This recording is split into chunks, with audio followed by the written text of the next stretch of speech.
And now it's time for Back to the Futures on the BetMGM Network with Brandon Sprague and Will Ortner. Hey, welcome in. Back to the Futures is back again here on the BetMGM Network. I'm your host, Brandon Sprague, out here in Portland. And joining me, as always, is my co-host out there in Dallas, Texas. Yeehaw, Cowgirls. Everybody stand back. We've got Cowboy himself, Will the Thrill, the greatest stepdaddy in the Big TX, joining the show. Will Ortner, how we doing? Well, I'm just happy to be the not the stepfather, but the father that stepped up. You know, I'm enjoying it out here, trying to get a different lay of the land. It's way warmer. I'm like working out all the time now because it's always really warm, and I can't be as fat as I want to be. There you go. I mean, look, slim down, attract more mommies. Totally get it. It's a good game plan for you. How much of the I know you got a new gig, and we won't talk about that for weird reasons, but I know you're covering the NFL pretty closely. NFL preseason week 1 is here. It is past us. We had all the games. I was at a game. I flew back in time to do the show today. Let's start with this. Let's start with Shedeur Sanders, which I just want to note for the record, because we'll talk about this guy. Is it not the most odd thing maybe ever NFL history? Can you find a more odd guy that was drafted in 5th round being talked about 80-1 over the guy that was a 0-star recruit coming out of high school that ended up being the number 1 pick in the NFL draft? Has that you can never point me in another time in NFL history where the media collectively says, let's talk about the 4th-string quarterback of the Cleveland Browns who's going to start a preseason game, and let's barely pay attention at all to the number 1 pick in the NFL draft. Well, just because of what the Sanders have been able to build. I mean, Prime was like kind of the originator of that. Diva seems like the wrong way to explain it, but he's the first real football player that had a personality, had that persona, maybe even first athlete, at least that I can think of, maybe Ricky Henderson, where it's just like, that's a different cat. And people from all over the sporting landscape, but even non-sports fans, like they knew who Deion Primetime Sanders was. Like he grabbed headlines by himself. He helped make the cornerback position a lucrative position to play, right? And so Shedeur and Shiloh and Deion Sanders Jr., who is their social media guy, they've all just built upon that and built upon that and built upon that. And that empire where, like, you look at Cam Ward, he's the epitome of that 0-star recruit, right? Like he doesn't really talk to the media. When he talks to the media, it's all about like, hey, I come in to the facility at 3:30 in the morning and then I don't leave until 10:30 or 11 o'clock at night. He's more of a, just show up and do the work, lead by example, where there's always going to be more flash and glitz and glam when it comes to the Sanders, especially Shedeur. But I will say this, like, yeah, he got the start because there were some injuries and, Joe Flacco's old. I thought he was fine, man. I'm not going to come out here and say, like, the Nike ad campaign's the next version of Bo Knows. Like, hey, as soon as he has a good play or two, you go get the tweet out, make sure everyone sees him doing the Shedeur Sanders, money time, dime time, whatever it is that he does. But I felt like he had a good game. But I'm not going to come in here and say now he should be the starter. But I think with all the media and the buzz that they have around him, I think you're going to start hearing that narrative the minute that you see a bad pass from any Browns quarterback that isn't Sanders. Well, I think there's a couple different things here. I think I'm separating this, right? Like, we can talk about Shedeur's performance. I watched it on the DVR. I'm just simply stating, like, is it not odd that we're paying attention to and I get what you're saying, like the attention and the media-driven stuff. Like, you're not wrong there. But the DVR, yeah, that's an old school term there. Use tape. Is it? I mean, I almost wonder, do we not talk about Cam Ward more? It could be a combo deal here, right? It could be Deion and his family and how much attention they draw to themselves. But also, like, and I mean no disrespect here, but also seriously, it's got to deal with, like, the Tennessee Titans having Cam Ward, right? Like, if this was the Rams and Sean McVay, if this was Shanahan and the Niners, if this was the New York Giants with Cam Ward, I feel like he's talked about. I think the fact that he is at what feels like lame duck coach and also a nondescript, you don't think of anything really exciting for the last 20 years when you think of the Tennessee Titans. Like it's Derrick Henry, right? And like a little bit of Tannehill. Outside of that, they haven't really been exciting to want to watch on a week in, week out basis since Aaron McNair and Eddie George. So I wonder how much of it has to do with the franchise that took Cam Ward. And I know Cam Ward isn't a great soundbite, but he's also pretty honest, right? He says he's mid in a practice. I think a lot of it has to do with the Titans. And I mean no disrespect Titan fans there, but your franchise is kind of like not exciting to talk about. At least they haven't been for a few years. Yeah, I think that's fair. And maybe it's because I sit next to our Giants guy at the new spot, but I've heard a lot about Jackson Dart, right? Like you hear a lot about the other quarterbacks in this draft, not just Shedeur Sanders. Obviously, Shedeur seems to be the number one media driver, just because like the minute he was announced as a starter, everyone was getting hyped up for the game. Obviously, during the game when he was playing well, I mean, Josina Anderson was taking shots at the Giants, and the Giants hadn't even played yet. So you don't even know if Jackson Dart was the right person or Shedeur Sanders was the right person. Guess what? By the way, it's still too soon to tell. I would say you need 4 or 5 years to go because you look at RG3 and Andrew Luck, I think there's a conversation where you could have said, hey, man, RG3 was the right guy. I think that you could look back down the line. Remember Vince Young, that guy, he won a Rookie of the Year, right? He was awesome his first year in Tennessee, and then he flamed out really quickly. So anyone who jumps to, hey, this guy is a superstar, this guy is not this early, they're trying to clickbait you a little bit. But I do think that, yes, Cam Ward is boring. Yes, the Titans are boring. And so that mixes for a perfect story of why would we even talk about them? Like their best case scenario this year is probably a 5-6 win team, maybe. They just have so many holes to fill and so many things that they need to do to build this team back up because, frankly, they're not well run, right? But I also do think that there is something to be said when it comes to talking points, and you have one of the more boisterous and more personality-driven players of all time in Deion Sanders, and then you have his kids. And to be honest, ever since Deion got the job at Jackson State and he brought Shedeur along with him and Shiloh and obviously Travis Hunter, who's not his kid, but at this point he kind of is, right? It does feel like they've been building on this narrative and building and building and building, and now you're getting that perfect crescendo right now, and that's what you saw on this preseason week 1, and that's why everyone was talking about it.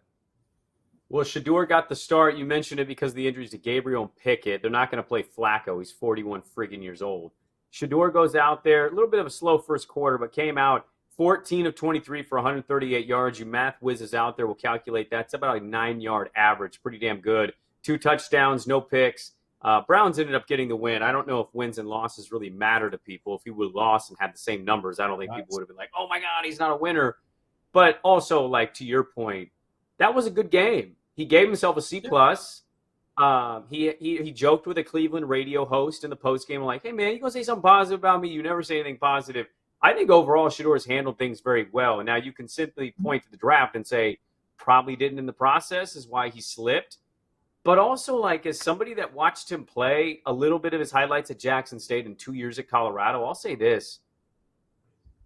And it's preseason. I wasn't surprised he played well. The guy showed at Colorado he knows how to play football. He knows how to play quarterback. Now, is he a starting caliber quarterback? Is he a second-string quarterback? I don't know, man. It's still early. What if Gabriel goes out there and lights it up more and they win again? Or, you know, like I think we still have so much ahead to evaluate before we get to a conclusion. But it's like it wasn't surprising if you told me Shedeur's going to have a good game against the Panthers in his preseason debut.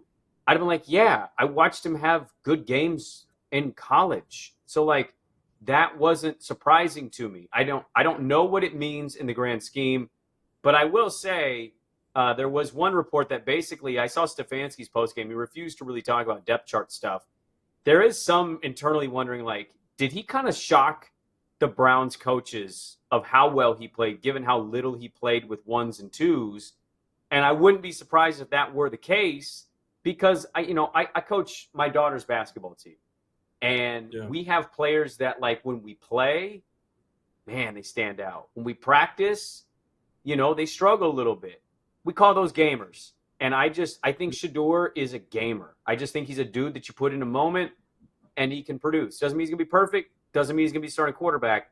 But it was like I thought it was weird how surprised people were that Shedeur Sanders played well in a game of football. Well, I also think that with Sanders, you have a lot of the people that are going to put a shine on no matter how he does, right? We've seen it before. That first year at Colorado really wasn't that good, not necessarily from his play, but from a team standpoint, right? Like you have your first couple, they went 3-0. Terrible. Right. But they started the year 3-0. Everyone's talking about them being a playoff team, and then, it all goes downhill after the Oregon game where Oregon stomps them out at Autzen. But the other thing with him, you have these people that are always going to bring a shine to him. You also have a lot of people that are going to downplay any of his accomplishments just because they don't like the sideshow around him, whether that's fair or not fair, right? And I do think that there are some people that are a bit surprised by how he played because either they didn't take the time to truly watch a lot of the Colorado games, or they bought into their own narrative or other people's narratives that they hold in high regard, where you have a lot of negative press around Shedeur. Basically, since this draft process has started, he doesn't take it seriously. His dad's his own agent.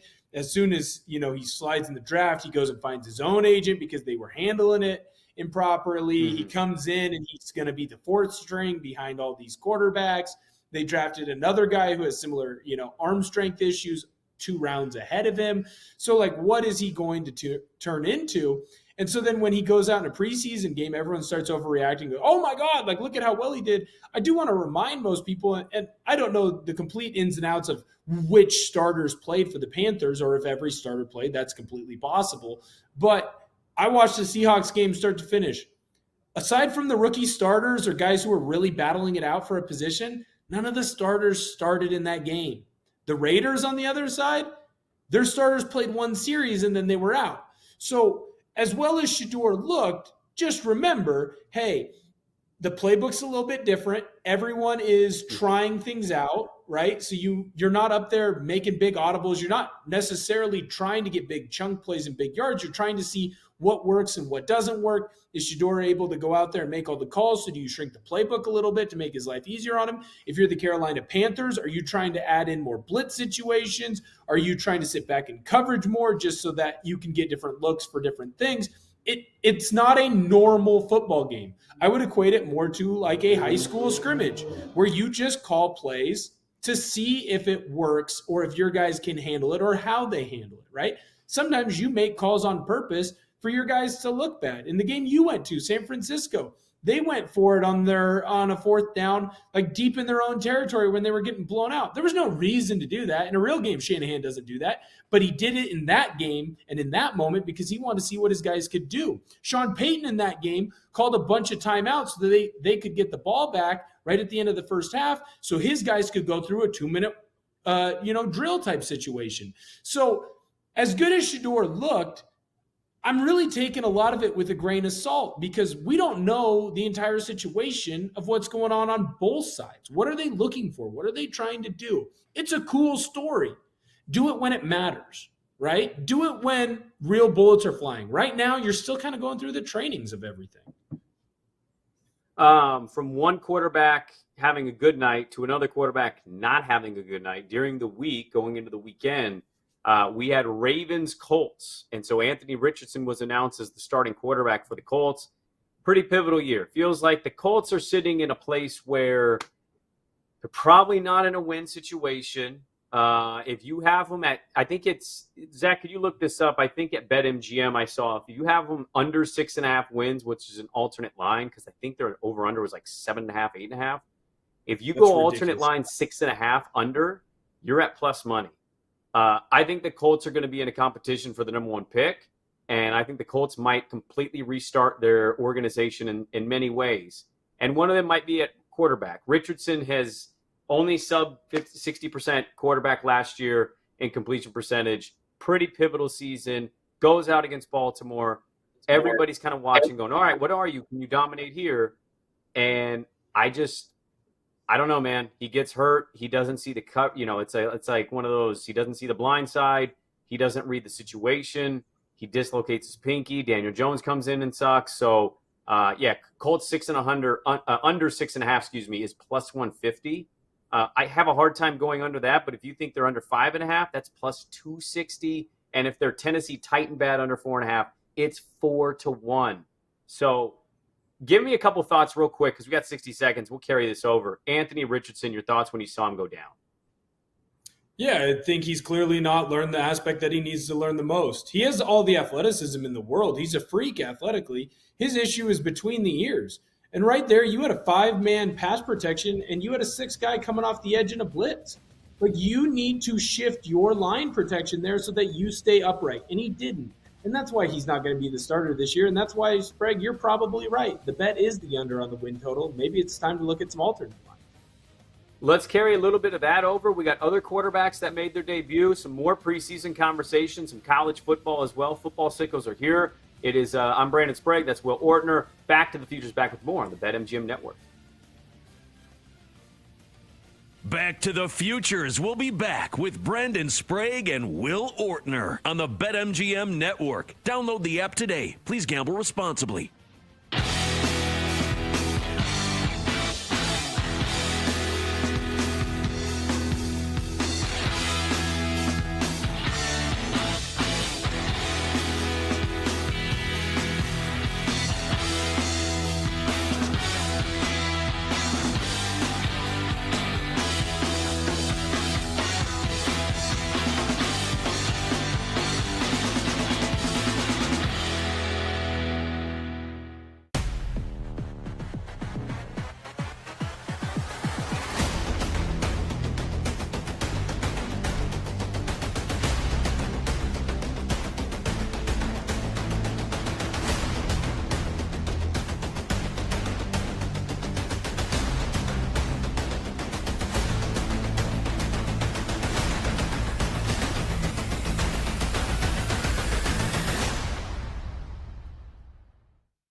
Get ready to experience the ultimate fusion of wagering and entertainment. This is the BetMGM Network. Kicking off your morning with the Daily Tip with Michael Jenkins and Chelsea Messenger. Over. It's a very simple way to look at it. It's the best way to look at it. Followed by the newly branded Bet Sweats with Joe O and Sammy P. When I stop talking, that's when you jump in usually. He said, ring that bell! He said, ring that bell! Then it's You Better You Bet, hosted by Nick Costos and Femi Abebefe. Great teams and great players get a whistle. It's happened forever. It will continue to happen. Capped off every night with the electric Brad Evans and Ryan Horvath on BetMGM tonight. Oh, that's a sexy phrase. Quote Dr. Dre, creep with me and walk with me on this one. Welcome to a new era of Wagertainment. This is the BetMGM Network. Please gamble responsibly.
Get ready to experience the ultimate fusion of wagering and entertainment. This is the BetMGM Network. Kicking off your morning with the Daily Tip with Michael Jenkins and Chelsea Messenger. Over. It's a very simple way to look at it. It's the best way to look at it. Followed by the newly branded Bet Sweats with Joe O and Sammy P. When I stop talking, that's when you jump in usually. He said, ring that bell! He said, ring that bell!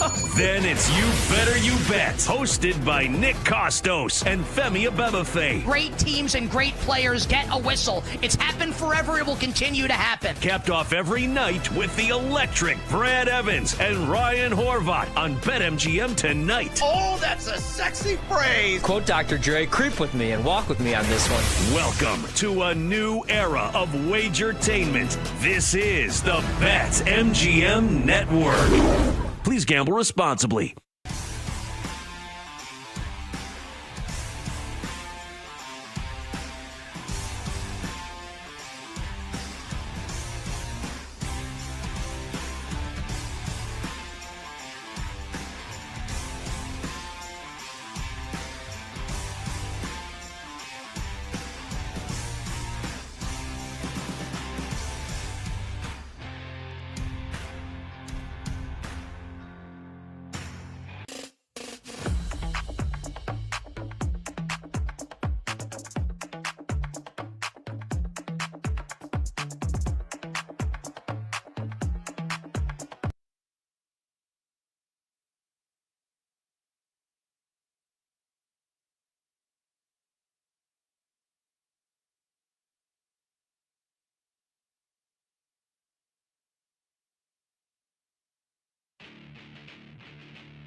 Grab your flux capacitor and let's go back to the futures with Brandon Sprague and Will Ortner on the BetMGM Network. All right, welcome back to the futures here on BetMGM, the BetMGM Network. It's great to be here. Kenny and Zach doing a great job behind the scenes, hitting the ones and the twos. I'm Brandon Sprague. I'm co-host of this great program out here in Portland, Oregon, USA, where we're currently experiencing a heat wave. It's 99 degrees right now as I talk to you on the West Coast. And joining me, again, as always, is my great co-host, Will the Thrill Ortner, live from Dallas, Texas, because that's where the Ortner's going to be. Let's get to some more football here. So, Richardson, you played offensive line. You were a college football player. I'm just telling you as a football fan, not knowing X's and O's the way that some in the industry do. I watched that play live and I went, what is he doing? How do you not see that guy out there by himself? And then, like, it's one thing to maybe see it, not slide protection or call somebody in to chip some, you know what I mean? Like, to not ask for help. Right. It's another to, like, completely look to the opposite side and not even recognize that a blitzer's coming. If he just does a little over-the-top dump pass, he's not getting hit, and the play's probably going for 12 yards. I mean, it's a nice little gainer. Like, I think that's kind of where my thing was. Statistically, I had no evidence that he was good. I just was holding out, like, okay, maybe this will settle things, and he'll be a 65 completion percentage guy, and his athleticism will take over. Well, one, we know he can't stay healthy. I mean, every time the dude gets hit, he gets hurt seemingly. But two, like, I just watched that, and I'm a no-name guy that never played elite football. Watching this, going, what? How are you not? You're supposed to recognize. I'm an idiot, and you're not recognizing this, and I am. And so, like, I'm out. I'm sure he's going to start some games. If I was a Colts fan, I would just be biting my tongue until I get Riley Leonard, starting for me until that happened. And so I'm just like looking at it right now as my camera goes haywire. I'm out. Like, I have no evidence he's good and even like remotely okay. What say you as a guy who played offensive line? Oh, I mean, we had this conversation a couple of weeks ago and I was out on him then. It's weird because we have this thought process in, like, they always say, hey, you can't teach size, you can't teach speed, you can't teach athleticism. And that's very clear, right? Because he has all of those things. But we have this belief that you can teach football IQ because sometimes you can.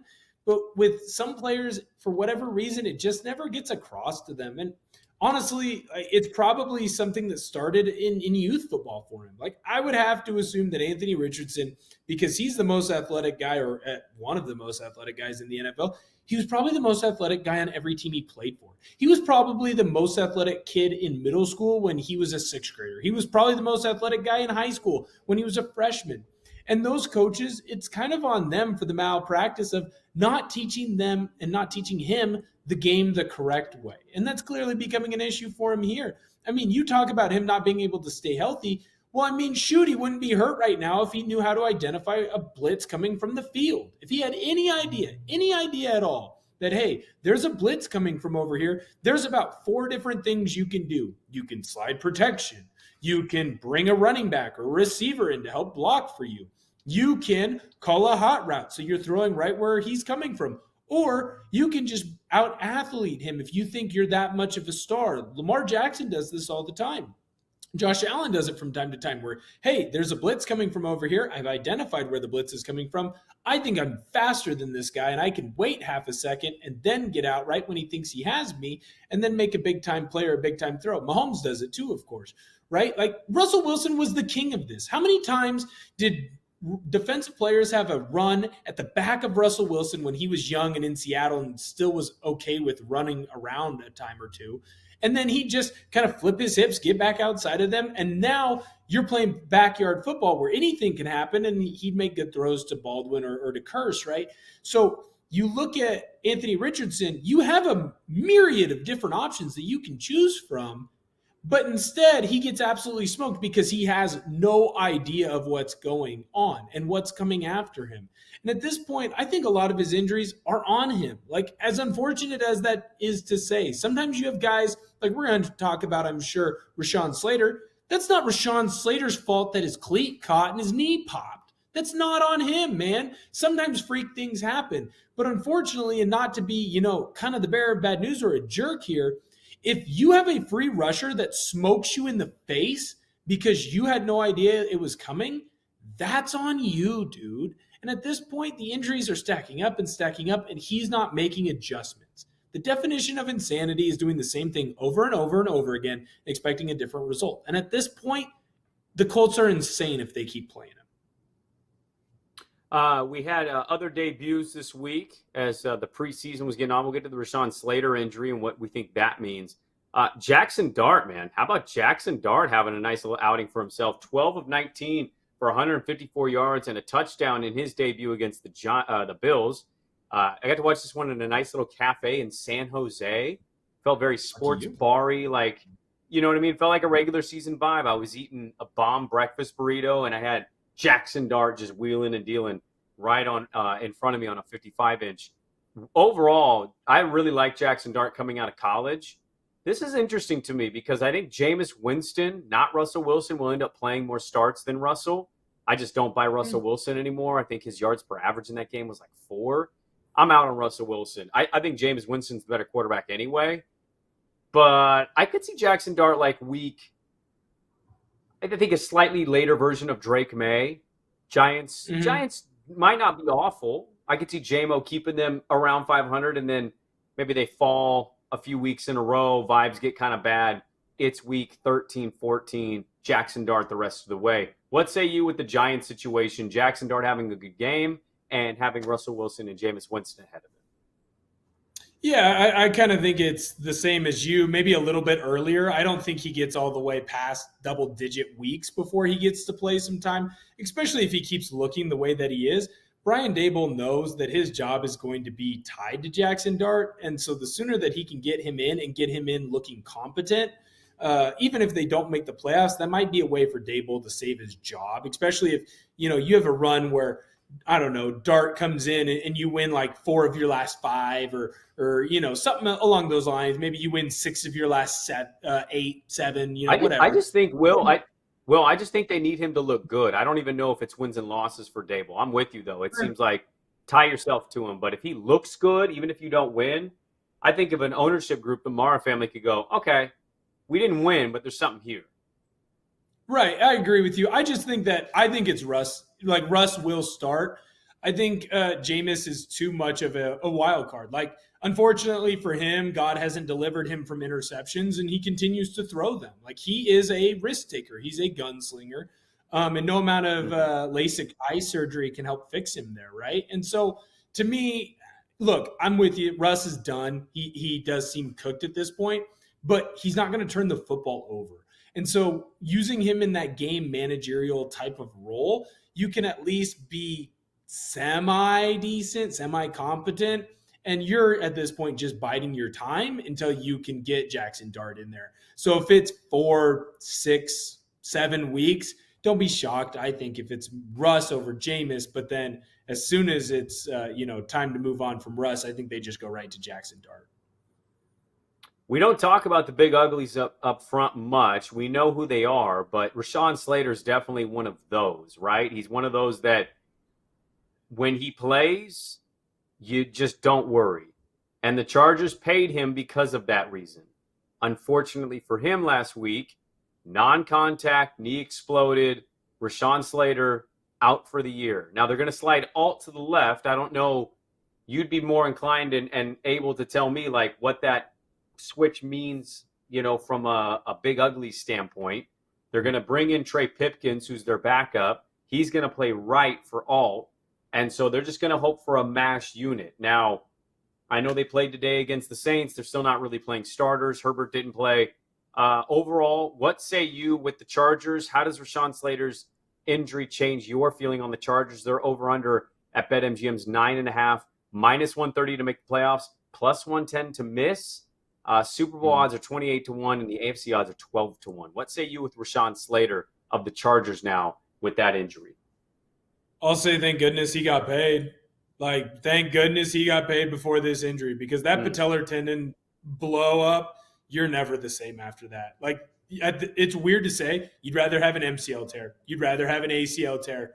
Like, when you pop, because what the patellar tendon is that's what connects the leg bones to the kneecap, right? Like, that's a bad, brutal injury, and no one's ever come back from that and really been the same, even in the trenches. Like, sometimes you'll have guys that have bad tears or bad breaks, but because of the nature of the beast that is the trenches and not having to really get out and run or move too much, you're able to still, piece together a halfway decent career. And I hope that Rashawn Slater is the one who bucks this trend, right? Medical advances are getting further and further every single year, but it just feels like with this one, like, unless we're on the cutting edge and we're getting closer to our patellar tendon version of a Tommy John type surgery, I don't know that this guy's going to ever be the same again. And he was a Pro Bowl, perennial guy who had a shot at being an All-Pro every single year. Now, I don't know if this is going to be the difference between one win and one loss. Like, do you switch to betting on all the unders? I think I kind of lean towards gambling on the Chargers not to make the playoffs now, just simply because it feels like a toss-up that's already a hard division. Joe Alt, I think, is going to be able to make the move over to left tackle fine. Remember, that's where he played in Notre Dame. He's a natural left tackle. He was just playing right tackle because they had one of the best left tackles in the game in Slater. So it was smarter to have two really good tackles out there and find a way for them to play. And instead of having Joe Alt fighting Rashawn Slater for it, one being the backup, that just wouldn't make sense. And I think Alt will be fine, and I think Herbert, for the most part, will be fine. But I do think that there is value in the under, because when you lose a tackle like that, you lose depth in a position that, frankly, there isn't a lot of depth. I don't know exactly how many preseason games you watched this weekend, Sprague, but I'll tell you right now, when you start getting into the 2s, the 3s of those offensive linemen, man, is it rough. No offense to the other positions out there, but I can find a fast guy to go play corner. I can find a fast guy who has halfway decent hands to go play wide receiver. It is hard to find a dude who is 6'5" plus, 320 pounds plus, that can move and is smart and can communicate. And there's a chemistry that's built up on that offensive line. Those are things that are hard to find. So now you're losing one of the best tackles in the game and you're in that division. I think there's a little bit of value in taking the plus money to miss the playoffs. I still think they're going to be right there, but I would take the plus money if I was going to gamble on them. I mean, I was already worried about their target situation. But as I said a couple weeks ago on the show, I was pretty high on the Chargers. I thought they would be the second best team in that division. I took a gambling flyer on them to win the division at 3 or 4 to 1. And so I don't feel great about that. And I just watched Denver up close, and Denver's first team offense struggled against the Niners' second team unit. But I will say the thing that stood out about Denver was the depth. It was like their third and fourth string was substantially better than San Francisco's third and fourth string. And sometimes with long seasons, that's what it comes down to. It's depth and it's replacing guys. Slater's a devastating injury. I still think a world exists where they go 10-7, tie with Denver. Denver has a tiebreaker. Denver finishes second. Chargers get in as one of the last wild card teams. That's how I view it. I will gamble on Harbaugh and Herbert as a combo package. I am worried about the targets, yes. I am worried about the Slater injury and what that's going to mean on the right side if Joe Alt can be okay on the left. But I'm still getting Herbert and Harbaugh. I'll gamble that. I'll take that. I think I like that. I'll bet them to make the playoffs, although I actually won't because it's minus money. I will take the over of 9.5. I could see a 10-7 season, maybe a stinker or two in there, but also like, oh, look at the Chargers today. I don't know how much stock I put into Keenan Allen's return. Keenan Allen was available for everybody and nobody wanted to pick him up. But as devastating as the injury is, I think they can overcome and be a respectable 10-7 type team. I would bet the over there. I'm going to take the Chargers on the over of 9.5 and just kind of gamble on, I don't know, the experience of a wise and smart coach and a pretty damn good quarterback. Yeah, I mean, Harbaugh's a winner, so I don't hate that. I think they're going to be right at this number anyways. And unfortunately, the way the NFL works, like as good as Rashawn Slater is he really worth a full win? Like, I'm not trying to downplay it, but there's one position in the NFL that really makes a difference when it comes to wins and losses, and that's the quarterback position. That's just the way that football goes. Like, is it going to be more difficult for the Chargers to run the ball or protect Herbert? Yes. Are they still going to be able to do it? Is Harbaugh smart enough to do it? I also think, yes, he is able to do that too. Right. All right. Good NFL conversation. If we got anything left, we'll carry it over to the other side. But coming up next, college football. Somebody in college football made waves, and there was a comment said, so we'll talk some college football. We are football sickos here. Back to the Future's back with more on the BetMGM Network.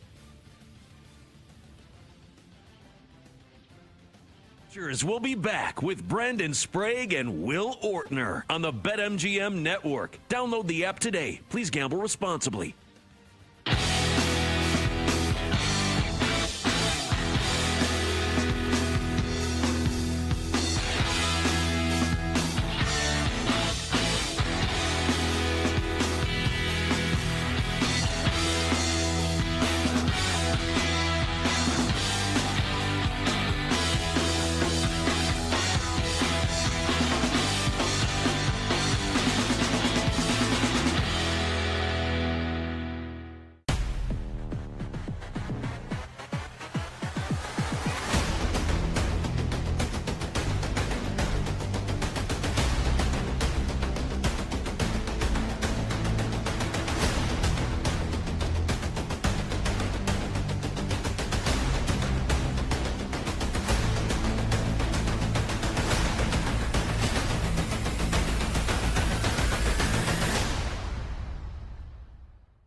Get ready to experience the ultimate fusion of wagering and entertainment. This is the BetMGM Network. Kicking off your morning with the Daily Tip with Michael Jenkins and Chelsea Messenger. Over. It's a very simple way to look at it. It's the best way to look at it. Followed by the newly branded Bet Sweats with Joe O and Sammy P. When I stop talking, that's when you jump in usually. He said, ring that bell! He said, ring that bell! Then it's You Better You Bet, hosted by Nick Costos and Femi Abebefe. Great teams and great players get a whistle. It's happened forever. It will continue to happen. Capped off every night with the electric Brad Evans and Ryan Horvath on BetMGM tonight. Oh, that's a sexy phrase. Quote Dr. Dre, creep with me and walk with me on this one. Welcome to a new era of Wagertainment. This is the BetMGM Network.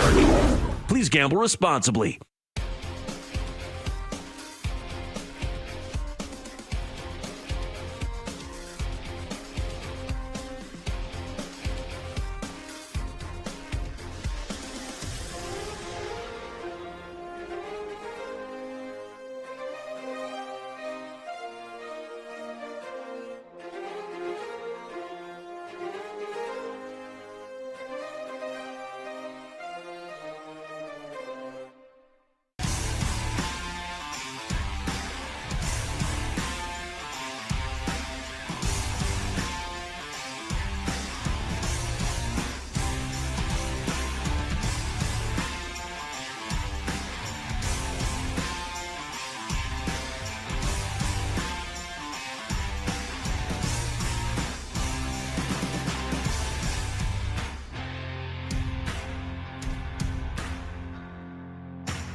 Get ready to experience the ultimate fusion of wagering and entertainment. This is the BetMGM Network. Kicking off your morning with the Daily Tip with Michael Jenkins and Chelsea Messenger. Over.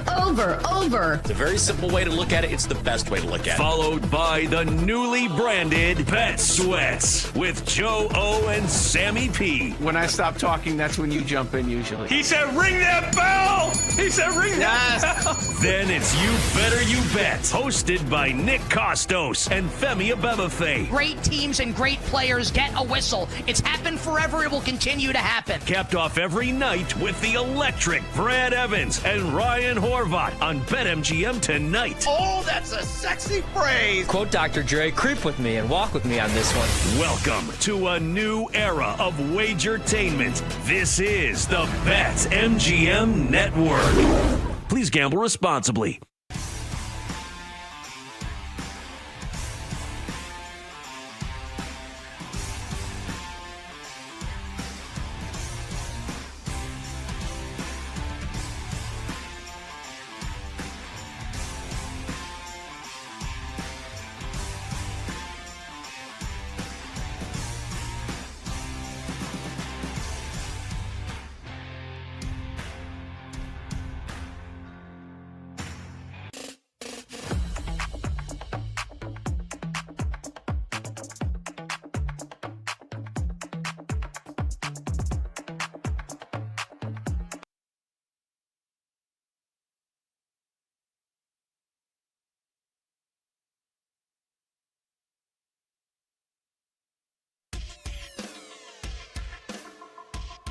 Grab your flux capacitor and let's go back to the futures with Brandon Sprague and Will Ortner on the BetMGM Network.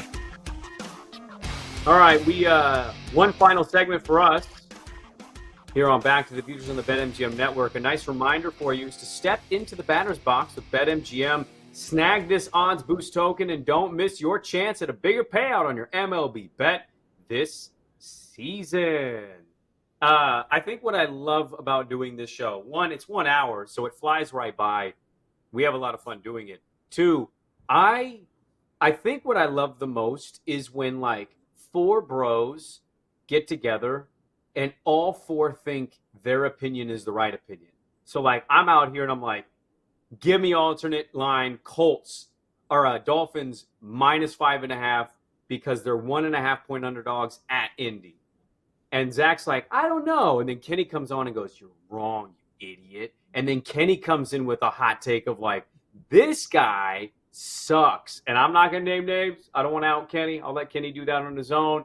I think that's what I love about football is we're all watching the same thing, but we're all having different takeaways. And that's what makes it so exciting is week in and week out.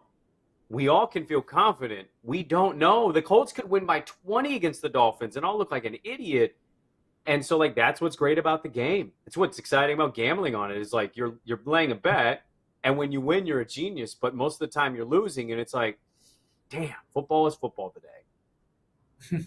It's the beauty, too, of just guys being dudes. Like, there's nothing better than sitting in a room with a bunch of your buddies for a night, having a couple adult Capri Suns and then just talking about football. And half of the time you'll be watching the same game. You guys will just be reiterating the same points over and over again, but you'll have that one argument that'll just last like the next month and a half in the group chat, and it'll go back and forth.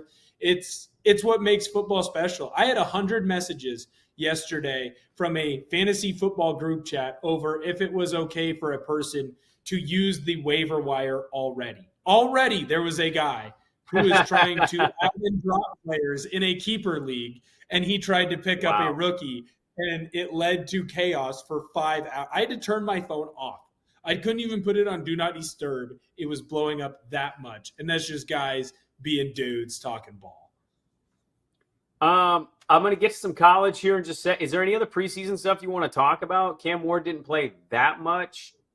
We had a 70-yard field goal. I'll say this. I'm a big fan of this guy. Big fan.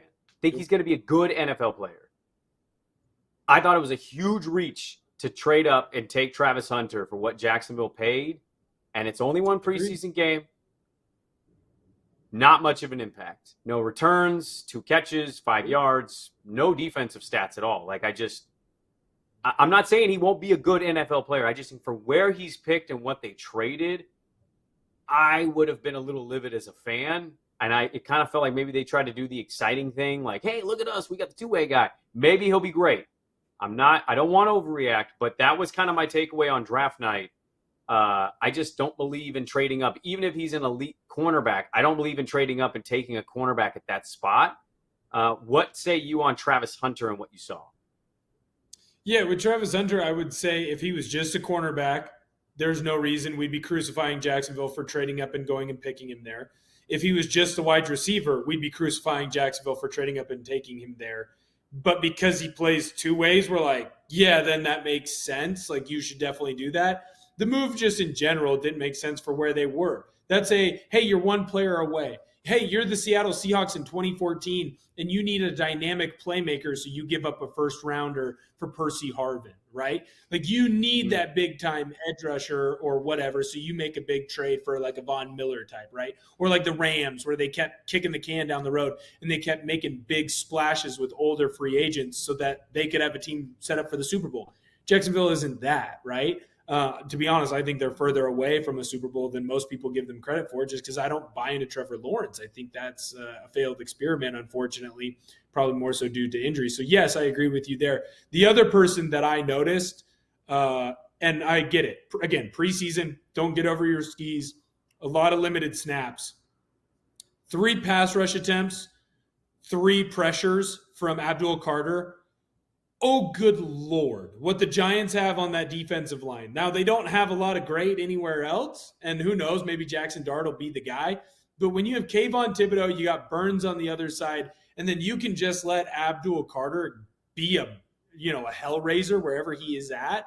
Like, that is scary, and that could be something that does keep them afloat while they're waiting for Jackson Dart to get ready. I was very impressed with Abdul Carter, especially with, kind of the downplaying of his accomplishments, it felt like, as you got closer and closer to the draft. Well, I would add to that too. Like, I know you know it, but like, they have a real argument that they might be the best D-line in football this year. Don't forget about Dexter Lawrence in the middle. So You've got Thibodeau, you've got Burns.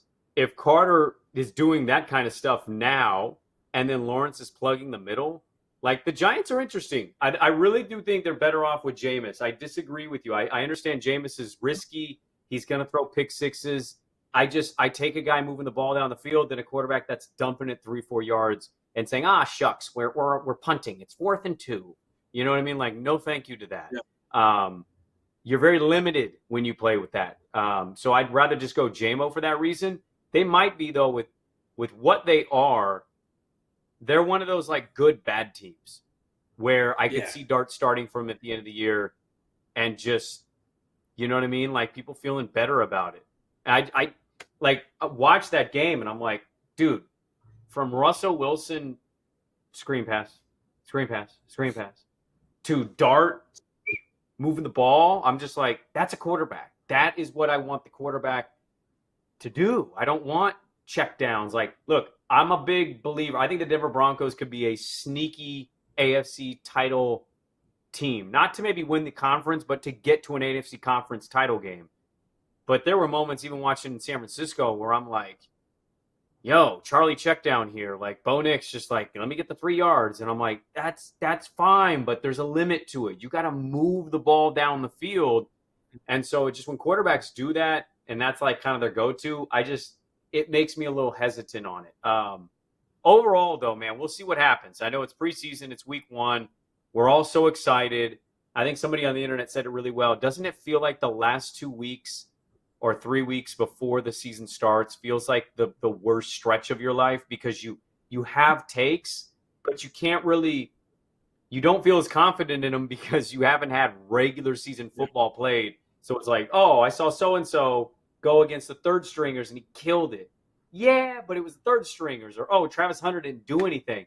Yeah, well, what if week 1 he gets a pick and 6 catches and a touchdown? I'm going to look like an idiot. So let me ask you quickly. We'll go to college football. What is a successful season for Travis Hunter in your mind? A successful season for him would be, I don't know if it's top rookie. What makes Jags fans say, yes, we made the right move? He's probably got to have 700 plus yards receiving. He's probably got to have somewhere between 5 to 7 plus touchdowns. And then defensively, he's probably going to have a cover rate of, I don't know, 85% maybe, right? Like, so they're completing the ball 50% of the time they go against him. He's probably got to have an interception or two, which ironically enough, like he wasn't really known for that in Colorado. He was known for being, the seatbelt, lock him in, and you don't even try to attempt to throw his way, kind of a Darrelle Revis, as opposed to I know Honey Badger was a safety, but a DB in the same sense, or like a Richard Sherman, where Sherman gave up more catches, but he had more turnovers that he forced. So maybe not, more than like 3 or 4 interceptions, but he's got to create turnovers in that way. And he needs to be, I wouldn't say like a lockdown, complete, shut everyone down, but you got to be talking about him as a Pro Bowler, I think, to equate for what you gave up. You gave up too much for him to not be essentially close to the Pro Bowl on both sides of the ball. And I don't know that that's a fair ask to ask anyone. Archie Manning made headlines this past week by telling a reporter that, quote, Arch Manning will be in the 2026 draft. He will not be leaving Texas after 1 year. Now, some people aren't buying this. If Arch has a great year, people are like, really? He's not going to leave? And I'm like, the Mannings are different, bro. They all played 4 years.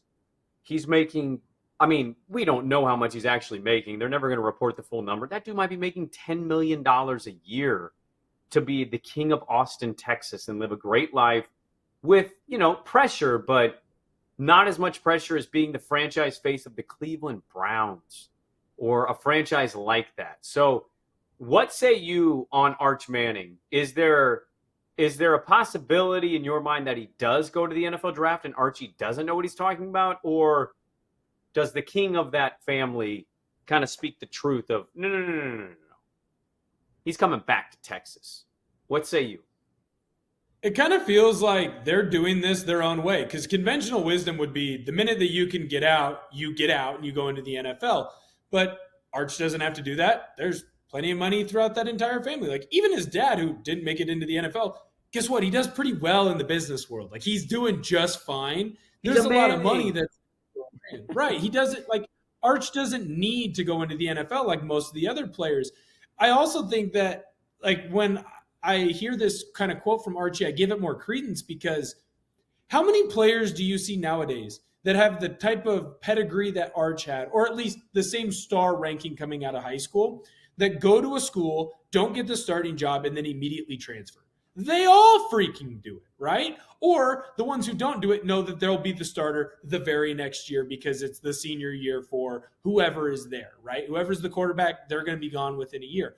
Arch sat for 2. He got a little bit of run last year, but he was the backup. And despite, Quinn Ewers having a lot of issues, there was never a point in time where Arch really got run as the starter other than when Quinn was hurt. And the minute Quinn came back, Arch went back to the bench. And the Mannings seemed to be fine with it. And Arch seems to be fine with it.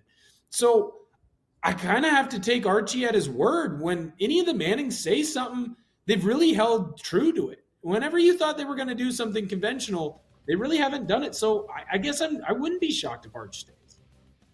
Yeah, I think the bigger story is actually week 1 between Texas and Ohio State. Ohio State doesn't have a quarterback yet. Julian Sayin not running away in that quarterback competition. We'll get into more college football and NFL next week. Thanks to Kenny. Thanks to Zach. Will Ortner live from Dallas, Texas. I'm your host, Brandon Sprague. And we'll talk to you next week. Back to the Futures on the BetMGM Network.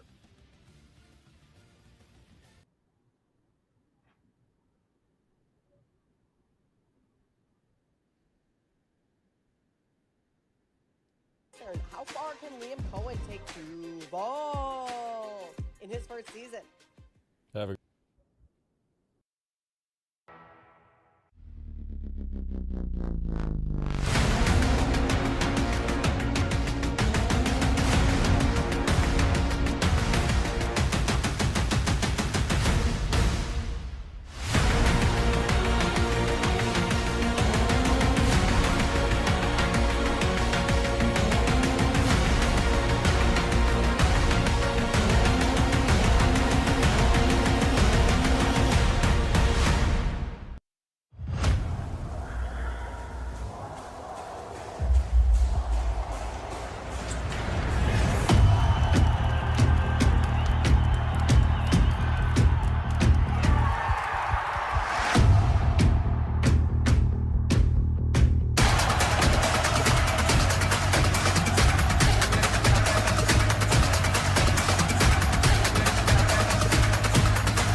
Get ready to experience the ultimate fusion of wagering and entertainment. This is the BetMGM Network. Kicking off your morning with the Daily Tip with Michael Jenkins and Chelsea Messenger. Over. It's a very simple way to look at it. It's the best way to look at it. Followed by the newly branded Bet Sweats with Joe O and Sammy P. When I stop talking, that's when you jump in usually. He said, ring that bell! He said, ring that bell! Then it's You Better You Bet, hosted by Nick Costos and Femi Abebefe. Great teams and great players get a whistle. It's happened forever. It will continue to happen. Capped off every night with the electric Brad Evans and Ryan Horvat on BetMGM tonight. Oh, that's a sexy phrase. Quote Dr. Dre, creep with me and walk with me on this one. Welcome to a new era of Wagertainment. This is the BetMGM Network. Please gamble responsibly.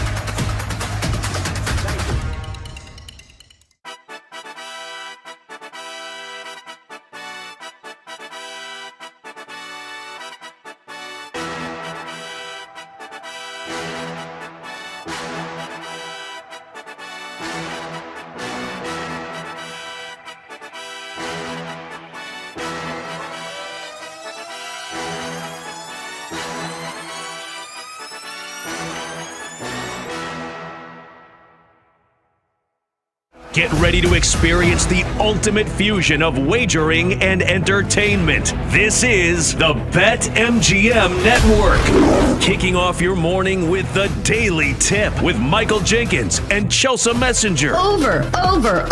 It's a very simple way to look at it. It's the best way to look at it. Followed by the newly branded Bet Sweats with Joe O and Sammy P. When I stop talking, that's when you jump in usually. He said, ring that bell! He said, ring that bell! Then it's You Better You Bet, hosted by Nick Costos and Femi Abebefe. Great teams and great players get a whistle. It's happened forever. It will continue to happen. Capped off every night with the electric Brad Evans and Ryan Horvat on BetMGM tonight. Oh, that's a sexy phrase. Quote Dr. Dre, creep with me and walk with me on this one. Welcome to a new era of Wagertainment. This is the BetMGM Network. Please gamble responsibly.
Let the chaos commence. We are the betting show. There is no other show on the planet that packs in more picks nightly. With the big noise, Brad Evans. Oh, sharp action!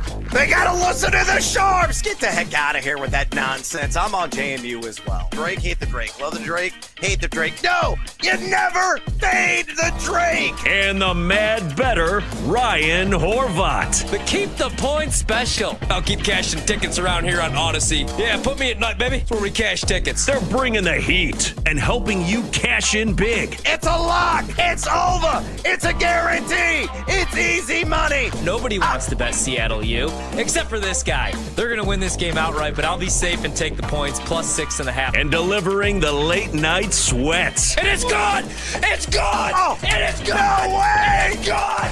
Holy God! It is gone! I need to celebrate tonight with my family! Do it for my kids! Do it for my boy! It's BetMGM tonight on the BetMGM Network.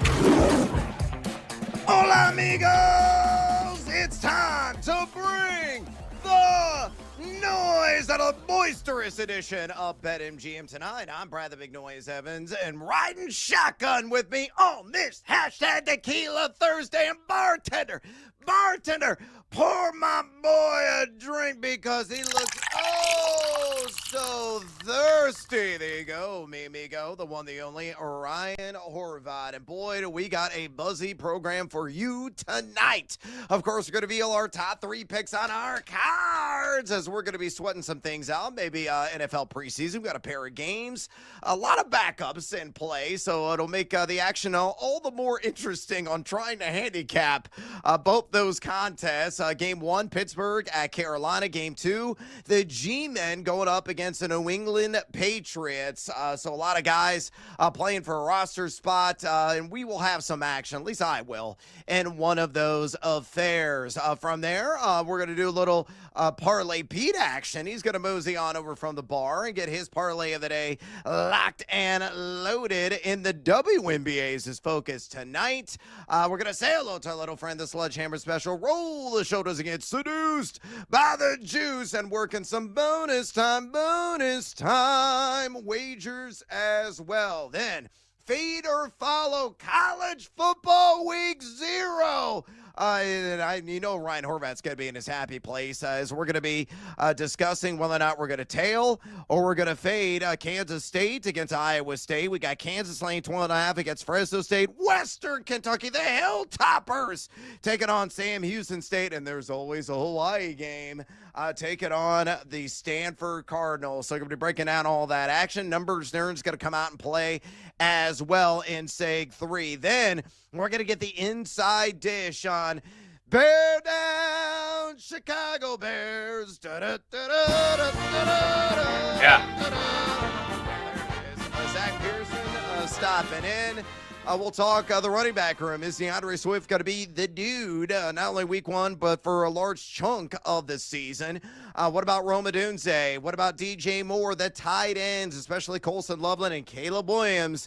Is he about to take that quantum leap? You know you have an appetite for information because you got a fantasy football draft on the horizon, and Zach Pearson is going to satisfy your needs. Then we're going to go from Chicago to the Circle City to talk to Indianapolis Colts with Matt Taylor, get his insights on the quarterback decision. Of course, Daniel Jones going to be at the controls. What does that mean for Jonathan Taylor? What does it mean for the passing assets in this game? And will indeed Tyler Warren see roughly 1,000 targets in year 1? Now, can't wait to have a conversation with Matt Taylor about all of that. Then our all-over value team in fantasy football, guys that we are going to abstain from taking no matter the cost.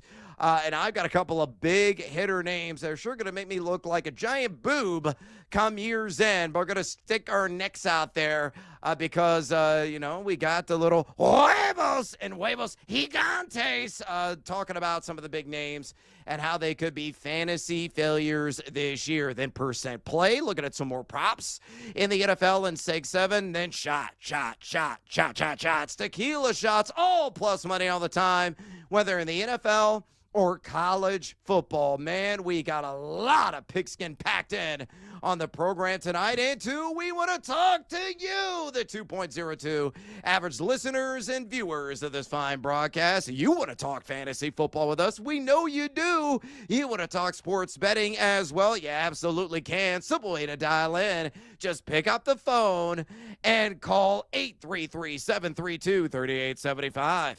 833-732-3875. You can also hit us up via the X or the Twitter at BetMGM tonight, where we have our pole dancing poll question of the day. And it's asking you this: who on my list of all overvalued fantasy football team and really teammates most makes me look stupid? So who out of this group makes me look like a giant idiot come year's end? Your options are Jared Goff of Detroit Tigers. I got baseball in mind. Detroit Lions. Devon Achane of the Miami Dolphins. Lad McConkey, the McConkey Donkey of the LA Chargers. Or Travis Kelce, yeah, Mr. Taylor Swift of the Kansas City Chiefs. So far, nearly 175 votes cast.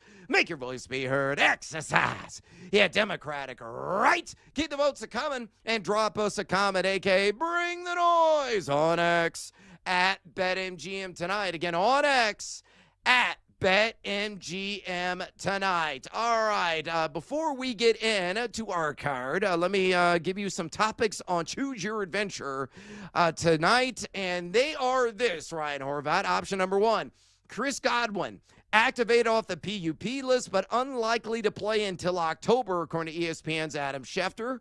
Option number two, Dan Quinn revealed today it's likely, again, likely Chris Rodriguez will open the season as the short yardage and goal line running back in D.C. And option number three, Diana Rossini from The Athletic reports the Chiefs, Saints, and Browns are making calls on running backs via trade. So, Horvey, choose your own adventure.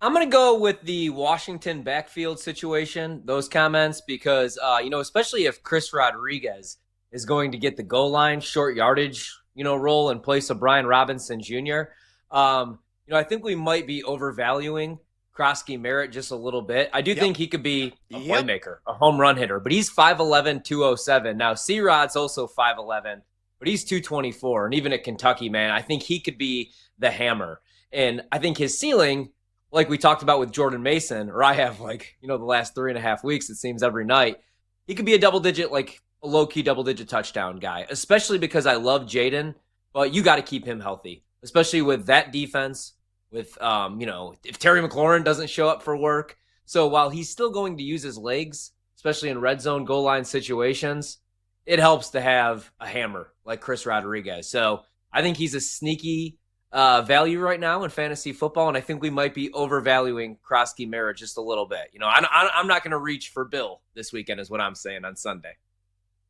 Yeah, it's crazy. It's absolutely bat bleeping nuts how high Ja'Cory Krosky Merritt has climbed in fantasy drafts. I even saw in a high-stakes league, he went round 6 of a 12-team draft. What the hell are you doing, folks?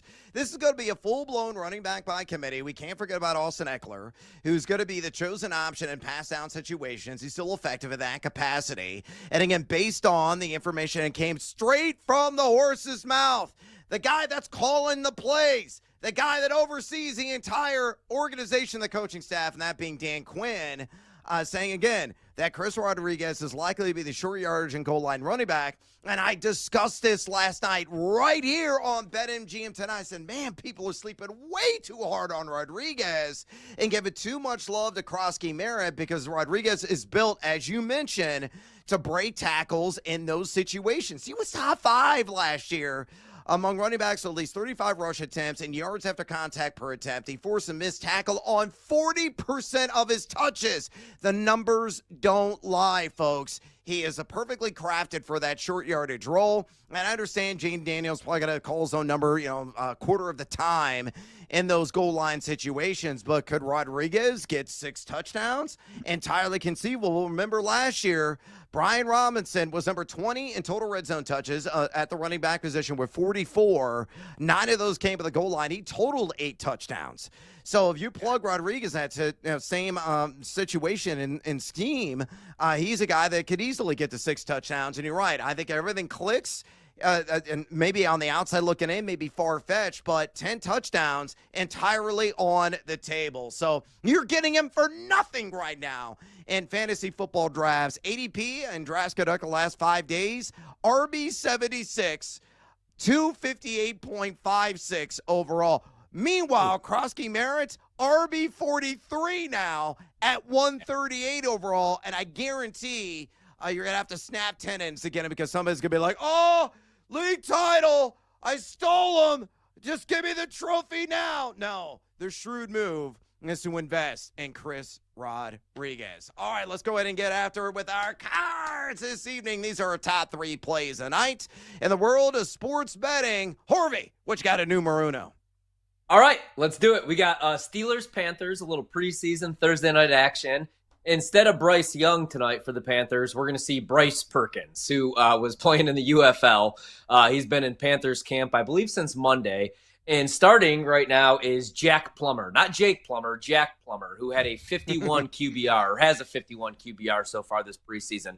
2 picks, no touchdowns. Meanwhile, for Pittsburgh right now, they are starting the human whack-a-mole, Mason Rudolph. And then when he leaves, it's Skylar Thompson. So I'm not going to overthink this. I know it's been a very good run of overs here in the preseason, but we're going to go under 36.5, and you can still get that same number right now live.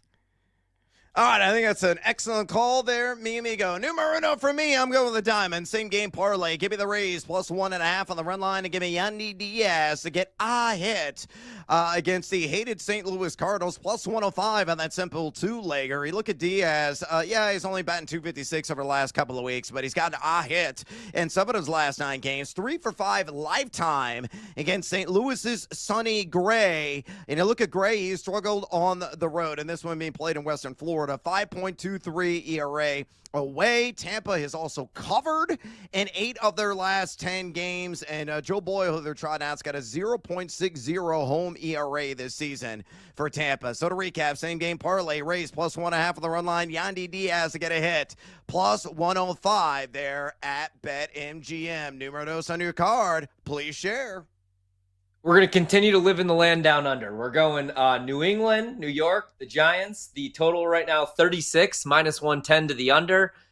We're not going to see much Drake May, probably no Drake May, no Russell Wilson. We are going to see Jackson Dart start and play the majority of the first half. And then in the second half, I had to make sure this was a real tweet. It's going to be the Tommy DeVito audition for a new team.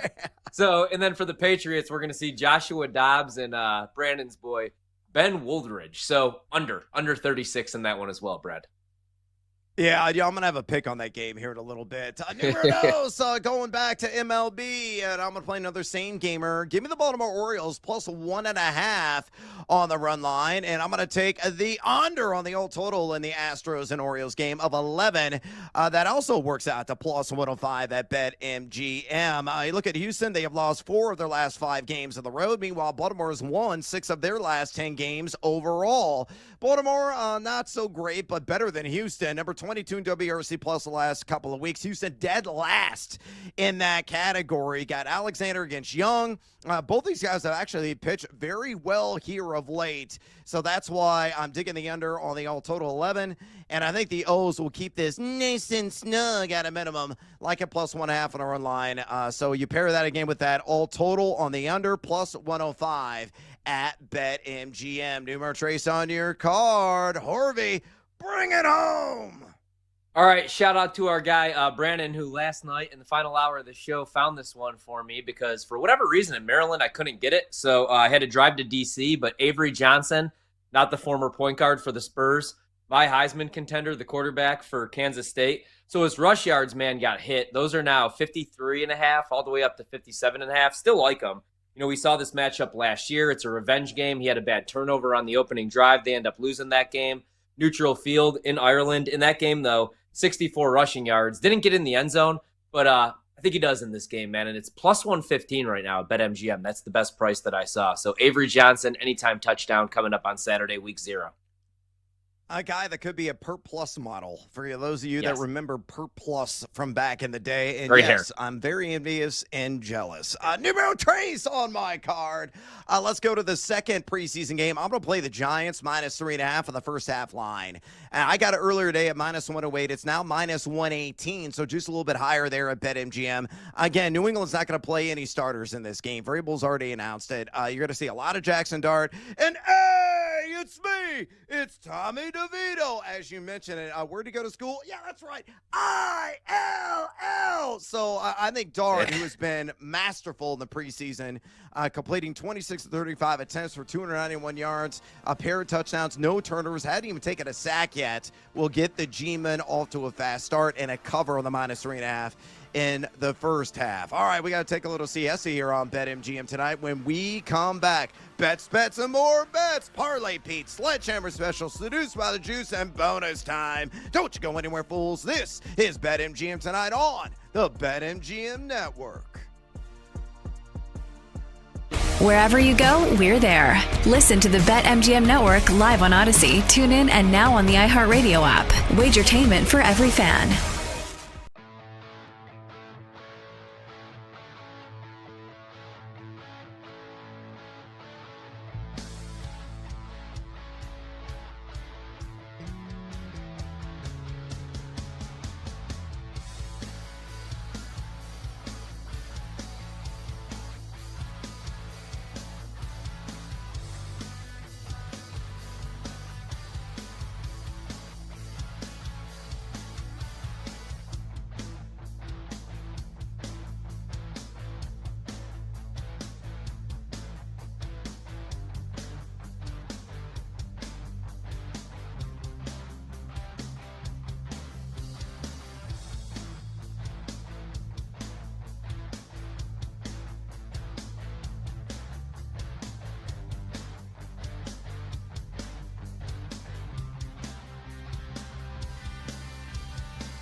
real football this Saturday. Thank Christ.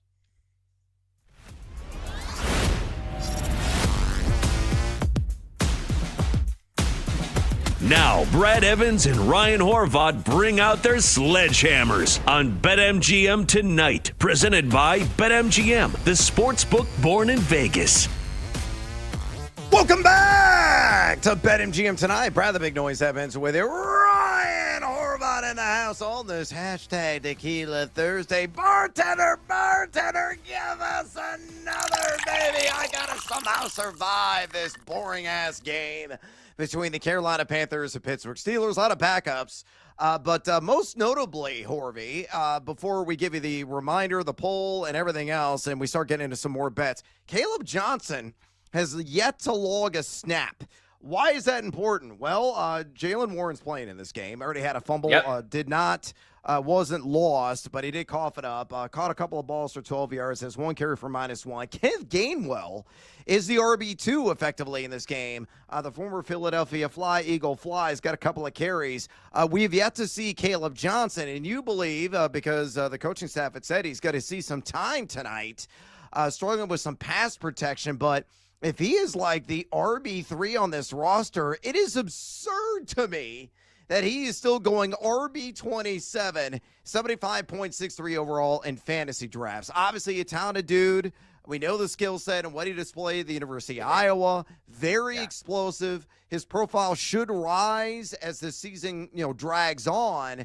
But when you got a 40-plus-year-old quarterback under center and your pass pro is lackluster, that's an area that you have to improve in if you're going to see substantial time on the field. So people who are investing in Caleb Johnson to be a surefire RB2 starter or a flex option, even in say 14-team leagues, you better play the patience card because you may not see him log significant action for some time into the regular season. And this is why I can't fully buy into Pittsburgh, even though I want to, because, as you guys know, I'm an Aaron Rodgers guy, right? Even at 41 years old. And I would love to watch him ride off into the sunset with a Super Bowl victory. And I like Mike Tomlin, man. And I get why some Steelers fans are just like, I want to blow this up, right? Because you kind of know what the team's ceiling is every year. You're going to win 10 games, but then you're going to get bounced wild card weekend, most likely, right? But I want to see... I mean, I'm saying this also selfishly, but I really wanted to see Caleb with the starting offensive line because that's been the issue, man. It's hard to evaluate him, and I am, like I said, an owner, but he's getting hit at the line of scrimmage. And I loved his skill set at Iowa, right? Because he could beat you with his speed, but he could also run guys over. But the issue is this is the NFL, and when you're getting hit at the line of scrimmage by two defenders, not much you could do. So this is what I don't really understand. Why not give him the first team reps or at least have him out there with the first team? Why is he taking reps with, the second string, the third team here? Because you don't really need to evaluate Kenneth Gainwell, do you? Don't we have a big enough sample size of him, right? Yep. We kind of know what he is and what he brings to the table as a veteran. So see what you have in the rookie. So this is what's frustrating about the Steelers right now. Yeah, it is. But again, we shall see when he gets inserted in the game and how he looks. And the other takeaway is this. The offensive line, and we documented this last night based on local reports, has been god-awful. The first-string offensive line of the Steelers. So there are a lot of downsides in investing in this backfield, maybe outside of Jalen Warren, who, again, has already got a couple of catches. That is his game. He's a guy who's probably going to catch 60, 65 balls this season as a check down option for Aaron Rodgers. So, again, Caleb Johnson, we're waiting patiently, Tomlin, for him to see some action in this game against the Carolina Panthers. Just a friendly reminder, folks, we got our pole dancing poll question today live right now on the X or the Twitter at BetMGM Tonight. And it's asking you this: who on my all overvalued fantasy football team most makes me look stupid by year's end? Your options are Jared Goff, Devon Achane, Ladd McConkey, or Travis Kelce. So far, over 175 votes cast. Make your voice be heard. Exercise your democratic right. Keep the votes a-coming and drop us a comment, a.k.a. bring the noise on X at BetMGM Tonight. Again, on X at BetMGM Tonight. And excuse me for a second. I got to yell at this moron at the bar. Hey, Bodie dude, get over here. Yeah! Shiver me timbers, I'm here to make some booty. Yeah, Parlay Pete is in the house, and he's itching to get some action and all things a WNBA tonight. And working this same gamer, two-legger, leg numero uno is going to go with the Phoenix Mercury plus 7.5. And leg numero dos, Alyssa Thomas, over 8.5 assists. Take it on Viva Las Vegas. I'll reserve the juice, but straight from the cold dead hand. One Parlay Pete. I have the reasoning right here. Again, leg numero uno, the Mercury, plus 7.5. These two teams have already played 3 times this year. Game 1, Phoenix won 76-70. Game 2, they only lost by 3. Game 3, they also only lost by 3. They've been ultra tight affairs. Going to be more of the same. You look at Phoenix over the last 10 games. Number 3 in the WNBA in net efficiency. Vegas at number 4. So again, evenly matched squads. Partly people believes the Mercury are going to cover plus 7.5. And leg numero dos, Alyssa Thomas, over 8.5 assists. She's averaging 9 assists per game on the year. So just hit your average, lady, and we are cashing in. She's done this in 2 or 3 matchups against Vegas this season. And you look at Vegas, they have allowed the 5th fewest opponent assists per game in the last 10 at 20.2, but they've also given up the 6th highest points per possession in that same span at 1.056. So, yeah, shiver me timbers. Parlay Pete in the WNBA, same game are on with the Mercury plus 7.5 on the old spread, and Alyssa Thomas over 8.5 assists. That works out to a cool plus 108 at BetMGM. All right, it's time to pivot, and say hello to our little friend Ryan Horvath. What is a phrase that pays? Daddy wants, daddy needs, daddy's got to have it. Give me the sledgehammer. Ooh, yeah. Now, I got to come out and I got to say here, this one does not bring me any joy. My first ever college football game that I attended was at Camp Randall. I was there to watch Ron Dane run men over. You know, the same place that I once saw Jonathan Taylor run individuals over. Braylon Allen. Michael Bennett. Boy. Michael Bennett run people over. But I got to go under 5.5 wins on Wisconsin. I know it's juice minus 164. You could actually parlay win totals. So it's not too much juice for me. I want to get there because I like Luke Fickell. I don't know that like he's on the hot seat this year. Maybe that's next year. Hopefully he doesn't have to win 6 games, man, because listen to this schedule. I know we talked about it a couple weeks back, but I can't get over it. Alabama on the road. Michigan on the road. Ohio State at home, but it's Ohio State. Oregon on the road. Indiana on the road. They have another quarterback transfer. It's going to be pretty much the same offense that they ran last year. I can't get there. I can't find 6 wins. I could find a couple coin flips. Luke Fickell, I want it for him, but he's only 12-13. Last year, 5-7. I can't get there with Billy Edwards Jr. coming over to play quarterback in this schedule. So under 5.5 on the Badgers. No jump around for me this year. No house of pain. I guarantee you got a Brian Calhoun jersey still hanging in your closet. I'm just going to put that out there. Just going to put it out there. Another Wisconsin running back, great. Melvin Gordon. I actually have a starting lineup of him on the shelf behind me. I love that dude back in the day with the Chargers. So, yeah, I think it's a good call on the Wisconsin Badgers, a team. You're going to have to drink a lot of Spotticado, so, just get through the season this season. They're in Madison. All right, I'm going to go with the Diamond, and I'm going to bet on a New York Yankee tonight. Daddy want, daddy need, daddy gotta have it. Let's go! Ooh, baby. Luis Heel.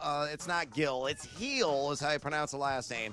3+ walks tonight against their arch rivals in the Boston Red Sox. Even Steven Juice at plus 100. And I am locked and loaded on that wager. First 3 starts of the season for Heel.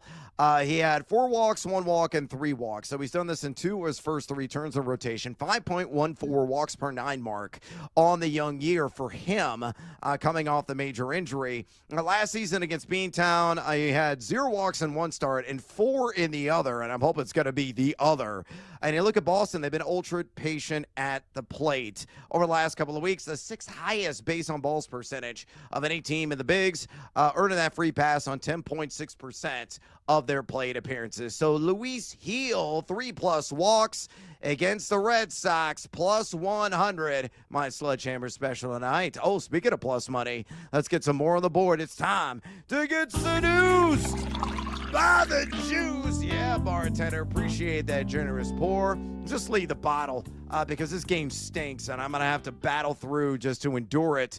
The plus money, that is a requirement. Whatever the heck you want, just give me a juicy, buzzy bet. What else do you have? All right, today I saw my Heisman graphic, and I was like, man, I have a lot of Heisman bets, per usual, 8. But you need, like, one big one. You need one official pick. So here tonight, 2 days before the season officially kicks off, on August 21st, I'll make my official prediction. I'm going to go with the starting quarterback of who I think is going to be the best team in college football this season, and that's Drew Aller of Penn State. The reason I really like this bet, man, is if you look at even what Jalen Daniels did at Kansas, year 2 under Andy Kotelnicki, the numbers were much better. And, even in their first season together, I know Drew Aller, it didn't end well because of the college football playoff game that everybody watched, but he completed 69% of his passes, 8.9 yards per attempt before the college football playoff game, of course. Better receivers, and he's going to have all eyeballs on him because they're going to be a top 5 team. You get a game against Oregon on September 27th, and then you're on the road against Ohio State November 1st. So 18-1, Drew Aller. I think he throws close to 4,000 yards, hopefully, completes over 70% of his passes. We're going to have a strong run game, obviously, with Singleton and Allen back. So that's the official pick. And that's the biggest bet that I have. Aller Heisman, 18-1. Print the shirts. All right, going back to the ancient rivalry between the Red Sox and Yankees, I'm going to live in the land down under on a half a total bag for Paul Goldschmidt at plus 140. Yeah, rolling the shoulders, getting seduced by that juice. Not a great history against Lucas Giolito. 1-9 with a couple of Ks lifetime. He's been under a half a total bag in 7 of his last 13 games, only batting .222 in the last 30 days. And in Yankee Stadium, batting just .208 this season, and worse yet, a $182 in 22 plate appearances this year against Boston. So Paul Goldschmidt under a half a total bag at plus 140. That's what has me rolling my shoulders tonight, batting 7th in the Yankees order this evening. All right, bonus time. Whether in baseball, WNBA, futures, in college football, or the NFL, maybe some action in the preseason tonight. All I need is another bet. So Horvat, give it to me. All right, so was going to talk a little bit about why in the Big Ten I like Michigan State to win over 5.5 games, but I like them to win over 5.5 games because they bring back their starting quarterback, Aiden Childs, and Jonathan Smith's the head coach, and I like him a lot. Instead, I need a little action tonight. So Sonny Gray has went over 5.5 Ks, Brad, in 3 straight starts. Had 7 against the Yanks, 7 against our Cubs, unfortunately, and 8 against the Dodgers. This is the hater bet of the night. I'm going under 5.5 on Sonny Gray. It's juiced to the over, minus 159. Give me a little plus money. I'll bet this plus 115. Sonny Gray, under 5.5 Ks against the Tampa Bay Rays. Ooh. Touch and go on the road, man. I'm telling you, with that 5+ ERA on the season away from the Lou. All right, bonus time for me. I'm going back to the WNBA. Nafisa Collier. I'm going to take the over on 18.5 points for her tonight against the Atlanta Dream. She's already faced this team twice this year. She dropped 32-26. 32-26. All I need is 19 to cash in game numero tres in this season series. She's gone over 18.5 points. 5 of the last 6 games. Atlanta has allowed the fewest opponent points per game at 74 flat in their last 10, surrendering just 0.988 points per possession over that same span. But Nafisa Collier, I think, hits the over. I think she's going to score at least 20. So get to 19, and I cash in at a lighter juice there at minus 105 at BetMGM. So liking that one quite a bit. Let me give you a scoreboard update here real quick. I believe it's 3-0. Last I saw in this Carolina Panthers. Yes, 2:40 to go in the first quarter. 3-0 Carolina over Pittsburgh. That's great news for your under in this game. Could be a war of attrition to say the least. 2-0 Houston over Baltimore. 0-0 Yankees and Red Sox. And Heel already had 2 walks in the first inning. So bravo, way to be uncontrolled. And then Rays and Cardinals just underway, 0-0 in the top of the first inning there in sweltering Western Florida. What are you looking forward to most in game numero 2? Give me a hot take that you want to see in the NFL. Yeah, I mean, that's a great question, man, right? Because the preseason is so much different, right? The way that every coach treats it. You know, I know, like, Sean McVay treats it the right way, where you don't see any of the starters.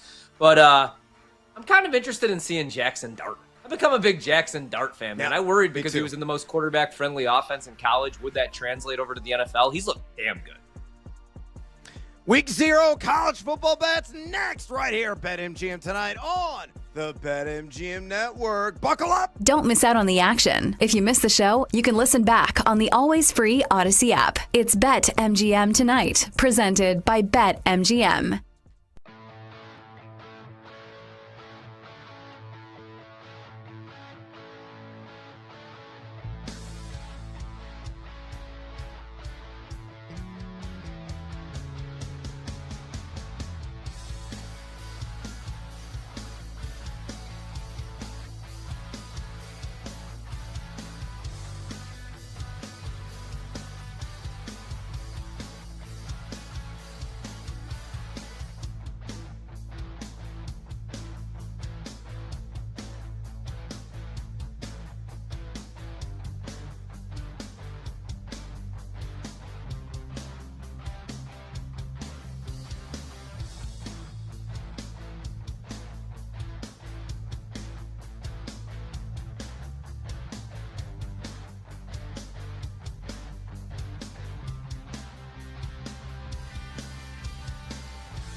It's time to make money on the college gridiron on BetMGM tonight with Brad Evans and Ryan Horvat. Presented by BetMGM, the sportsbook born in Vegas. Welcome back to BetMGM tonight. Brad the Big Noise Evans with you. Ryan Horvat along for the ride on this hashtag Tequila Thursday. And we're going to be sipping on some college football week 0 action. Another edition of Fade or Follow here momentarily. Caleb Johnson, by the way, officially in the game. Look rock solid against third stringers on his first couple of touches. First touch for 8 yards. I believe the second went for 6. So far, so good for him. Again, the big storyline in this game for those of you that have a fantasy football draft upcoming this weekend. This is the busiest fantasy football draft weekend of the year. Caleb Johnson, third man in the pecking order. Kent Gainwell ahead of him. Jalen Warren also ahead of him. Just now entering the game, and a game with nothing but backups, and he is basically a second string backup player. Don't go, leaping to get his services on your fantasy football team by any stretch of the imagination. Don't go the extra mile. RB 27, 75.63. He should steadily improve as the season goes on, but he's got pass pro issues and a guy as well that doesn't look like it so far in his first couple of touches, but running behind a rickety offensive line there, at least the first-string offensive line of the Pittsburgh Steelers. Again, we'll keep you up to date on all the progress in that preseason matchup. In the second game, it's going to be starting here in about 17 minutes between the New York Giants and the backups of the New England Patriots. It's going to get a whole lot of Jackson Dart tonight, and I need him to be white hot in the first half because your boy laid the 3.5 on the G-Men to make me some G's on that first half line. By the way, no matter where the action is, BetMGM will supercharge the odds on your next sports bet. Use the Odds Boost token to boost your potential payout on a winning bet only at BetMGM. So opt in right now and use that Odds Boost token. Maybe want to apply it to one of the preseason games tonight, maybe some of the action in Major League Baseball, the WNBA, or on a future. Just go ahead and use it. Odds Boost token and let it ride at BetMGM. All right, with that out of the way, hopefully Brando's going to have the sounder ready. I didn't drop it in the dock. It's time for another edition of Fade or Follow. Will you fade or will you follow? Whose car are we going to take? On BetMGM tonight. Slow clap for Brandon Combs, REP here on BetMGM tonight. Well played, my friend. All right, it's week 0, man. Finally, we got some meaningful action going down in football, whether the junior circuit or the pro circuit, but it's going to start first with the juniors and week 0 of the college football season, and you got to go across the pond to Ireland and good old Dublin. By the way, side note, I don't know if you saw the preview that was making the rounds of the new Daniel Day-Lewis movie. Daniel Day-Lewis out of retirement. He and his son wrote a new movie together, and his son directed it. My God. Just back up the truck and give them all the Oscars right now. I don't know entirely what it's about, but it looks damn good, Horvat. Anything with Daniel Day-Lewis, sign me up. I wish they still had midnight screenings. I was such a dork in high school. Me and my buddy were big film buffs. My dad we owned a video store growing up, man. J&R Video. So midnight, any release, even if it was going to be a crappy movie, my parents would be like, this is just an excuse to stay out on a school night. But I'll never forget seeing The Matrix, but I'll never forget, man, There'll Be Blood and Gangs of New York. We saw both of those at midnight. Gangs of New York, I've probably seen that movie over 150 times, and I'm not kidding. One of the more, I don't even know if it's underrated, but I don't hear people talk about it enough. And in my opinion, the greatest actor of our generation. People will say Leonardo DiCaprio. Weirdos will say Johnny Depp. It's Daniel, and it's not even close, man. Not even close. Daniel Day-Lewis all day. Last Mohicans, still a banger. Yes. One of my favorite movies. Yes. I was a teacher. Yes.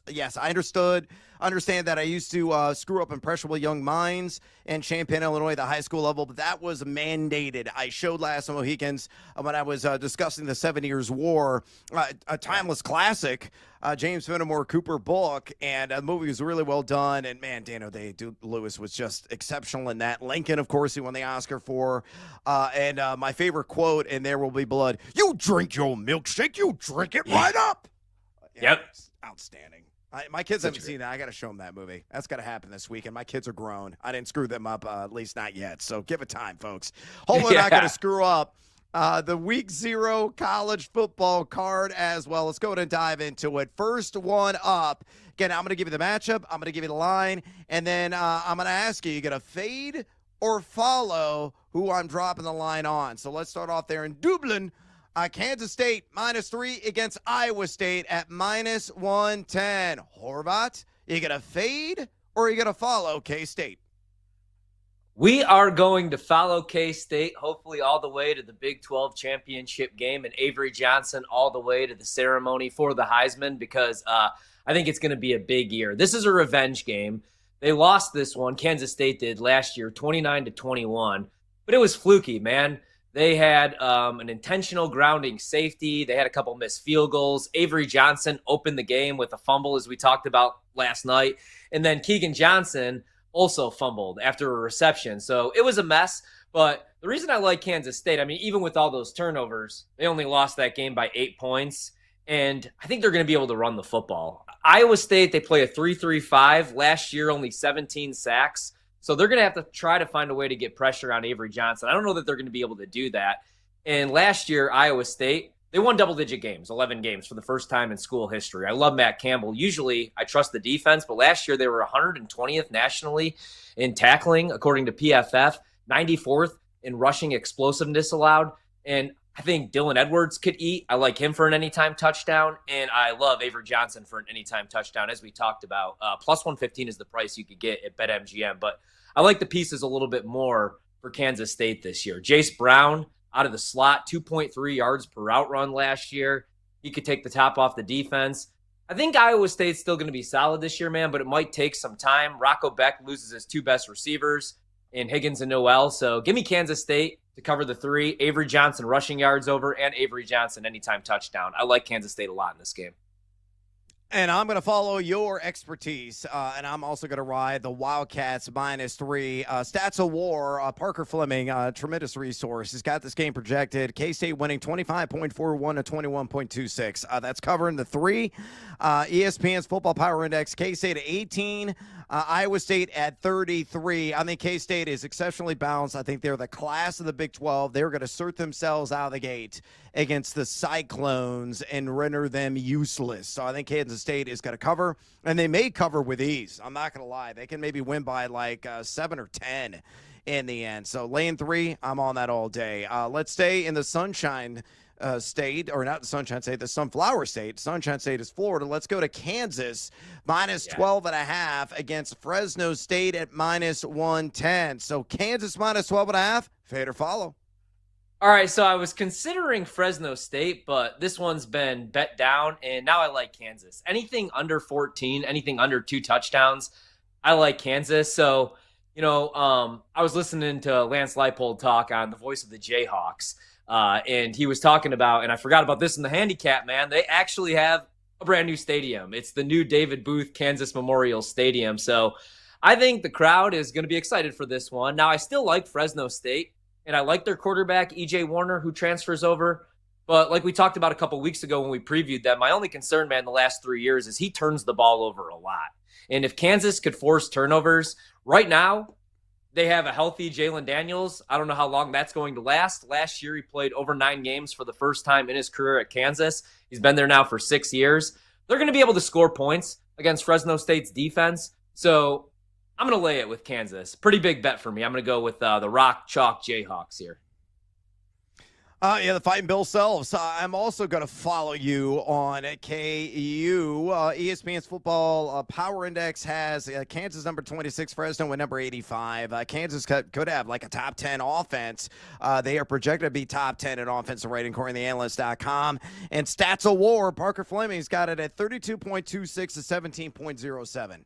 100% going to tell you with Kansas, this one could be a lopsided affair. I will happily lay the 12.5. Let's go to the fighting blood clots, I call them, and the red blobs that are Western Kentucky, the Hilltoppers, laying 10.5 against Sam Houston State at a -110. Again, WKU -10.5. Fade or follow? All right, so because of the uncertainty with both of these teams, man, I would have to take the points here with Sam Houston. Anything over the key number of 10.5. But I did bet this game because I'm a lunatic. So it got down to the total. I don't know what's going on with this total. We were at 62.5. We were at 62. It's 61.5 even. Anything over 60. I like the under here. So I get why the total is so high. Western Kentucky has a brand new head coach, Abilene Christian coach Keith Patterson, brings over his quarterback who had over 8,000 passing yards there, right? So everybody expects big things. And then for Sam Houston, they bring over Phil Longo, who's called plays at North Carolina. He runs the air raid. So this total, just a little bit too high. I've heard a lot of people make the case for the over. Week 0, brand new coaches with new teams. I'm going to go under here, 61.5. But if I had to bet the side, it would be Sam Houston or pass for me at 10.5. Too many points. Yeah, I'm going to fire the Colt revolver for Sam Houston State as well. Look, if you look at ESPN's Football Power Index, they're 10 spots higher in that projection compared to Western Kentucky. 10.5 points, way too many. Now, Stats of War has got this at 33.50 to 22.59. So just above with the cover there in that margin, but I think it's going to be tighter than that. I think this is going to be a one-score affair. So give me Sam Houston State, plus the 10.5 at a -110. So you and I on lockstep, 3 for 3 so far. Last one, Hawaii -2.5 against Stanford, -110. The Rainbow Warriors -2.5. Fade or follow? Oh, man. So, all right, I don't have anything on this one, but I would have to cheer for Hawaii because I have Stanford under 3.5 wins. When I bet the under 3.5 wins, I counted this one as a victory actually for Stanford. I think that they could win 3 games on the nose as they've done the last 3 seasons. But we talked about this, man. Frank Reich takes over. I don't really know what this team's going to look like. It's been crazy, the line movement here, though. Stanford actually opened up as a 4-point favorite. Now we've had a reverse line movement where they're a 2.5 to a 3-point dog. I'll roll with Timmy Chang and the boys, though. Give me Hawaii on the island here. I wish this game was at midnight, but even though it's a little bit earlier, give me the Rainbow Warriors. I never fade Hawaii. There's always a Hawaii game, and I'm all aboard the Chang gang. I will take Hawaii in that reverse line action. Is very telling, and lay the 2.5. So you and I following on all 4 bets together. Right now, we got to take a little siesta. When we come back, bear down, Chicago Bears. Talking Bears with Zach Pearson. Don't you go anywhere, fools. This is BetMGM tonight on the BetMGM Network. Kate Constable, Bets What's here, Friday morning at 9:20 Eastern. Matthew Stafford's back is an issue. What it means for the Rams' future on the next Bet Sweats.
Let the chaos commence. We are the betting show. There is no other show on the planet that packs in more picks nightly. With the big noise, Brad Evans. Oh, sharp action!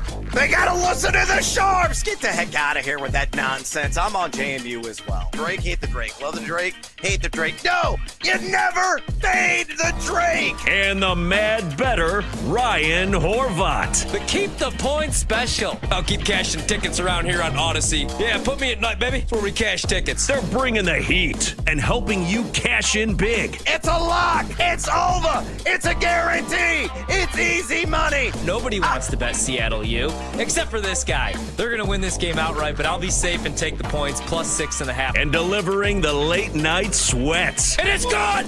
It's gone! Oh, it is gone! No way! It is gone! Holy God! It is gone!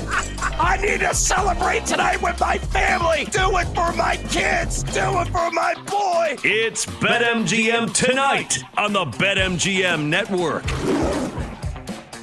Welcome back to BetMGM tonight. Brad the Big Noise Evans with you. And on this hashtag Tequila Thursday, billing up the bar with your boy, the one, the only, the ever so handsome Ryan Horvat. We're going to be talking Bear Down, Chicago Bears with Zach Pearson here momentarily. Got a lot of questions for him.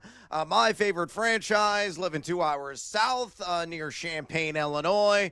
And Ryan Horvat, though a diehard Packers fan, has somehow, some way, kind of insanely adopted this team as his squad to tail this year. So we can't wait to break things down on all the action. Dog Bears are there in the Windy City with Zach Pearson. A further reminder, folks, if you want to talk fantasy football with us, you absolutely can. We know you got drafts coming. This is the #1 draft weekend of the season approaching. So if you got strategy questions, player-specific questions, anything else top of mind, maybe you want to share your all-overvalued selection this year in fantasy drafts, simple way to contact Ryan Horvat and I, just pick up the phone and dial us full at 833-732-3875, 833-732-3875. You can also submit your comments or your questions on the X or the Twitter at BetMGM Tonight. Again, on X,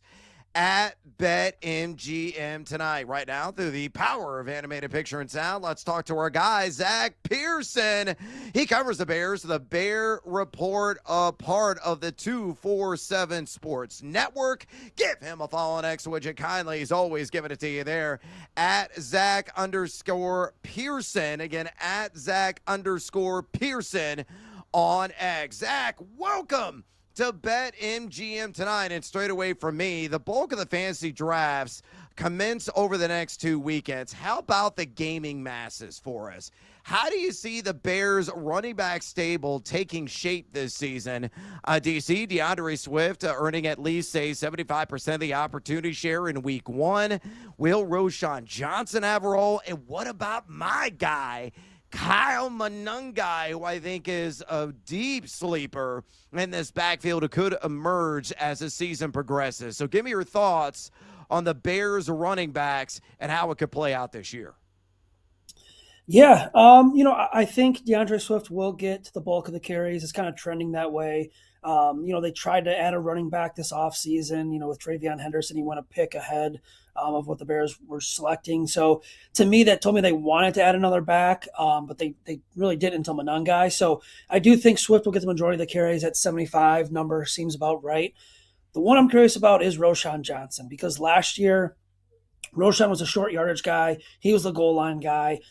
He was the guy that was kind of poaching those touchdowns from DeAndre Swift. Now, he's been hurt for about a week and a half. The Bears had a pretty physical live tackling practice, and he came out of that with an injury. We really don't know what's going on with him. He won't play Friday in Kansas City. Hopefully good for week 1, so he'll have a role as that short yardage. Now, Monangai, the rookie's been impressive. He's also a little banged up right now, did not play in Sunday's preseason game. Probably won't play Friday night as well. I think he'll have a role, but I think he'll be a little down the line. I think they're going to go with Swift. They're going to go with Roschon, that short yardage. Monangai kind of work his way up that ladder and kind of find those carries here and there. He was a good pass blocker at Rutgers. He made a couple mistakes in the first preseason game and in joint practices. But he went up against Bradley Chubb of the Miami Dolphins, which is no easy task for a running back his size. So I do think Monangai will eventually have a role. Just going to take some time. Zach, Caleb Williams said the goal this year, become the first Bears quarterback to throw over 4,000 yards, complete 70% of his passes. Do you think these are realistic expectations? I've never seen a second-year quarterback where there's so much overreaction. There's, a practice where he can't hit the net. He has a little outburst and everybody overreacts. Then there's a really good preseason game, and the next thing you know, he's a top 5 quarterback again. Where do you stand with Caleb Williams now, year 1 with Ben Johnson calling plays? Yeah, the social media stuff is fantastic. It's perfect storm of bad Bears quarterbacks over the years, and Caleb Williams is a lightning rod. So that's what that is. I like what I've seen so far. And when people ask me, how's it been going in camp? What have you seen? There's ups and downs. That's to be expected. It's training camp. It's practice. There's going to be bad moments. There's going to be good moments. I think we fall in love with those highlight throws and practices, which, he's had a couple. He's also had some bad days as well. But I think it's going to be a perfect marriage for him. And I think what we finally saw on Sunday, it was against second and third stringers of the Bills, but it was something we needed to see. We needed, the media needed to see it in a game. Fans needed to see it. And I think it's going to help them build confidence. I think Ben Johnson, with what he wants to do with Caleb Williams, early on, I think they probably lean on the run a little bit, especially against Minnesota and, Detroit, kind of get him in a groove. But I think it's going to be good things. In terms of, those projections and what he wants to reach, I think the 4,000 one is probably more attainable. You look at 70% passing. Last year, I think 5 quarterbacks did that. And Jane Daniels was pretty close at number 6. So it's not an easy thing to do. I don't think he'll hit that mark. But I think, 4,000 passing yards, high touchdowns, low interceptions would be a great year for him. And then, I know a lot of people are excited about Colston Loveland, and they look at Sam Laporta's rookie season with Detroit and how Ben Johnson utilized him. I think he's a little bit different of a player, right? You watch him run routes, he looks like a wide receiver, looks like a basketball player. There was the shoulder injury, but he looks fully healthy. What do you think realistic expectations and statistics for him are? Can he be an 800 to 1,000-yard receiver, double-digit touchdown guy year 1? Does it take him a little bit of time, especially with Cole Kmet there in the offense as well? What do you think realistic expectations are for Colston Loveland year 1 with the Bears?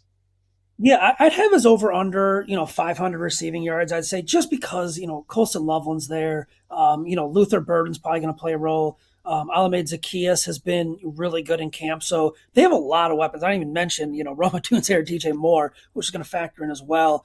I'd say the over under 500 would be good. You look at his touchdowns. I think he's going to be a really good red zone threat. Like I said, he looks like a wide receiver out there, and I'm not going to compare it to Brock Bowers or anything like that because Brock Bowers looks almost generational. But Brock Bowers coming out looked like a wide receiver at times, and I think the Bears are going to try doing the same thing, lining him up in different spots. The slot, in line, lining up on the outside. I think Ben Johnson's going to get real creative with them. And I think we're going to see why they took him at number 10, over another tight end or another wide receiver. Yeah, guys, certainly makes my heart go pitter-pat as when Colston Loveland, I'm a diehard University of Illinois fan. I know we owned Michigan last year, but, man, he tore up the Illini in that game, and you could see the separation, the skill set that he possesses, especially over the middle on some of those seam routes. Could be ultra dangerous in the Windy City this year. We're talking to Zach Pearson, who covers the Bears for the Bear Report, a part of the 247 Sports Network. Give him a follow on X, would you kindly, at Zach_Pearson. Again, on X at Zach_Pearson. Zach, you talked up Roma Dunze. Let's dig in a little bit deeper. The temperature around him this summer has grown hotter and hotter, though we didn't see really much in the last preseason game. We saw a botched opportunity, as a matter of fact, from the arm of Caleb Williams. Who do you believe, post better numbers this year, Odunze or DJ Moore? Right now, Odunze's receiving yards line at BetMGM sits at 850.5. And I'll ask you, over or under? I'll say over on that. I think him and Caleb Williams will have that connection. Last year, watching them, kind of felt like they weren't on the same page at times. And, even like that game against the Bills you mentioned, it was just kind of a bad throw by Caleb Williams. Rome will tell you he should have caught it, but yeah, it just wasn't in sync. I think, though, DJ Moore is going to have a bigger role than a lot of people think, and here's why. Ben Johnson flat out said it. They want to get him the ball in space. He's really good with the ball after catch. And they've been lining up in the backfield. They've been lining up in the slot on the outside. So I think Moore's going to have a big role as well. In terms of who, would be that top wide receiver, I think down the line will probably be Roma Dunze. But yeah, I wouldn't rule out DJ Moore having a big year as well. Yeah, just for comparison's sake, DJ Moore's over-under is 975.5 receiving yards on the season. But Adunze at 850.5, it seems dirt cheap and highly attainable on that over. So we're in agreement there. Zach, we'll get you out of here on this. I saw a season-long yardage prop on Luther Burden set at just 450.5 yards. Are you slam dunking the over on that? What kind of role should we expect from him starting in week 1? And is it fair to call him a poor man's version of Amon-Ra St. Brown? He's going to be the one to watch this year, because I don't know everything we've seen in the practice, when he gets the ball in his hands, he looks like the real deal. I mean, he looks the part. Last year, if we were doing this show and talk about him in college, there were people saying he's a top 10 pick going into that year in Missouri. Yeah. And obviously we know what happened in Missouri, but he looks like the real deal. Now, I think the only thing that could kind of hold him under that number is what I mentioned earlier. There's one football. They're going to have a lot of weapons. And I mentioned Zacchaeus too. Zacchaeus has been one of Caleb Williams' go-to guys. And I think he'll actually get probably the bulk of the reps in the slot this year, which is where Luther Burden could play. But I'd probably go under just for that, just because I think there's only one football, a lot of weapons. But I think as time goes on, he'll probably develop, and I think he will be the future here in Chicago. I mean, he looks like the real deal. I've been very impressed with him. Yeah, certainly generated a ton of buzz in Bears training camp, to say the least. Outstanding stuff from Zach Pearson, who covers the Bears. So the Bear Report, a part of the 247 Sports Network. Give him a follow on X at Zach_Pearson. Again, on X at Zach_Pearson. Zach, hope it's going to be a fruitful season. They're in the city of Chicago. Good luck. Cover the Bears. Have a great one. And please stop by when you get a moment and update us on what you're hearing as the season progresses. Thanks for the time. For sure. Thank you. I hope the Bears are good. Chicago needs a winner right now. Good Lord, yes, we do. Desperately need a winner. The Cubs are also killing us. So they won the series against Milwaukee, but a mountain to climb, to say the least, to try to get back in that division race. But let's go ahead and talk Bears. Zach just threw out that he's on the under with Luther Burden at 450.5. I think that's low-hanging fruit, man. I think he's going to slam dunk the over on that. I'm going to say at a minimum it's 550 receiving yards. He's just so shifty, so crafty and underneath routes that he has become a safety valve, and a guy against some appreciable yak as well at the catch. That was an area that he thrived in at the University of Missouri, which happens to play in some conference you might have heard of, the SEC. So I think Burden will definitely cash the over on 450.5 if he plays even, say, 15 games this season. Are you in alignment there? I am, man, because the knock on him in college was he didn't want to get dirty. He didn't want to block to get the rock. But we saw, on that goal line drive, he was blocking a little bit. I think everybody has the opportunity to go over their numbers, right? Especially these short prices, these short numbers. I mean, if Ben Johnson, it's his first draft and he selects Colston Loveland, Luther Burden, he's going to use them. I mean, look what he did for Jared Goff. Goff had a 46 total QBR the year before Ben Johnson took over. The next year, a 63. And Caleb last year, his QBR was 47, 28th in the NFL, was sacked a league-high 68 times. Now he's going to be under center more. They're going to use more play action, more pre-snap motion. So it could be any of these guys any other week, man. Luther Burden, Colston Loveland. I'm excited to see how he uses all these guys for sure.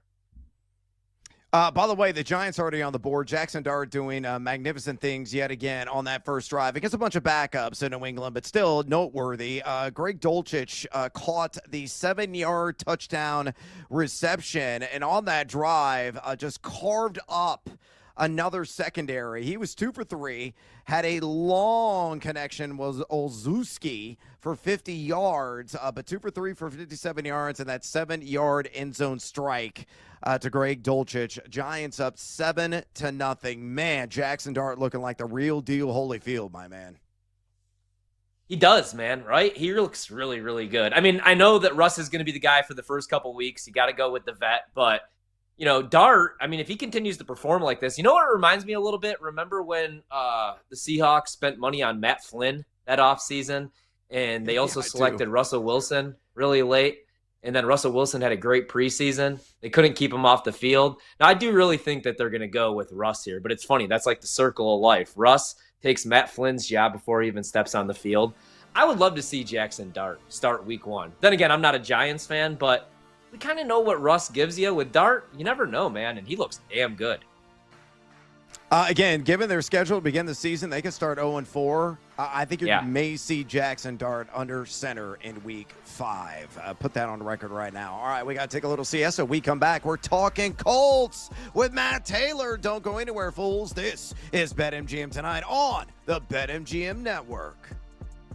Don't go anywhere. Brad Evans and Ryan Horvat will be right back with more Wagertainment on BetMGM tonight on the BetMGM Network.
Let's get back to the madness. This is BetMGM Tonight with Brad Evans and Ryan Horvat on the BetMGM Network. Welcome back to BetMGM Tonight. Brad the Big Noise Evans with you. Ryan Horvat in the house on this hashtag Tequila Thursday. We're motoring through. We're going to be talking to Matt Taylor covering the Indianapolis Colts here momentarily. But a friendly reminder, folks, the two biggest fantasy football drafts weekends are back-to-back starting this weekend and, of course, Labor Day weekend. And we know you got a lot of questions top of mind. So if you want to share those questions with us, we are here to help. Easy way to contact Tori and I here on BetMGM Tonight. Just pick up the phone and dial us, fools, at 833-732-3875. 833-732-3875. You can also submit your questions and comments via the X or the Twitter at BetMGM Tonight. Again, on X, at BetMGM Tonight. We're watching Jackson Dart just throw frozen rope after frozen rope, carving up a bunch of backups of this New England team. Already 7-0, have 57 yards and a touchdown. Greg Dulcich, the tight end, that accounts for the touchdown on the board. So again, 7-0, 10 minutes ago, the first quarter. On Amazon, Dart already has his team on the move, though. It's 3rd and 6, approaching midfield. We're going to see if he can convert this, but looking just awesome yet again. And again, Russell Wilson's days could be numbered in the Big Apple. Again, I'm already on record saying week 5, give me Jackson Dart to start against the New Orleans Saints down in the Crescent City. All right now, let's go to the phone lines and talk to Matt Taylor, the radio voice of the Indianapolis Colts. Have been in the news this week. Make sure you follow him on X, where he's always giving it to you there, at Matt Tay Colts, at Matt Tay, Tay Colts. Matt, welcome to BetMGM Tonight. Straight away from me, amigo. Let's start with a decision that rocked the fantasy football world and stirred the pot of opinion everywhere in the NFL. Daniel Jones named the starter over Anthony Richardson. Why do you believe Shane Steichen went that direction? What does Jones bring to the table compared to Richardson? Are you buying that Daniel Jones will actually start the entire season if healthy, as Steichen has already said? Well, I think there's a little bit of a backstory here. I mean, as you guys know, Anthony Richardson in his first 2 years, he's only played 15 games. He sat for 2 games, in terms of a benching to kind of take a step back and, go through more of a focus of preparation and just what it means to, all that encapsulates, being a franchise quarterback. So that happened last year. And then you couple that with his production on the field last season, right? Under 50% completion percentage. And all of those things. So you combine his production on the field or lack thereof and his inability to stay on it, it kind of forced the Colts' hand going into a season where, they feel the urgency to win because the roster around the quarterback is really pretty good. There's really not a whole lot of liabilities and holes in this roster, and they've missed the playoffs 4 straight years, but they've been close, right? 4 of those years that they've missed out on the playoffs, they've won at least 8 games in 3 of those seasons. So they're kind of right there, getting ready to bang the door down. They just need, some better consistent quarterback play. And it's not all about the quarterback, right? It's not all about one guy, as you know. But, we all know the NFL, it's pretty important to have consistent quarterback play. It can mask a lot of things, and the Colts realize that. So, that's the genesis of this competition here with Daniel Jones and why they brought him in free agency back in March. And they were very transparent about wanting to push Anthony Richardson and him needing to get better and focus on a lot of things, including the intermediate part of the passing game. That's where he has struggled the most so far in 2 years in terms of accuracy. It's in the middle of the field between the numbers and that intermediate part, 15 to 20 yards down the field. He can throw a great deep ball. He's a great running athletic quarterback, as you guys know, but that's where quarterbacks make their hay in the NFL. So they challenged him here in the offseason, and he did get better and grow and develop, but as Shane Steichen said this week, that after a couple of months of a competition between Jones and Richardson, Jones is the guy that is a little bit more consistent in everything that it takes to play quarterback. It's pre-snap recognition. It's mastery of the playbook. It's leadership inside the huddle. And most importantly, consistency in the passing game, ball placement, in overall accuracy. And Shane also said that Anthony did get better, but still has a way to go there. So that's how they landed on this decision. And again, this is a hill that I'm going to die on, and you guys might disagree, but again, I thought that was a playoff team last year. They were 8-9. If they had just a little bit more from their quarterback spot a year ago, even with an up and down defense on the other side of the ball, they could have made the playoffs. Heck, they could have even won the division, beating the Texans for the AFC South. Yeah. So that's sort of the backstory on how they arrived at this situation. But it comes with a polarizing, aspect of the topic, because he was drafted in the top 5. And Daniel Jones is coming off an exodus from New York that wasn't pretty. So, I think Daniel has a chip on his shoulder. The Colts have something to prove, and Anthony Richardson now has something to prove. And now everybody's talking about his future in Indianapolis and what it means for the Colts going forward. So there's certainly, no shortage of topics surrounding this discussion and the decision the Colts made this week. Yeah, Matt, and you have to be able to throw the ball in the middle of the field in this offense, because they used their first-round draft selection, obviously, on Tyler Warren, and we saw at Penn State, he lined up all over the field, in the slot as a traditional tight end, in the wildcat at times. How are they going to use him in Indy? I joke with Brad after that first preseason game that he could legitimately see 150 targets this year. And it sounds crazy, but look what Brock Bowers did his rookie season, over 100 receptions. What do you see from Tyler Warren, his rookie year, even if the quarterback play is a little shaky? Well, I think now that we do know who the quarterback is going to be, and that being Daniel Jones, I think regardless, Warren was in store for a very productive season. But now that Jones is the quarterback, I think you can sort of up that ante, because, like you said, he's going to feast in the middle of the field and hopefully remedy some of those woes the Colts had in that aspect last year. But you're seeing it so far in training camp and in preseason games. It's going to be a lot of creativity, and they're going to scheme up ways to just get him the football and create ways for him to rack up yards after the catch, whether that's in the screen game, whether that's over the middle of the field with drags and overs. They're going to line him up in the slot, the traditional tight end position. You guys saw at Penn State, they lined him up in the backfield as a wildcat quarterback. There's that infamous play in that USC game last year that he had with Penn State where, he lined up at center in a wacky formation, snapped the ball to a quarterback. They ran a double pass. He goes out for a route and catches the ball over 2 linebackers in the end zone.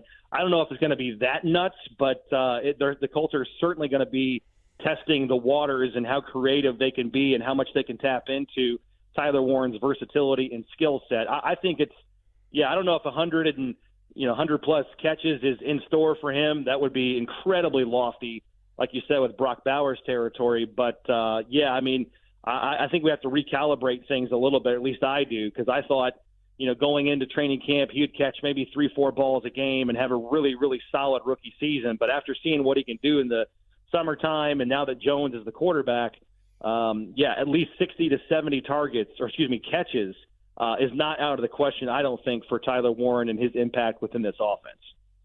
What about when Daniel Jones does have to throw outside the numbers? Obviously, you have Pittman, you have Downs, you have Pierce. A lot of our listeners, fantasy owners, Pittman, obviously a solid player, but who do you like the most, and what kind of seasons do you expect from all 3 of those guys? Well, last year the Colts had 3 receivers over 800 yards. Those guys you just mentioned. They had Pittman, Pierce, and Josh Downs. And, I don't necessarily know. I mean, that was the first time in the NFL that one team had 3 guys over 800 yards since 2021. And it was the first time the Colts had that happen to the franchise since, I believe, 2004, when they were putting up those Star Wars numbers with Peyton Manning and Marvin Harrison and Brandon Stokely and Reggie Wayne. But I don't necessarily know if that's a good thing, because, again, the receivers had to kind of make up for the lack of production that the Colts got collectively from the tight ends last year, because, again, the middle of the field was just so void of production. So, from a fantasy standpoint, I think it's tough to say because of Tyler Warren's presence now in the offense. You still want to be able to run the football with Jonathan Taylor. You don't want to take away the identity that the offense has kind of built up the last couple of years. But I will say that I think Michael Pittman Jr. is in store for a little bit of a bounce-back season, at least statistically. last year he's not going to make any excuses, but I'll make one for him. He played very banged up most of the season last year. He had a nagging back thing that probably would have placed most wide receivers at least on short-term IR. But he played through it and gutted through it the entire season.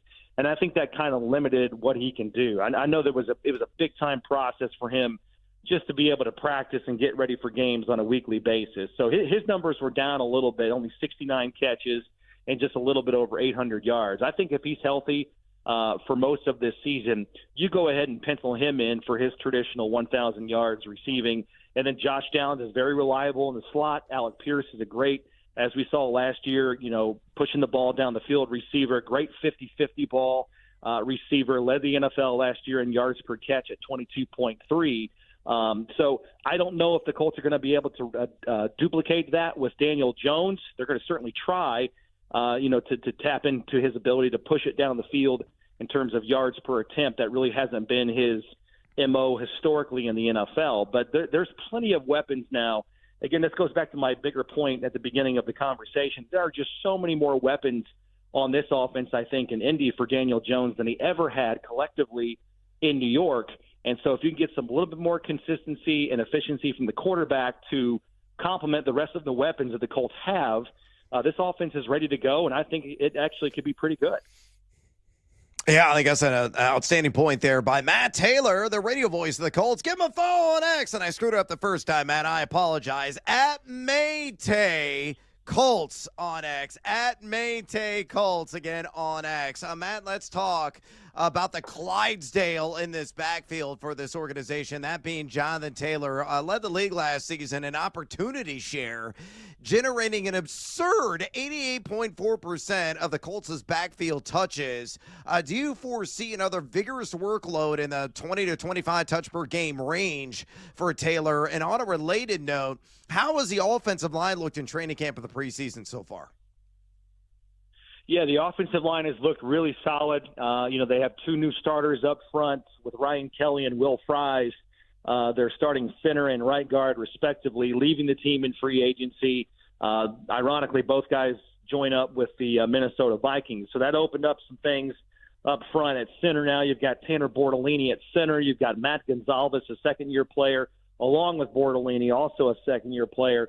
So those guys are at right guard and center, respectively. And I think they've handled themselves well. Obviously, they're taking on a much bigger role, but I don't think it appears to be too big for either one of them.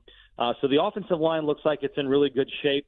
Bernard Ryman just signed a massive extension at left tackle, and he has proven to be one of the gems of the Colts' recent draft haul. Third-round guy that's turned into a very, very good cornerstone left tackle piece. You still got Quentin Nelson at left guard. You still have Braden Smith at right tackle. So, these are guys that have been with the team now for 7+ seasons. So they know what they have in those spots. But, you mentioned Jonathan Taylor, and yeah, I think he's in store for another mega season. Again, you go ahead and just get that pencil out and, scribble down 1,000 yards. But, I think I've talked to you guys before in the past. Jonathan Taylor has had some enormous seasons for the Colts, which is awesome. I mean, he's trending towards, no hyperbole, being a Ring of Honor player. He might be trending towards being a Hall of Fame player. I mean, already he ranks second all time in franchise history in rushing yards, and twice he's gone over 1,400 yards for a season. But in neither of those seasons have the Colts made the playoffs. So it can't be all about Jonathan Taylor. Again, this goes back to what I've said ad nauseum all off season, and I apologize to keep hitting it, but they have to have a passing game.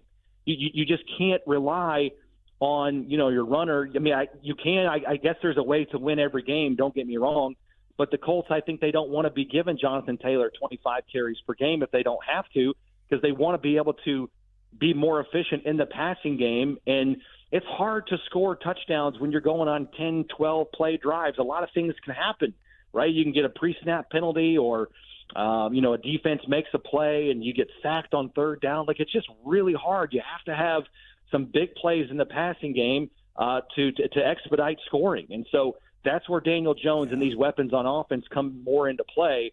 And so that Jonathan Taylor can be, yes, still a focus, but not the focus of the offense, or of the defense that's going to stack the box and sell out to take him away first and foremost. Yeah, tremendous insight. So the one, the only, Matt Taylor, the radio voice of the Indianapolis Colts. Give him a follow on X at Maytay Colts. Again, on X at Maytay Colts. Good luck to the organization. Good luck to the calls on air. And Matt, let's catch up once the real action gets underway. Can't wait, fellas. Yeah, you and me both dying for some real football, but it'll be here soon enough. Yeah, no doubt about it. At least we have an appetizer with college here in week 0. Tremendous stuff there from Matt Taylor. All right. We're going to have to take a little siesta. We come back. We're going to unpack some of the information that Matt just gave us and also reveal our all overvalued teams and fantasy football. Don't go anywhere, fools. This is BetMGM tonight on the BetMGM Network. Kate Constable, Bets What's here, Friday morning at 9:20 Eastern. Matthew Stafford's back is an issue. What it means for the Rams' future on the next Bet Sweats.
It's time to place your bets. This is BetMGM Tonight on the BetMGM Network. Welcome back to BetMGM Tonight. Brad the Big Noise Evans with you. Ryan Horvat in the house on this hashtag Tequila Thursday. And I'm slugging back some celebratory shots because Mike Vrabel is a moron. Thank you for your exercise and stupidity. It was 4-1 in a preseason game. You're in enemy territory. You're down 7-0. You might want to experiment with some plays and work some things out, and hopefully that would carry over to some real game situations. Instead, he trots out the kicker, Shankopotamus, off to the right, 7-0 Giants. And why am I ecstatic? Well, I have the Giants -3.5 on the first half line. Even if you would have hit that, I still would have covered. And I'm, not out of the woods yet. There's about 3 minutes to go, but the Giants getting the ball back. Hopefully, either put some points on the board and distance themselves. And for me, covering the spread, or just run the damn clock out and go in the locker room up 7-0. And hopefully, I score a winner chicken dinner in the process. I cannot believe they kicked a field goal, 4th and 1 in a preseason game, and in enemy territory, like decently in enemy territory. Astoundingly stupid, but thank you, Vrabel. Anyway, we are going to get to our all overvalued fantasy teams here in a moment. Speaking of fantasy, that is the subject of our pole dancing poll question of the day right now on X. So the Twitter at BetMGM Tonight, and it's asking you this. Who on my all overvalued fantasy football team most makes me look like a boob this year? Your options are Jared Goff, Devon Achane, Ladd McConkey, or Travis Kelce. So far, over 175 votes cast. Make your voice be heard. Exercise. Yeah, Democratic, right? Keep the votes are coming. And give us your comments, a.k.a. bring the noise on X at BetMGM Tonight. Again, on X at BetMGM Tonight. Get in on the excitement at BetMGM with an any sport, no sweat token. If you don't win your wager, you'll get a stake back in bonus bets. So opt in right now on an any sport, no sweat token. Even if it's a loser, you're getting your money back in bonus action only at BetMGM. All right, let's go and get after. We've been breaking down all of our teams this week. Our all man crush team, our all overvalued team is tonight. All undervalued was last night. By the way, if you miss any of those breakdowns, you can always go back and listen at your leisure to the BetMGM Tonight podcast, Apple Podcast, Spotify, wherever you get your podcast. Subscribe now to the BetMGM Tonight podcast. So again, the premise of this, who makes your must-avoid list per average draft position? Let's start with a quarterback. Horvat, who is the guy that you're giving a stiff arm, and you're going with the commercial thespian himself? Explain why. A couple of guys on my list, man, I really do like the players, but it's just their ADP, right? Baker Mayfield at QB7, I don't know. I think he might fall just outside the top 10. I mean, he had a career high 5% career 5% touchdown rate, 7 seasons. And then last year, a 7.2% touchdown rate, which was 2% above his previous high. And then you look at the schedule, it's a little bit tougher this year, man. They have to take on the Eagles and that secondary in September, the Texans in September, the Jets, that secondary in September. And to start the season, he's going to be without Chris Godwin. He's going to be without Tristan Wirfs. And last year, he had his best season as a passer, but he was pressured on 24% of his dropbacks, the lowest rate of his career. Without Wirfs, I worry he's going to be under pressure a little bit more. He's on his 3rd play caller in 3 years, Liam Cohen, now the head coach for the Jacksonville Jags. I just think there's going to be a little bit of regression. Before last year, man, when he was the 4th highest scoring fantasy quarterback in the league, he had a career high passing of 28 touchdowns. Last year, over 40. I think he's going to have a good year, but I think there's going to be some touchdown and some yardage regression, especially with these injuries for Tampa, with Mike Evans getting a little bit older. So at QB7, I'm staying away from Baker Mayfield. I would certainly invest in Baker Mayfield, so I'm going to fade the living daylights out of your perspective, but I respect it, my man. And I'm glad he's doing commercials again. I saw one for, was it Popeyes? That was outstanding, so well played there. By Another reason to fade him. Run, Jackson Dart! Oh, he converted, thank God. It was a 4th down. Oh, there's a flag down. That may be coming back. That might be a hold. Any fumble. It was at their own, 45-yard line. See, Dable's like, yeah, I ain't afraid of cat. I'm going to go out there and experiment and see what I can do on 4th down, and relatively short. But again, there's some laundry on the field. We're going to see if this is going to come back. It looks like it probably is, which means they're going to punt with just over 2 minutes to go. But I'm waiting on the verdict there. And Dart, a little bit shaken up, but he's walking on his own power, so good sign. My quarterback that I'm fading this season is Jared Goff. And the reason being is this. He's your classic, pocket-tied passer. He doesn't really raise the floor with any kind of rushing stats whatsoever. He's like a Kirk Cousins, right? And a player that has to maximize efficiency vertically to meet his ADP price. And his ADP right now, 107.11 at quarterback 11. A guy that is projected by Mike Clay to finish at quarterback 23 this year. Now, I don't think he's going to be that lousy, but I think he's going to be a borderline top 15 guy. And again, you have to spend a quarterback 11 price on average to get him. And he, again, just has to maximize everything across the board to meet expectation.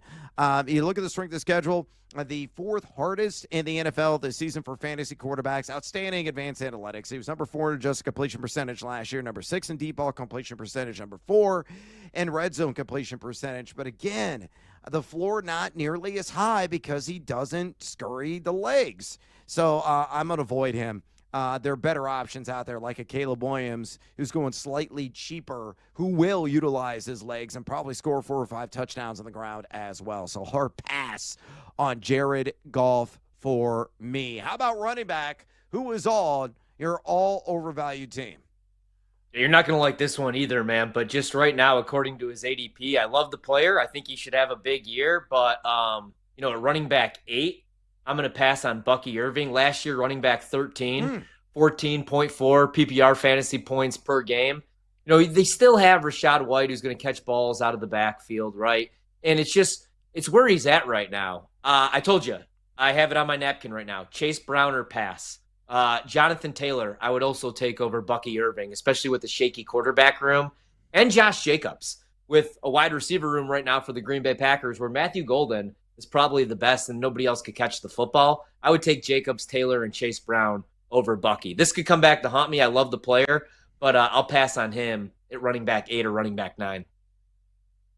Touchdown Giants. Jackson Dart out of the game getting checked on his shoulder. I think he's going to be okay, but he's in the medical tent. Wow. Jameis Winston comes in, first pass, touchdown to Hyatt. About to go up 14-0, 2:34 to go. Way to go, famous Jameis.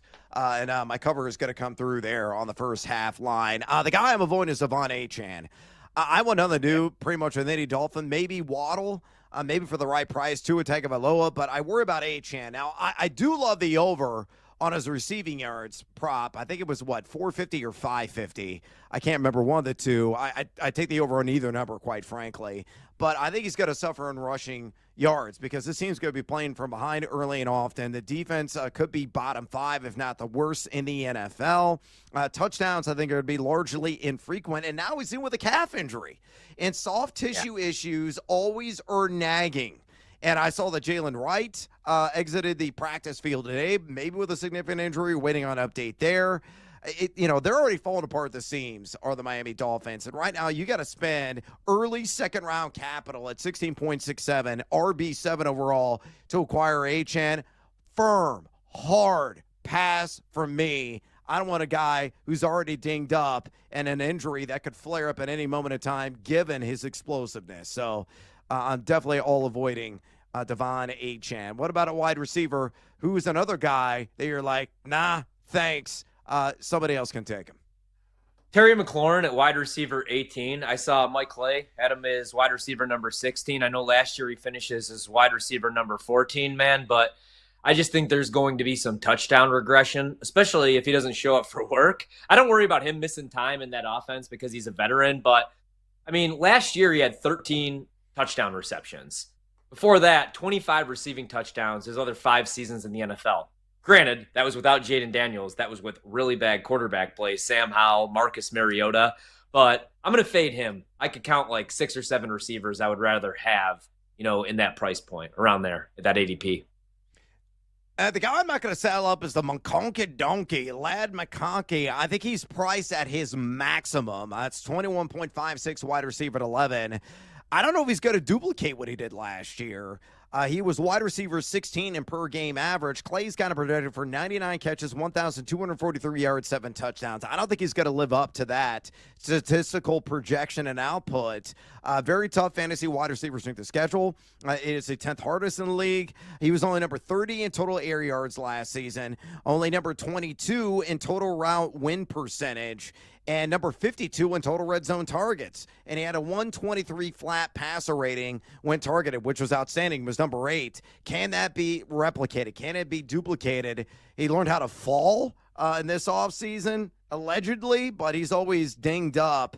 I'm passing on Lad McConkey at wide receiver 11. What about tight end? Who's on your avoid all overvalued list?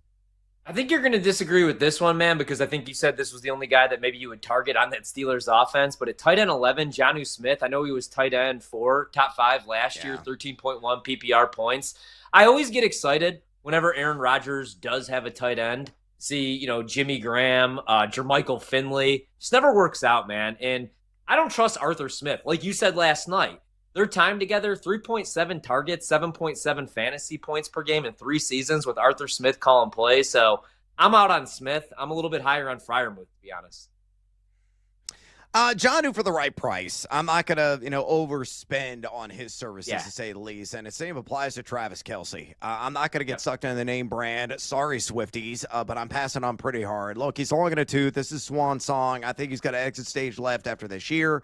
I think he could still be effective in red zone situations. We talked to Tim Grunhard, who works in the local market there in Kansas City, played for that organization, and he felt the same way. But Grunhard even said, I don't think he's going to get to 600 receiving yards. I'm buying into that belief. You looked at him last year, number 21 in yards per route run. He's losing a step. Now, he's still very effective inside the 20 and a savvy route runner, and to get a great chemistry there with Patrick Mahomes. But you're looking at tight end 6 right now as the ADP, 83.56. I don't think he's going to profit at all. In fact, he's going to leave you in a deficit at that price point. All right, we got to take a little break. We come back. Percent play, NFL player props. Don't go anywhere, fools. This is BetMGM tonight on the BetMGM Network. On the move, take the BetMGM Network with you. Catch live Wagertainment anytime on Odyssey, iHeartRadio, or TuneIn.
the betting show. There is no other show on the planet that packs in more picks nightly. With the big noise, Brad Evans. Oh, sharp action! They gotta listen to the sharps! Get the heck out of here with that nonsense. I'm on JMU as well. Drake, hate the Drake. Love the Drake, hate the Drake. No, you never fade the Drake! And the mad better, Ryan Horvat. The Keep the Points special. I'll keep cashing tickets around here on Odyssey. Yeah, put me at night, baby. That's where we cash tickets. They're bringing the heat and helping you cash in big. It's a lock! It's over! It's a guarantee! It's easy money! Nobody wants to bet Seattle U, except for this guy. They're going to win this game outright, but I'll be safe and take the points plus 6.5. And delivering the late night sweats. And it's gone! It's gone! Oh, it is gone! No way! It's gone! Holy God! It is gone! I need to celebrate tonight with my family! Do it for my kids! Do it for my boy! It's BetMGM tonight on the BetMGM Network. Welcome back to BetMGM tonight. Brad the Big Noise Evans with you. Ryan Horvat in the house on this hashtag the Kayla Thursday, which means bartender, we need another round. Because again, I'm celebrating. Baseball's dead to me, quite frankly. That sport is just liquidating my assets, but the NFL coming through in meaningless football action. The Giants scoring the cover on the first half line and late at 3.5. A lot of people always get scared when you see the half tied to a scoring output like 3 or 6 or 7. I always tend to take the extra half because I ain't scared, and they easily covered their 14-0. Though New England on the first possession of the second half knocking at the door, but I don't give a damn at this point. I've already cashed my ticket. I have no more action in this game. I have no idea who's even on the field right now because nothing but backups for both franchises. But as it currently stands, though again, New England inside the red zone, New York Giants 14, New England Patriots nothing right now at the Meadowlands. Keep the date on all the action there in Major League Baseball. 7-1 Houston right now over the Baltimore Orioles on bottom of the 6th. 2-2 Boston and the New York Yankees in the bottom of the 5th. The Cardinals up 6-3, and Sonny Gray suddenly found himself there, Horvat, as a result. What was the line you had on strikeouts? Remind me. 5.5 on the K's, plus money to the under too. Yeah, well, you're going to be really sweating this out, buddy. He is at 5 Ks all of a sudden, and he's got 72 pitches in the box score. So, yeah, he's going to get another inning. You better hope the Rays bats start cracking. I need that to happen because I had the Rays plus 1.5 on the run line on my card. Yandy Diaz already come through with a hit. But I got to, make this a little bit more snug or them to get the outright victory for me to cash in. Again, we'll keep you up to date on the action that's going on the gridiron, on the diamond. But right now, we're going to focus our expertise, and I'll put that in air quotes, so to speak, on the National Football League and another edition of Percent Play. Before we get to that, friendly reminder, we know you got fantasy football drafts coming either this weekend or next weekend. You got thoughts top of mind about the fake football, and you maybe have some questions, whether keeper questions, strategy questions, specific player questions. We're here to help. So if you have any of those and you're looking for our expertise, we are absolutely here to lend that hand. Simple way to contact Ryan Horvat and I. All you got to do is pick up the phone and dial us fools at 833-732-3875.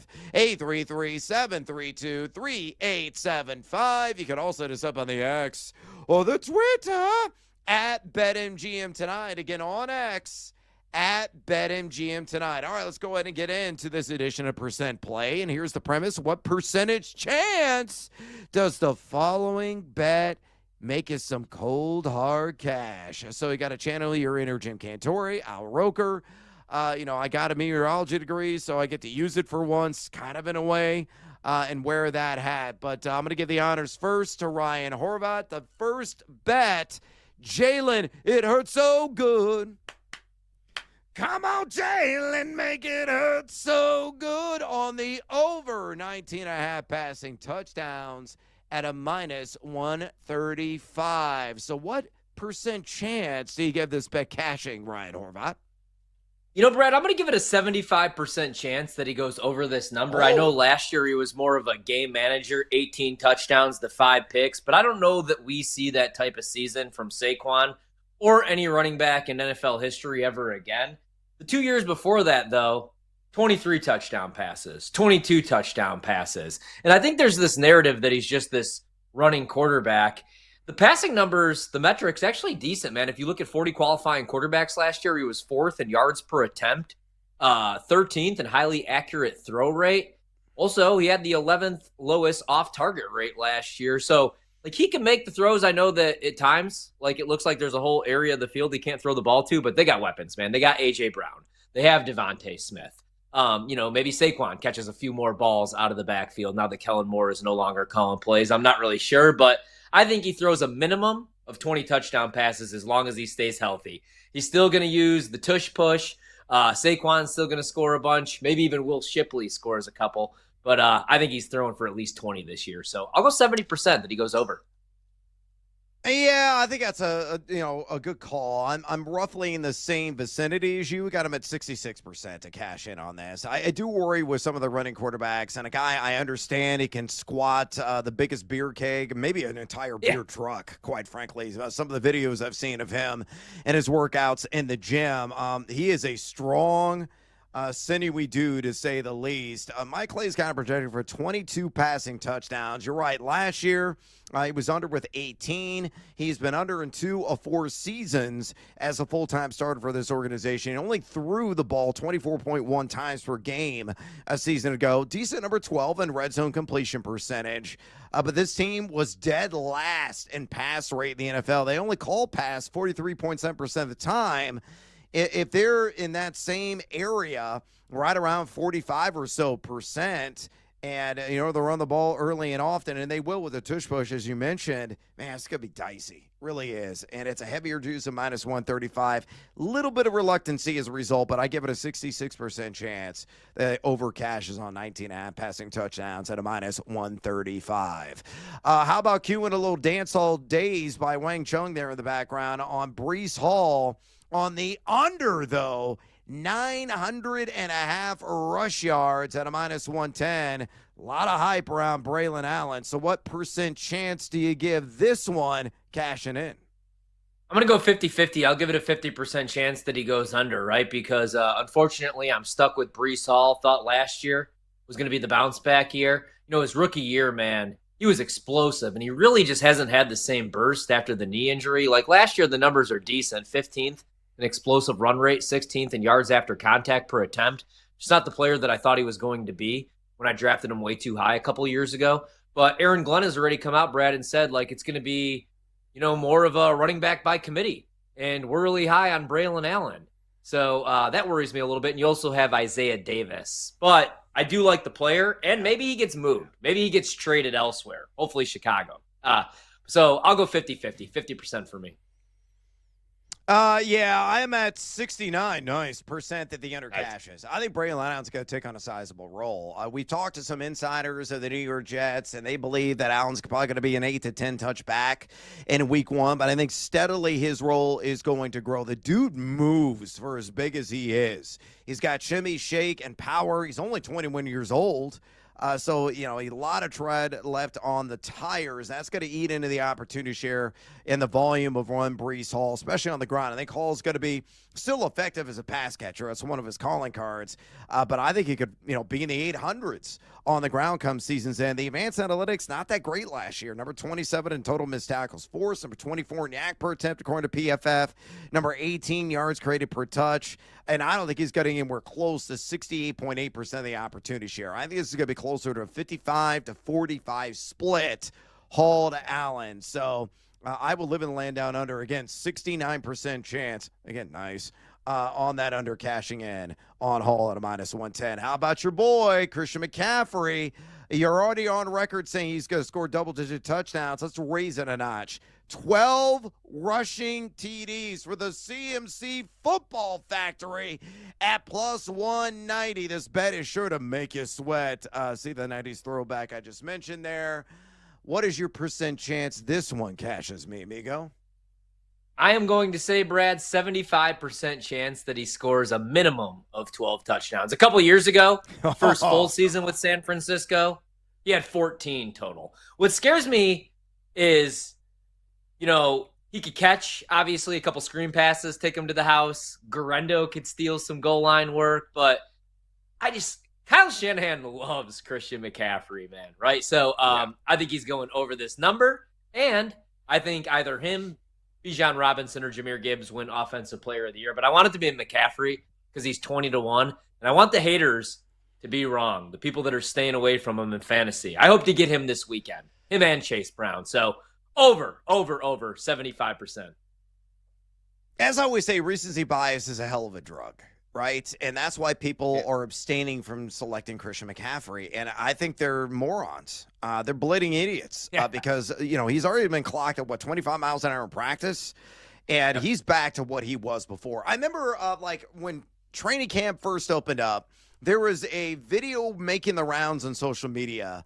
And people were claiming, all these sleuths on the internet saying, oh, look, he's lacking the explosiveness. He's not the same player. He's done, folks. Don't you dare draft Christian McCaffrey. I'm like, dude, it's the first day of practice in training camp, and you're going to make that assumption and that strong, convictive take already? Get the hell out of here with that nonsense. And that's exactly what it was. And as, training camp, the preseason had progressed, he's looked better and better and better. I understand he went to Germany, had that experimental, treatment with his bilateral Achilles tendonitis, but he's A-okay, folks. And this is an organization that's lacking weapons vertically right now. Jawan Jennings is hurt. I mean, Ricky Pearsall's look great. George Kittle is going to be George Kittle. Brandon Ayuk's not back. He's not going to be back until after it gets off the PUP list. I mean, they are lacking vertical weapons, and that is a specialty of Christian McCaffrey. But this is 12 rushing touchdowns. I think get back to what he was, being ultra efficient in that area that we saw a couple of years ago, in which he easily coasted past this. He had 14 that year, and he was numero uno in red zone touches as well. He had 79 in total and 15 at the goal line. Dude's got to score a lot of TDs this year. That's why I got him at RB3 in my fantasy rankings. Great value in my estimation for him for a dozen ground scores at plus 190. Draft him with supreme confidence. Have some huevos, America. All right, last one. Please do. Can you dig it? I don't think Cardi B can anymore with Stephon Diggs. The over at 750.5 receiving yards at a minus 110. A guy that's also looking really healthy coming off a major knee injury in that displaced ACL. What percent chance does Diggs cash the over on his yards? Pretty high on Diggs this year, man. 75% chance. The only way that he doesn't, and I don't even want to put this into the universe, is if he gets hurt again. Last year, I've talked about this a bunch because I'm real high on Drake May. He was on pace for his 6th consecutive 1,000-yard season. Then he has season-ending ACL surgery. He looks good, man. I've been following his offseason way too much, whether it's a boat party with Cardi B, where he's handing over some weird substances, or it's his workouts with Cardi B. He had his football camp. He's going to be out there week 1, man. And they have the second easiest schedule this season. If you look at the defenses he's going to see, and you have Kyle Williams on the other side. Last year, the Patriots didn't have a 700-yard receiver. This year, I think they get one with Diggs. Yeah, I'm very confident. You know what? 91% chance. I think this one cashes. And let's just screw this. Daddy want, daddy need, daddy gotta. Let's go, Brandon! Yeah. Love that one. Let's sledgehammer this. This is right for the picking. I'm going to take the over on 750.5. I think he's going to finish around 900 yards. He may even get to 1,000. He looks springy, he looks spry. There are no lasting, lingering repercussions coming off that ACL injury. I know he's on the wrong side of 30, and people are going to be scared. Oh, my God, he's 31 years old. Get him a walker. Get him a cane. He's over the hill. No, hardly. Mike Clay's got him at 759. I think that's a soft projection. He's done this in 8 of his last 10 seasons. And here is what is really enticing about this prop. Last year, before he got injured with the Houston Texans, he was number 8 among all wide receivers in win percentage. What does that tell you? He still has the separation skills, and we've seen that throughout training camp and the smatterings in the preseason. I mentioned the soft strength of schedule. He is going to be the favorite target of Drake May, who could take a nice step forward in his overall development and contributions in the box score. So can I dig it? Hell yes, I can. I'm taking the over at 750.5, low number at a -110. Outstanding stuff there. All right, we got to take a little siesta. When we come back, bets, and more bets. Tequila shots. It's #Tequila Thursday. More plus money to come in the NFL and college football. Stick around. This is BetMGM tonight on the BetMGM Network. Shots. Don't miss out on the action. If you missed the show, you can listen back on the always free Odyssey app. It's BetMGM tonight, presented by BetMGM.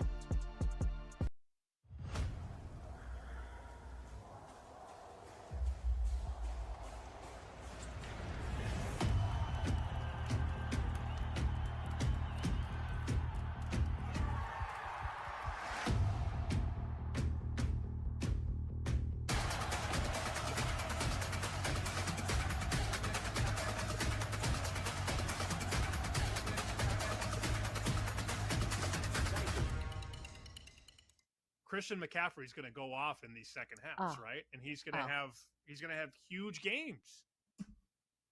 Well, here's the thing with that too, and I think how I'm going to play Christian McCaffrey this year, because you look at his rushing yards, 925 and a half, I believe, and you look at all these things. I like him for comeback player of the year. You can find this between like plus 330 to plus 375.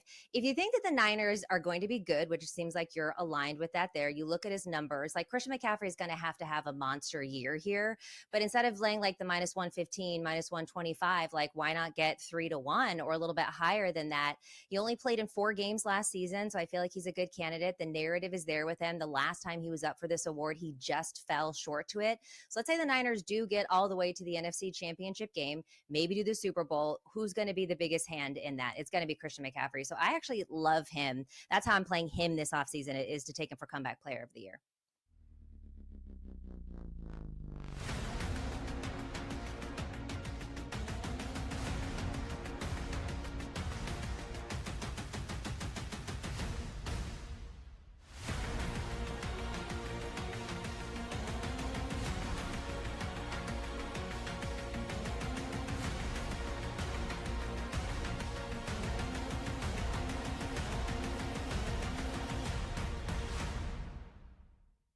But maybe people are ready for somebody new. I do think Joe Burrow is hamstrung by the fact that his team might not be that good.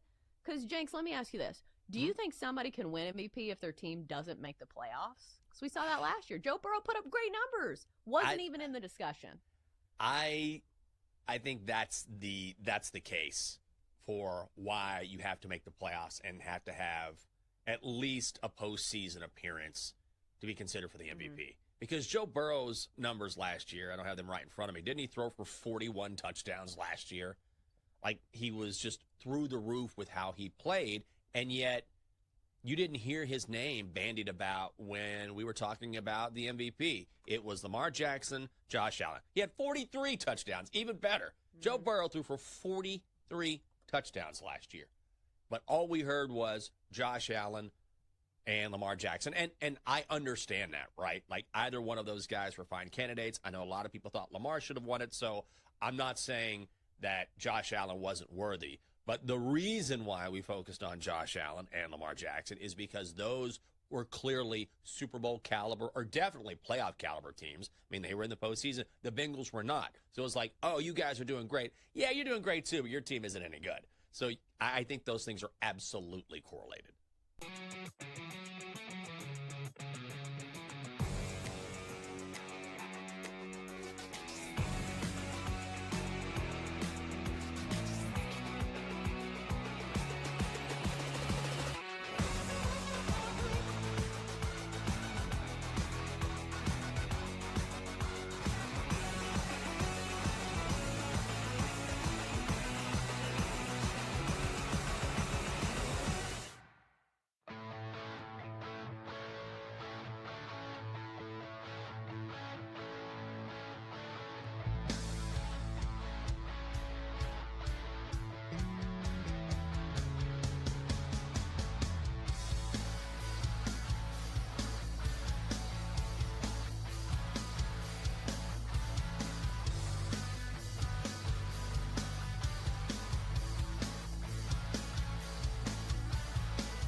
It's time to place your bets. This is BetMGM Tonight on the BetMGM Network.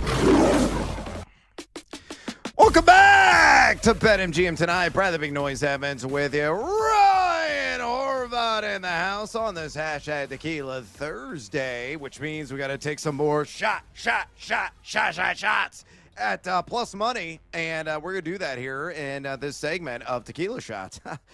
Probably call that. And in the NFL and college football is going to be the focus here in this segment. But before we dive in on various plus money bets, I got to remind you our pole dancing poll question today is live right now on the X or the Twitter, if you can still call it that, at BetMGM Tonight. And the question is asking you this: who on my all overvalued fantasy football team most makes me look stupid?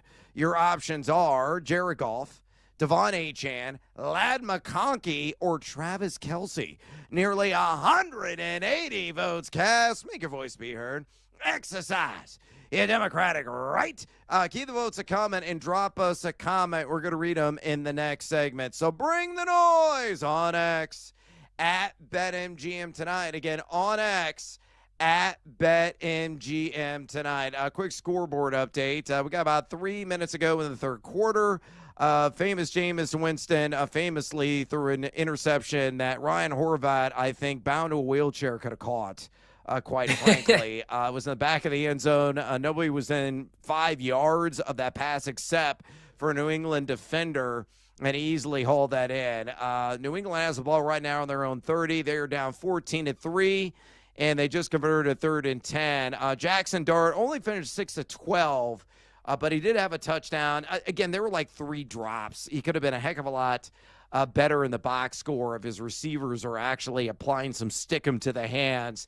He got shaken up, went to the blue tent. They checked him out. Looked like it might have been a shoulder issue, but he's back on the bench. I think he looks A-okay, and I appreciate the cutaways to his mom in the stands. So great stuff from Jackson Dart yet again, a guy that's just been wheeling and dealing, to say the least.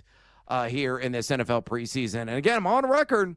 Week 5 in Nolans, it makes sense against a meek opponent if they start off 0-4, which is entirely realistic given the first 4 games of the G-Men. Then they say, we're done with Russell Wilson. We have got to experiment and see what Jackson Dart can do right stinking now, because we are trending maybe to a top 5 overall pick in the NFL draft. But a very effective night when he was in there, to say the least. And very high ceiling for one Jackson Dart, the pride of Ole Miss. All right, let's get after it with another edition of Tequila Shots. Here's how this game is going to work. Ryan is going to throw out a favorite player prop. Could be in the NFL, could be in college football. He's going to give you the reason supporting his selection. And then when he is done, he's going to call for some shots. And the bartender, you better be ready because our livers are about to be worked. Oh, yeah. Giving us a little preview there on a hashtag Tequila Thursday. We're going to be pouring those, and that sound you're going to hear frequently in this segment. That'll be my cue and the handoff to run with my selection, give you the whatever the pick is and the reason supporting it, and we'll squeeze in as many tequila shots as we possibly can in this segment. So, Ryan, step up to the bar, my man, and order yourself a smooth reposado. What's your first tequila shot? All right, let's go all in this season on the San Francisco 49ers. So we already talked about how the NFC price is plus 800, 8-1, which I like. But I'm also going to go over 11.5 wins, which you could get right now at BetMGM, I believe at plus 140. That was the price that I grabbed. So I think this is a 12-win team.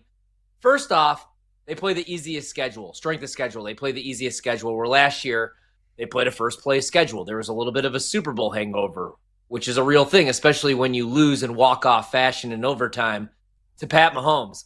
You know, the defense scares me a little bit, Brad, but you bring back Robert Saleh, not a great head coach, but a pretty good defensive coordinator. I've liked what I've seen so far in the preseason at times. I think that, you know, Bosa should stay healthy. I still like Fred Warner, even though he's getting a little bit older. Losing Dre Greenlaw is going to be big. No, he got hurt a couple of years ago. If you remember in that Super Bowl, man, he shut down Kelsey. Kelsey had no receptions, I believe, the entire first half. Fluke injury happens to Greenlaw. Kelsey goes off because I remember I took the under on his receptions in that Super Bowl. But offensive side of the ball, they're going to be just fine. Easy schedule. Brock Purdy, I think he goes back to being the quarterback, Brad, that he was 2 years ago, man, when he threw for over 4,000 yards. Even last year, he missed 2 games, 3,864 yards. Juwan Jennings, he has to stay healthy. I think he could be a solid receiver, obviously. Last year, 77 receptions, 975 receiving yards, 6 tutties. I'm really high on Ricky Pearsall. Obviously, really high on Christian McCaffrey. George Kittle, even at 30, another reliable season probably coming from him. And it's Kyle Shanahan. And this might be their last chance with this roster. I thought they were going to say goodbye to some of those guys like Kyle Juszczyk. They're all back for one last run. So let's go over 11.5 wins on the Niners, plus 140. Playing the easiest schedule in the league. I love this. Hit me with the tequila shot, Brando.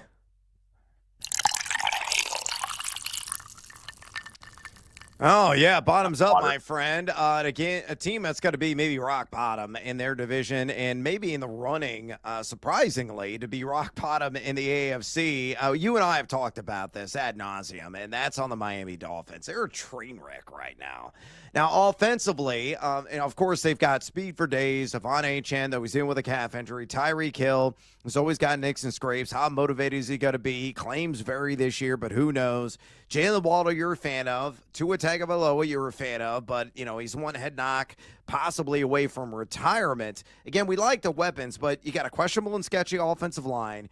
Jalen Wright got injured today. We don't know the severity yet, but they're lacking depth at running back, especially with Achane already dinged. And that defense is going to stink to high heaven. They may be the worst collective defensively in the National Football League. I think they're in the running for that unesteemed honor. So that's going to be a major drag on the overall team performance. I am going to live in a land down under on the Dolphins, 6.5 wins. So go on the alt market there at plus 165. Yeah, certainly juicy there. Now, Clay's got it projected at ESPN for 8.2 wins, giving them a 51% or greater win probability in 8 games. Number 15 strength of schedule, so not overly intimidating slate. But they are projected to be number 17 in terms of overall offensive output, but number 27 in defense. And I think that's generous on the defensive side. I think this team is going to be bad. I know you're in agreement. Mike McDaniel, the axe is about to fall on him. He's got to exit stage left and wind up as an offensive coordinator of some other franchise next year. So the Miami Dolphins living in that land on under on 6.5 wins at plus 165. Brando, pour me a shot.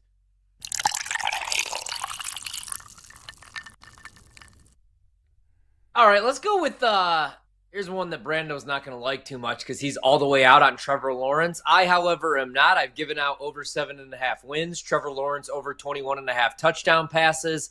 Liam Cohen, Coach of the Year. Let's also go with the Jags to make the playoffs.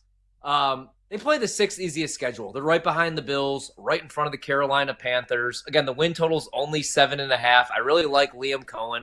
Loved him 2 years ago at Kentucky. Really like what he did last year with Baker Mayfield and that offense. The only concern with the Jags is the defensive side of the ball. I think they're going to be better this year, man. Last year, they went from playing mostly zone to man, and you lose your best cover corner. I like the pass rush. I like the Travis Hunter draft pick. Maybe even if they gave up too much and he didn't deserve to go number 2, he's going to be a stud eventually, I think. And don't sleep on De'Ami Brown in that offense. Brenton Strange. So I think Trevor Lawrence clears 21.5 touchdown passes, and I think the Jags make the playoffs. Right now, you could get that price, plus 165. I like that more than them winning the division because Houston could be really good, man. It could be a bounce-back year for them. So let's just go Jags to make the playoffs, plus 165. When you're betting money on Trevor Lawrence, you need a little tequila. So, Brando, hit me with the shot. What's that? I actually like Trevor Lawrence. His ADP right now in fantasy leagues Me is too. quarterback 20. You're getting him well after pick number 100 overall. Like, he still throws a pretty good deep ball. He was number 6 in deep ball completion percentage last year. Where he failed was in the red zone. And you got the perfect guy to remedy that situation in Liam Cohen. So, yeah, this is a make or break year for him. If he doesn't deliver a meaningful season, he's never going to do it and live up to the number 1 overall pick hype. And a lot of people tabbing him as a generational passer. So, good call on the Jags. You might actually hear this bet again tomorrow in percent play. Just kind of throwing that out there as a foreshadow. Let's go to Jonathan Taylor. We talked to Matt Taylor, the voice of the Indianapolis Colts on radio earlier on the show. And he said, yeah, this guy is going to be a Clydesdale yet again, highly likely to get 20, 25 touches per game. I think he's going to run for the most rush yards in the NFL. Great price right now on BetMGM on that prop at plus 850. And you might say, well, Daniel Jones stinks. He's better than Anthony Richardson, folks. I think they made the right move, Steichen did, and inserting him as a starter. You don't believe me? Well, look at the adjusted completion percentage numbers from last year. Daniel Jones, respectable number 10 in the NFL in that category. Where was Anthony Richardson? Quarterback 45 out of 45. Dead last. He was rubbish, just horrifically bad. So, I think Jones will be successful enough to alleviate a lot of the stacked boxes that Jonathan Taylor routinely sees. I think at a minimum, he's going to get at least another 80, 85% of the overall opportunity share. And you look at the secondary analytics, yeah, they weren't great. 21 missed tackles forced last season, despite the heavy volume. Only number 43 in yak per attempt and number 53 in yards created per touch. But it's all about pump up the volume, pump up the volume, pump up the volume, dance. I think on another probably 325 to 350 carries, he is going to set the pace in rush yards in the NFL if, and it's a giant if, he remains upright over 17 games. I love that price again at plus 850. Pour me a shot.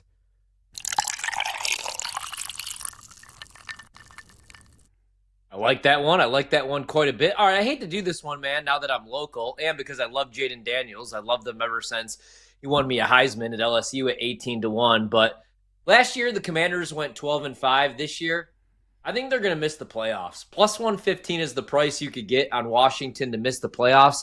Last year, in games decided by 7 points or fewer, they were 8-2. That's so tough to do. I talked about that Bears game. What happens if Washington doesn't win that game on a Hail Mary? I think the Bears season might go a completely different way. And the Commanders season, I'm not saying it goes to hell, but I don't know that they make it all the way to the NFC Championship game. Again, they were 8-2 in one-score games. You look at their projected strength of schedule, 7th toughest in the NFL. You go from a last-place schedule to a first-place schedule.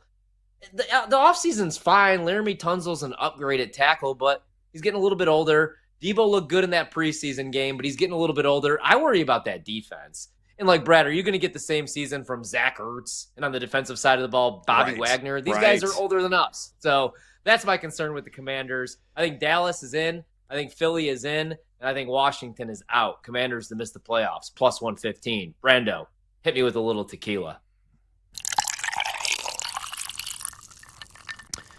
All right, I'm going to double down on a bet that you threw out last night at 10 or more receiving touchdowns. And here's what's absurd, Horvey. At 8 or more receiving touchdowns, it's still plus money. Plus 105 on London Calling. Drake London of the Atlanta Falcons. I think this is the best bet. Honestly, it's out there in some of those threshold markets available at BetMGM. It's downright inexplicable. This is a watermelon on a stick. That's how low the hanging fruit is, in my estimation. Mike Clay's got him projected for exactly 8, and I think you're right. I think he's going to get to 10 this year. He's got the 10th easiest fantasy wide receiver strength of schedule. He saw 9.2 targets per game last year. He was number three in total red zone targets a season ago. And he only had an 86.8 passer rating when targeted. That was number 74 in the NFL. And I think that's going to improve with Michael Penix under center. He actually caught a couple of passes in the 3 games for touchdowns when Penix was under center last year. And he was number 7 in route wins, total route wins. So a guy that's got the length, he's got the separation skills, and a guy that is usually in a rhythm and flow, nice bubbling chemistry with his quarterback in red zone situation. So put it all together, my man. I think Drake London, minimum of 8 touchdowns. Probably going to get to 10, but for him just to get to 8, it's plus 105. Plus 105 at BetMGM. So absolutely love that, which means pour me another shot.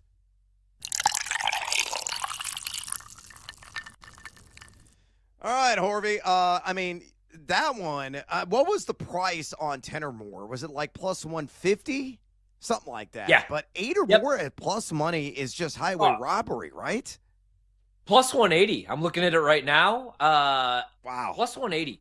Yeah, and I love that bet. Like you said, man, you look at the splits, it was only a 3-game sample size, but with Penix, a quarterback that could actually move, that wasn't a statue in the pocket behind center, the numbers went up. And I love betting on a guy that's looking for that big contract. He saw this offseason what happened. He saw the Jamar Chase, the T. Higgins getting paid, Garrett Wilson. Now he wants his money, and he's so underrated, man. I think he gets it. Yep, totally agree. All right, we got to take a little siesta. We come back. We're going to review our cards tonight. Stick around. This is BetMGM Tonight on the BetMGM Network. Wherever you go, we're there. Listen to the BetMGM Network live on Odyssey. Tune in and now on the iHeartRadio app. Wagertainment for every fan.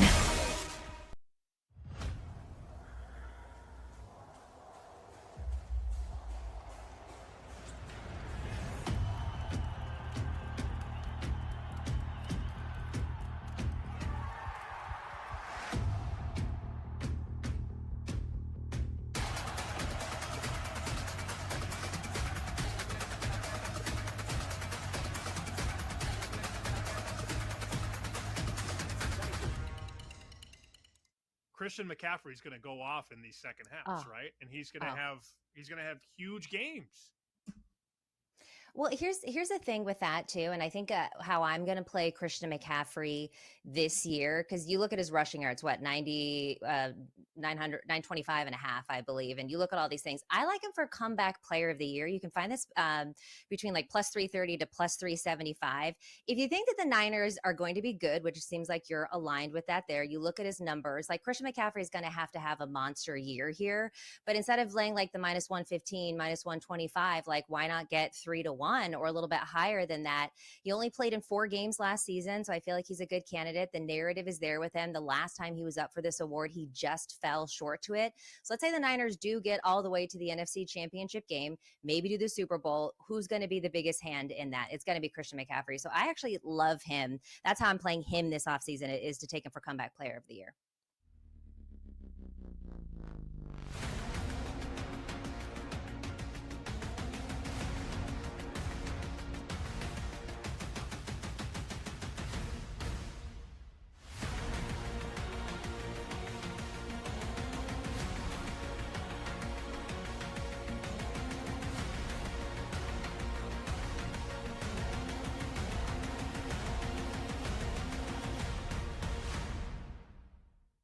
But maybe people are ready for somebody new. I do think Joe Burrow is hamstrung by the fact that his team might not be that good. Because, Jenks, let me ask you this. Do you think somebody can win MVP if their team doesn't make the playoffs? Because we saw that last year. Joe Burrow put up great numbers. Wasn't even in the discussion. I think that's the case for why you have to make the playoffs and have to have at least a postseason appearance to be considered for the MVP. Mm-hmm. Because Joe Burrow's numbers last year, I don't have them right in front of me. Didn't he throw for 41 touchdowns last year? Like, he was just through the roof with how he played, and yet you didn't hear his name bandied about when we were talking about the MVP. It was Lamar Jackson, Josh Allen. He had 43 touchdowns, even better. Mm-hmm. Joe Burrow threw for 43 touchdowns last year. But all we heard was Josh Allen and Lamar Jackson. And I understand that, right? Like, either one of those guys were fine candidates. I know a lot of people thought Lamar should have won it, so I'm not saying that Josh Allen wasn't worthy. But the reason why we focused on Josh Allen and Lamar Jackson is because those were clearly Super Bowl caliber, or definitely playoff caliber teams. I mean, they were in the postseason. The Bengals were not. So it was like, oh, you guys are doing great. Yeah, you're doing great too, but your team isn't any good. So I think those things are absolutely correlated.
It's time to place your bets. This is BetMGM Tonight on the BetMGM Network. Welcome back to BetMGM Tonight. Brad the Big Noise Evans with you. Ryan Horvath along for the ride on this hashtag Tequila Thursday. And man, we've consumed a lot of tequila shots. We did it in the last segment, outlining some of our plus bets in the NFL and college football. We've been calling for more and more pours from the bartender. And honestly, I've needed it because my card has not been great. We're going to review our cards here momentarily. But a friendly reminder, folks. Yeah, thank you, bartender. Really appreciate that. Again, just leave the damn bottle because I got to drown my sorrows based on what has happened in the world of Major League Baseball. And I'm done betting baseball. It is official. This is going to be my last week for you that always follow my always free, always transparent, always public spreadsheet at thegamingjuice.com. I'm done. Like, I'm just worn out. I'm going to take a break from betting for a week. I say that famous last words. And then I'm going to start diving in to more college football in week one. I do have one week 0 bet, a little 3-leg parlay I'll share on the show tomorrow. And then focus week one, the NFL as well. And, of course, some of my fantasy stuff. So, it's got to recalibrate. When you've been betting for, like, months on end consecutively every single stinking day because you host a national radio show about gambling, sometimes you just got to exhale for a second and make sure that you get back on track. And that's what I intend to do because the bulk of the betting season is on the horizon. And, frankly, for us, it doesn't end to the end of the NCAA tournament because I am a college basketball junkie, much like you are a college football enthusiast. So, again, friendly reminder, folks, if you want to talk fantasy football with us, you want to talk some sports betting, phone line's still wide-ass open. Just pick up the phone and dial us, fools, 833-732-3875. 833-732-3875. We already featured our all-over value team earlier on the show. Who makes yours? We would love to hear it. And also answer your fantasy questions. 833-732-3875. You can also hit us up on the X or the Twitter at BetMGM Tonight, where we have our pole dancing poll question of the day. And it's asking you this: who on my all overvalued fantasy football franchise most makes me look stupid? Your options were, and I'm going to shut this down, Jared Goff, Devon Achane, Ladd McConkey, or Travis Kelce.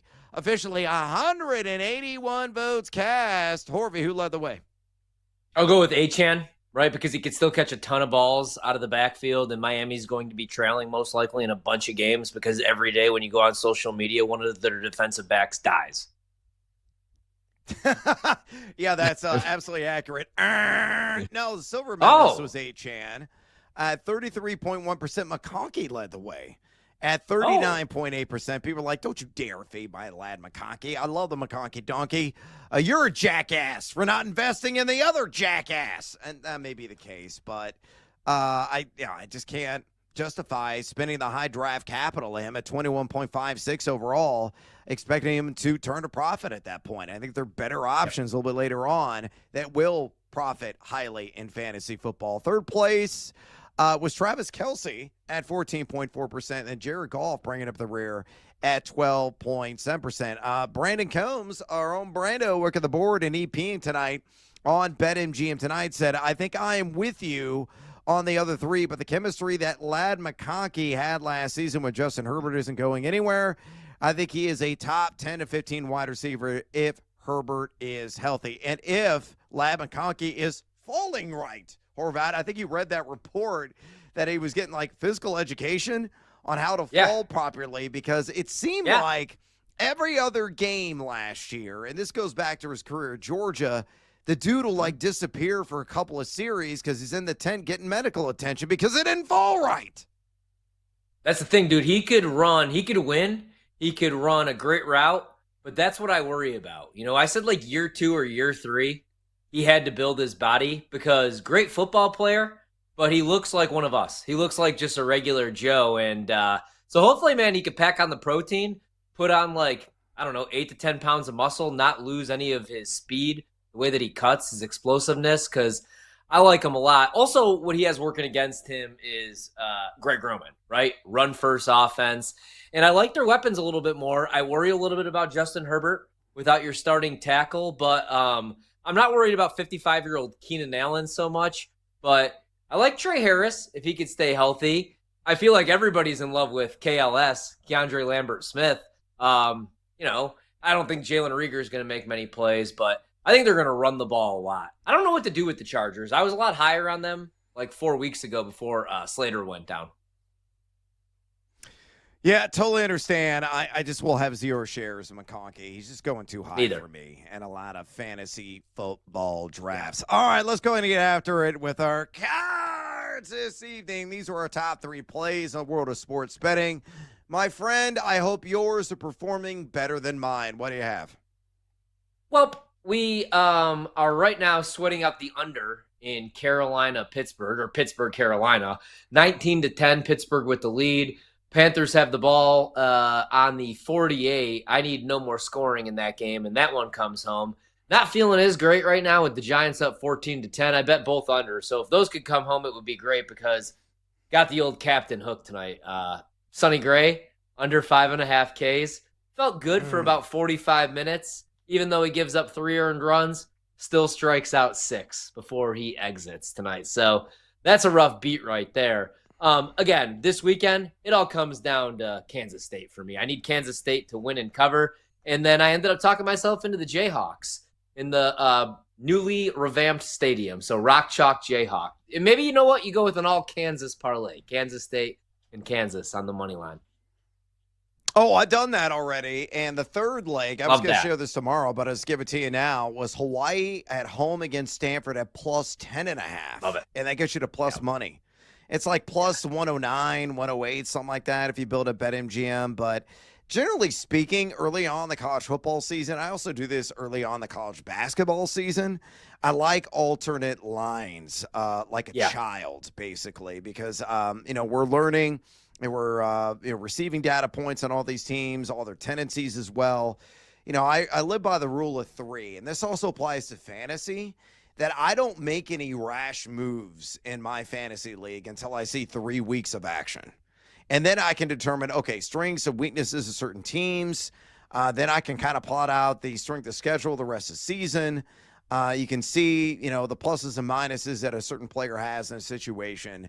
And then you can, legitimately judge appropriately what that player's value is worth. So the rule of 3 is something I encourage everybody to live by. But by the way, we're going to get tipsy on the show tomorrow, offering up some more fantasy football tips and a variety of draft and format styles. So can't wait to share those in a segment right here on BetMGM tomorrow night. All right, my card tonight, not great in baseball. Again, I'm done with baseball after this weekend. Play number 1, same game parlay. Ain't dead yet, but, man, I need Tampa to get hot in a hurry. Had the Rays plus 1.5. Yandy Diaz already got hit. He homered, but they're down 7-3 in the bottom of 7th inning right now to St. Louis. So that's looking like a loser. Number 2, definitely a loser. Barring a miracle, Baltimore plus 1.5. They're down 7-2 in the top of the 9th inning. 2 outs, a runner on to the Houston Astros, and I had the under in that game on 11 on the all total. That's going to come through, but the first leg, number 3, though, was a winner. The Giants minus 3.5 in the first half. Ding, ding, ding, ding, ding. I got that earlier today at a minus 108. I think it closed at minus 118. The Sledgehammer special came through. Luis Heel had 4 walks. I needed 3 to cash in at plus 100, so that cashed. Paul Goldschmidt, though, seduced by the juice. He got a base hit. I had the under a half a total bag. And then Nafisa Collier, she didn't even play. She was out with an illness tonight, unexpectedly. I had the over at 18.5 points. So that is a wrap there. And I tailed you on all of your college football plays. I like Kansas State minus 3. I like Kansas minus 12.5.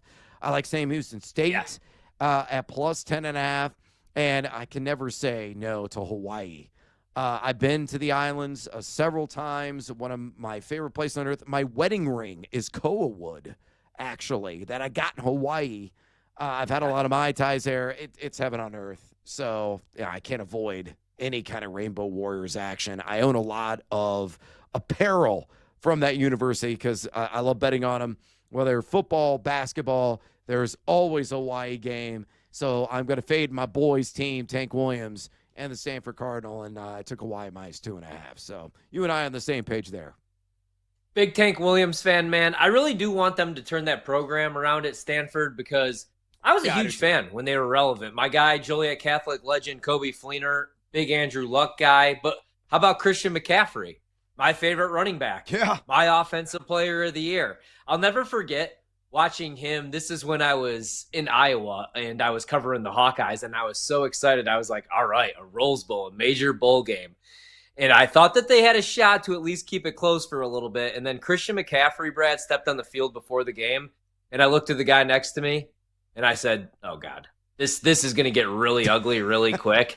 And Christian McCaffrey put on an absolute show.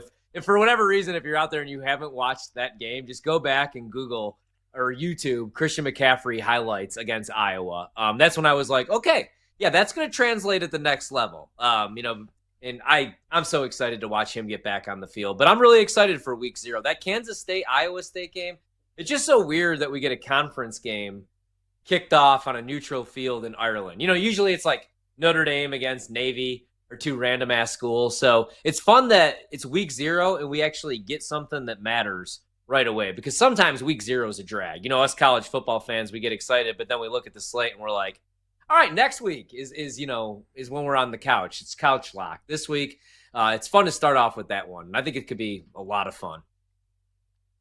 Yeah, no doubt. Look, you and I are just ecstatic that we're going to have meaningful football. Like we're tired of the exhibition season. We're tired of the pomp and circumstance and the rumor mill churning about college football. Let's just go out there and play some games. And when the dust settles, then we'll reassess what is going on, whether the pro level or the college level. I mean, we always reach this point every single August that we just get fed up with baseball. We get fed up with some of the other sports. We're fed up with football doesn't have any substance. But all that is going to evaporate, and finally, the real bullets are going to start flying. All right, I'm going to exit stage left. We're about to stick around for a bonus hour of BetMGM tonight. Until next time, adios, amigos. Somehow pull this off, Tampa Bay Rays. Kate Constable, Bets What's here, Friday morning at 9:20 Eastern. Matthew Stafford's back is an issue. What it means for the Rams' future on the next Bet Sweats.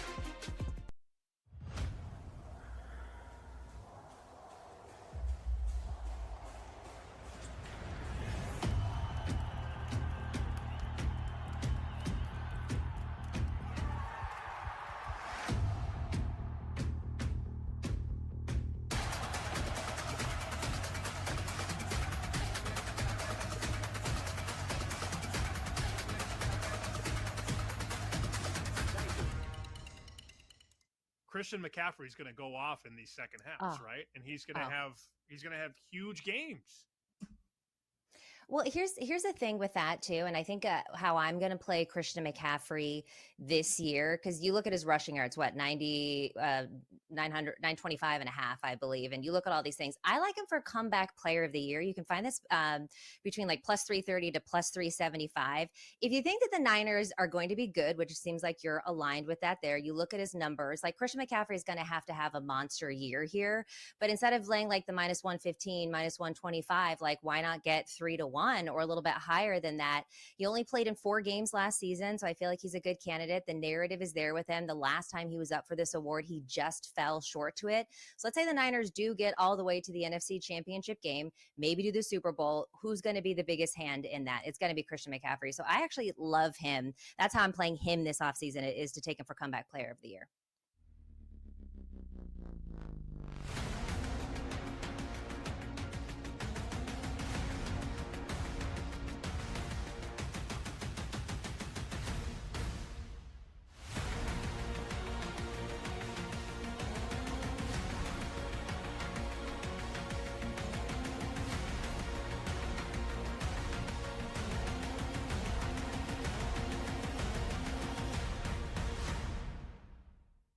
But maybe people are ready for somebody new. I do think Joe Burrow is hamstrung by the fact that his team might not be that good. Because, Jenks, let me ask you this. Do you think somebody can win MVP if their team doesn't make the playoffs? Because we saw that last year. Joe Burrow put up great numbers. Wasn't even in the discussion. I think that's the case for why you have to make the playoffs and have to have at least a postseason appearance to be considered for the MVP. Because Joe Burrow's numbers last year, I don't have them right in front of me. Didn't he throw for 41 touchdowns last year? Like, he was just through the roof with how he played, and yet you didn't hear his name bandied about when we were talking about the MVP. It was Lamar Jackson, Josh Allen. He had 43 touchdowns, even better. Joe Burrow threw for 43 touchdowns last year. But all we heard was Josh Allen and Lamar Jackson. And I understand that, right? Like, either one of those guys were fine candidates. I know a lot of people thought Lamar should have won it, so I'm not saying that Josh Allen wasn't worthy. But the reason why we focused on Josh Allen and Lamar Jackson is because those were clearly Super Bowl caliber, or definitely playoff caliber teams. I mean, they were in the postseason. The Bengals were not. So it was like, oh, you guys are doing great. Yeah, you're doing great too, but your team isn't any good. So I think those things are absolutely correlated.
Raise up, take your shirts off, throw them around your head, spin them like a helicopter. It's BetMGM Tonight, After Dark, with Ryan Horvat. Some zig, I'm gonna zag. All right, the theme of the night is all dogs hopefully take us to heaven. Nobody wants to bet Seattle U, except for this guy. Presented by BetMGM, the sports book born in Vegas.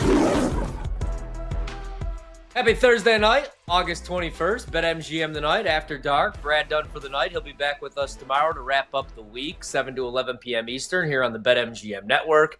Great stuff earlier tonight. Check out the podcast wherever you find your podcast. All you got to do, type in BetMGM tonight, like, subscribe, review, rate, maybe leave a nice little comment. Earlier tonight, hour number 2, we talked with Zach Pearson, covers the Chicago Bears. Got his thoughts on the Bears this season. Their win total sitting at 8.5.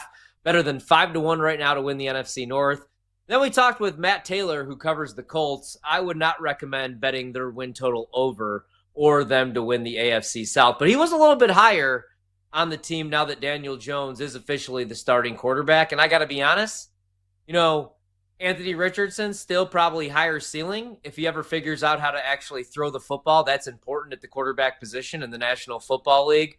But Daniel Jones, if you want to win, and Shane Steichen probably has to win 9 to 10 games, make the playoffs, at least be a wild card team to keep his job, I think Daniel Jones is the better option. So check out those interviews, but don't do that for the next 60 minutes because we're going to give our official NFL predictions. We're going to go through each division, AFC, NFC winner, and MVP, Defensive Player of the Year, all those picks as well. Monty running the video tonight, and He was at the Cubs game earlier, brought them bad luck. So, Monty, I have to request that you do not go to any more games at Wrigley Field the rest of the season, just like I request everybody else on the BetMGM network stay away from PCA MVP bets, Cubs win totals, except for Brando, who, as I look on my screen right now, with a brand new BetMGM Tonight sign behind him, by the way. BetMGM, of course, the king of sports books, show sponsor. Give them a shout out. He's got a Cubs hat on. Looking good, Brando. Looking really good. But really quick, before we get to our picks. So right now, the Giants up 14-10 on the Patriots. Meaningless preseason game. But third and goal, Jackson Dart looked pretty good, man. There were a couple drops out there, but looked pretty good once again. He was 6-12 passing, 81 yards, 1 touchdown, no picks. Tommy DeVito getting action right now. Can't make this up. This is a real headline. Tommy DeVito here in the second half. The Giants are going to showcase Tommy DeVito because he's not even going to make the practice squad. They're not going to carry 4 quarterbacks into the regular season. Only a bunch of idiots like the Cleveland Browns would do so. But DeVito right now, 6-7 passing, 58 yards, 1 touchdown. Brandon, I'm going to throw a question really quick. Jackson Dart, over or under the starting quarterback for the New York Giants, week 5.5. I'm gonna go over because me too. When I look at this, I've said this before. When I look at the schedule, I can't see a spot where I would throw a rookie quarterback into this gauntlet of a schedule because we've seen it before in the NFL where really good defenses will kill a quarterback's confidence, especially a rookie quarterback. We remember Justin Fields, don't we, against the Cleveland Browns? Because I certainly do. And we remember what Trevor Lawrence was his rookie year as well. So I just don't know that you throw him in the fire, but I'm okay with if you do throw him into the fire. Hey, if you're going to win in this league, you're going to have to play against good defenses. Go out and do it, and at some point, it's going to be your first time on the field against them. So it's hard for me to say, but I'm gonna go over. I think that they're gonna try to get this out with Russell Wilson as long as they can. I agree, man. I agree. And granted, it's preseason. Russ still throws a very good deep ball, the moon ball, right? I mean, and he always gives you like 5 to 6 weeks of false hope. It's funny. I was listening to Coward talk about Russell Wilson and the drop off. He's like, I've never seen anything like it at the quarterback position. And I was like, well, I have. I mean, granted, he got injured, but I thought RG3 was going to be a top 5 quarterback for a decade plus if he could just stay healthy. And granted, he got hurt, man. Like, he came back and he was just never the same guy. Once there was tape, a year of tape, some guys you could figure out, especially if you can't throw to an entire side of the field. Some people thought that was going to be Jalen Hurts. I was always a believer, and that's why, last year I was a lot richer because I bet the Eagles to win the Super Bowl and Saquon to win Offensive Player of the Year, and we cleaned up. So let's try to clean up this year. Let's start, Brando, in the AFC, and let's start with what should be the easiest division to figure out, but not the easiest division to bet because the Bills are greater than minus 300, I believe, still right now to win the AFC East, and they're my pick. I think they win 12 to 13 games. As long as Josh Allen is healthy on this planet, not kidnapped, not abducted by aliens, the Bills are going to win double-digit games, and they're going to be contenders in the AFC. They re-up James Cook, which I didn't think that they were going to do. I thought that there was a chance that they were just going to let him pout, sit out, ask to be traded. But they give him over $40 million for 4 years, which makes sense. I don't know that he's scoring, 15 rushing touchdowns or whatever he had last year. But I do like James Cook, the player. I like the offensive line enough. A lot of those guys, Spencer Brown, have really improved every single year. I really wish that he had like a go-to wide receiver. I do think it could be Keon Coleman this year. That's why I bet him over 4.5 touchdowns. He's going to be the red zone guy. He's a former basketball player. He could create separation, but he's not the speedster. So I think he could be the guy in the red zone or Dalton Kincaid. Somebody has to step up. Khalil Shakir was beat up, but he's eventually going to be healthy and just fine. I do worry a little bit about the defense. They're always steady, but a lot of those guys got older. A lot of those guys are gone now. Like last year they lost both safeties, didn't really skip a beat with Micah Hyde and Jordan Poyer leaving, but they're minus 325 to win the East. So if I had to place a bet, if you guys give me $100, I'm not placing anything on the Dolphins or the Jets. It would be on the Patriots plus 550. I had to fade them because they went from 4 wins to a win total of 8.5. And I like Mike Vrabel and I like Drake May, but the AFC is still loaded, dude. So I was like, pump the brakes. All the way out, like I said, on the Dolphins, as I mentioned on the show numerous times, Tyreek Hill continues to spin off this planet. He is insane. I do think Jalen Waddle balls out. I would grab his receiving yards right now over 800. But I feel like that team hates each other, and I feel like there's a good chance Mike McDaniel doesn't see week 17 or week 18 before getting canned. Jets, not really there with Aaron Glenn. Maybe he proves me wrong, but I think we know what Justin Fields is. I think they might be competitive against the spread if they're double-digit dogs every week, but wouldn't take a shot with them. So if I had to bet the division, it would be the Patriots. But for for this exercise, Bills win the division. But I'm not laying minus 325 and tying that up for multiple months.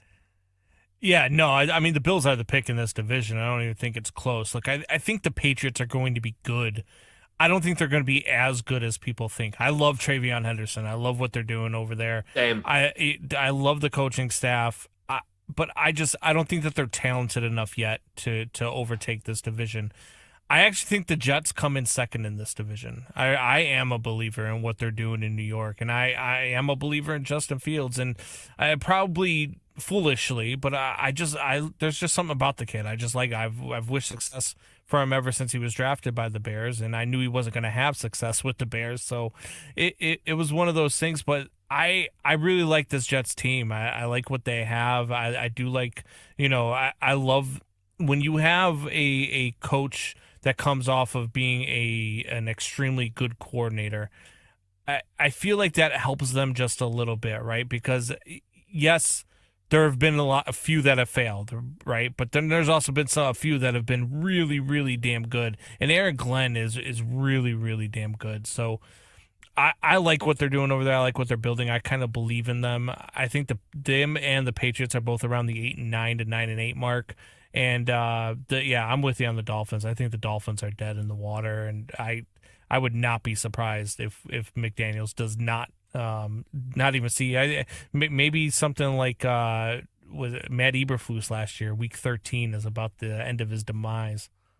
Yeah. So for clarification, dude, I want the Dolphins to fail because I am not a Tyreek Hill fan. I don't like Tyreek as a human being. I don't say this about really any pro athletes. Like, I don't care what these guys do off the field. I can't get there with Tyreek. I think he's a clown. And obviously, like, something is wrong with that organization. I think they're soft. I know they're soft. Put it this way, okay? And I know I've said this multiple times if you listen to the show every night, but this is the most amazing thing ever. A couple of years ago, when everybody thought Mike McDaniel was this offensive genius and they won double-digit games, that year that they made the playoffs, the only year they've made the playoffs for Mike McDaniel, they were 1-6 against playoff teams. Point differential was minus 28. Like, they got curb stomped by the Ravens on a holiday. Like, everybody was watching. Yeah. We were all excited for that game. I made the mistake. I believe they were only 4.5-point dogs. I bet them at Arrowhead against the Chiefs. And everybody was like, you can't bet Tua, cold weather, Hawaiian quarterback. Can't play in the cold weather. Maybe there's something to that. I just think the team is soft. I think they're so soft that Vic Fangio, after 1 year, was like, to hell with this. Went out with Philadelphia. And what did he do last year? Oh, won a Super Bowl as defensive coordinator. But with Justin Fields, I am cheering for him, man. I really like Justin Fields, the dude off the field and the player. And great point about, like, Chicago, he never had a chance to succeed. Like, he didn't have an offensive line, he didn't have a play caller, and he didn't have great weapons. That's like telling a welder to go out there without, like, a welding helmet, gloves, safety glasses, and ear protection. Like, obviously, like, these are things that you need to succeed at your job. Also had a piss poor GM. I mean, let's just say the GM at the time. I can't think of his name off. Where is he, by the way? Pace? Ryan Pace. Ryan Pace. Where is he? Isn't he? I believe he's in Atlanta. Witness protection? No, I believe he's in Atlanta. If I drafted, I'll Google this. If I drafted Mitchell Trubisky over. And cover your ears here, people. Deshaun Watson, the football player at the time, before all the off-the-field stuff, and he forgot how to play the position, he was damn good. And Pat Mahomes. If I drafted Mitchell Trubisky, as we like to call him in Chicago, over Pat Mahomes, I would have to be Henry Hill, bro. I would have to go into witness protection. All right, we spent way too much time on a division where the favorite's minus 325. That's my bad. AFC South. I'm throwing out hot takes. Everybody could just go on the microphone and say I'm taking the Texans because Will Anderson and Danielle Hunter are two of the best pass rushers, and they play on the same damn defense. And on the offensive side of the ball, CJ Stroud is going to have a bounce back year, and Nico Collins is a stud. But I'm going to fade the Texans.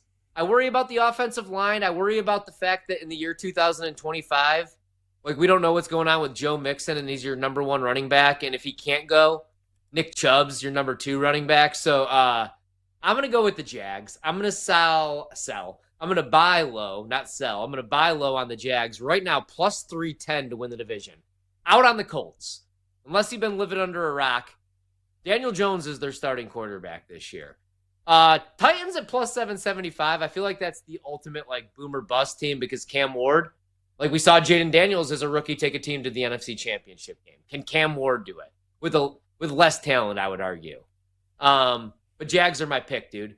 Everybody went from 3 years ago loving Trevor Lawrence to now they're out on him. He's just got to stay healthy. I'm not saying that he's Andrew Luck retired too young. I'm not saying he's Peyton Manning, Tom Brady, Aaron Rodgers. But I'm saying he could still be a guy that was drafted number 1 overall, right? He just needs actual weapons. He has that now with Brian Thomas Jr., with Travis Hunter, with, however they use that backfield, whether it's ETN, whether it's Tank, whether it's Tutton, I'm not really sure. Brenton Strange, underrated tight end. Give me the Jags, plus 310. Give me the Robert Duvals. Duval. Hell yeah. Look, I'm completely out on that, and I'm gonna be the anybody. I'm gonna be the anybody. I'm gonna be the guy who takes the Houston Texans because that's who's gonna win this division. I don't think the Jaguars are going to be good. At some point, you just have to realize that Trevor Lawrence is what he is, and that's just a top 20 to top 25 quarterback in this league, which. It is what it is. You know what I mean? And I know people want to keep giving the kid chances and they want to keep believing in them, and that's fine. I'm not one of them. And I didn't, like I said, I was not in on him even when he was drafted. So yeah, I'm in on the Texans. I'm all the way out on the Jaguars. I'm all the way out on the Colts because, God, they're going to be terrible. And so, and the Titans are. Cam Ward might be decent enough to have the Titans make a run, but he's not going to be anything crazy. So I'm Texans for me all the way. Anything is an upgrade over Will Levis, dude. I bet as a man that for whatever reason last year I had a very successful, not to toot my own horn, betting NFL season, right? 65% we hit, cough, cough, not to toot my own horn. Brando, I bet the Titans every week. And every week it would look good for 3.5 quarters, and then Will Levis would happen. And not only would he turn the ball over, he was a walking meme or GIF, whatever we're calling it these days. He would throw a pick, somehow get crushed trying to chase down whoever's running it back for 6, and then his head is in between his legs. It looks like The Exorcist. With all due respect to Will Levis, dude, I hope to never see him ever again, unless it's on. During a preseason game, which I'm watching right now, Giants 21, Patriots 10, if you actually care. A commercial where he's putting mayo in his coffee, I'm fine, but I never want to bet on a team that starts Will Levis at quarterback again. When we come back, AFC North, I have the hottest take ever. It's so hot, it might melt your radios. Maybe your ears, maybe your faces. That's what happened to me when I went to my first Grateful Dead concert. We might get to that story tonight. We'll see. It is a Thursday in the summer. BetMGM tonight. Wherever you go, we're there. Listen to the BetMGM Network live on Odyssey, tune in, and now on the iHeartRadio app. Wagertainment for every fan.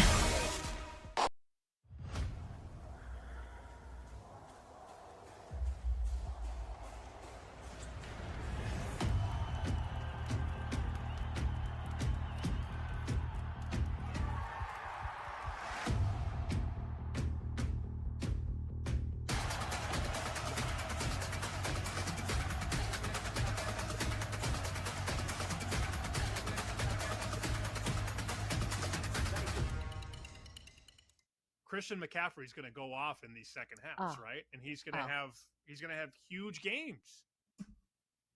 Well, here's the thing with that too, and I think how I'm going to play Christian McCaffrey this year, because you look at his rushing yards, what 925 and a half, I believe, and you look at all these things. I like him for comeback player of the year. You can find this between like plus 330 to plus 375. If you think that the Niners are going to be good, which it seems like you're aligned with that, there, you look at his numbers. Like Christian McCaffrey is going to have a monster year here, but instead of laying like the minus 115, minus 125, like why not get 3-1 or a little bit higher than that? He only played in 4 games last season, so I feel like he's a good candidate. The narrative is there with him. The last time he was up for this award, he just fell short to it. So let's say the Niners do get all the way to the NFC Championship game, maybe to the Super Bowl. Who's going to be the biggest hand in that? It's going to be Christian McCaffrey. So I actually love him. That's how I'm playing him this offseason, is to take him for comeback player of the year.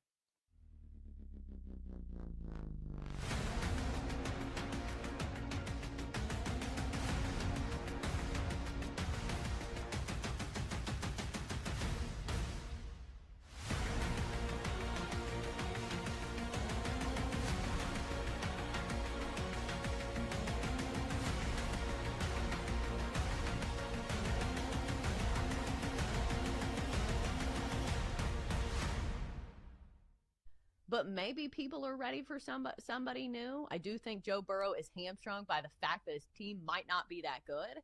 Because, Jenks, let me ask you this. Do you think somebody can win MVP if their team doesn't make the playoffs? Because we saw that last year. Joe Burrow put up great numbers. Wasn't even in the discussion. I think that's the case for why you have to make the playoffs and have to have at least a postseason appearance to be considered for the MVP. Because Joe Burrow's numbers last year, I don't have them right in front of me. Didn't he throw for 41 touchdowns last year? Like, he was just through the roof with how he played, and yet you didn't hear his name bandied about when we were talking about the MVP. It was Lamar Jackson, Josh Allen. He had 43 touchdowns, even better. Joe Burrow threw for 43 touchdowns last year. But all we heard was Josh Allen and Lamar Jackson. And I understand that, right? Like, either one of those guys were fine candidates. I know a lot of people thought Lamar should have won it, so I'm not saying that Josh Allen wasn't worthy. But the reason why we focused on Josh Allen and Lamar Jackson is because those were clearly Super Bowl caliber, or definitely playoff caliber teams. I mean, they were in the postseason. The Bengals were not. So it was like, oh, you guys are doing great. Yeah, you're doing great too, but your team isn't any good. So I think those things are absolutely correlated.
Let's get back to the madness. It's BetMGM Tonight After Dark with Ryan Horvat. Happy Thursday, BetMGM Tonight. Ryan Horvat with you here after dark on the BetMGM Network. You can listen to BetMGM Tonight live anywhere with the Odyssey, iHeartRadio, or TuneIn apps now. So plenty of ways to catch all the content here on the BetMGM Network, from Bet Sweats to us here And we'll be back tomorrow night to wrap up the week, 7 to 11 p.m. Eastern, myself and Brad Evans. So the first game goes under, so that one comes home. Unfortunately, though, the run of overs continues with the Giants up 28-10 right now, Brando, on the Patriots. So that total goes over. It's the preseason. Nobody cares. Let's go back to what matters, and that's our prediction. So far in the East, we both like the Bills. Duh. In the South, you're going with the Texans. You're going safe. I'm going to go with the Jags at better than a 3-1 price. In the North, we're going to be different here because you're going smart. You're going with the Baltimore Ravens. On paper, the Super Bowl favorites, legitimately. Lamar Jackson coming off an MVP-type campaign. Unfortunately, though, Josh Allen balled out and he didn't win the award.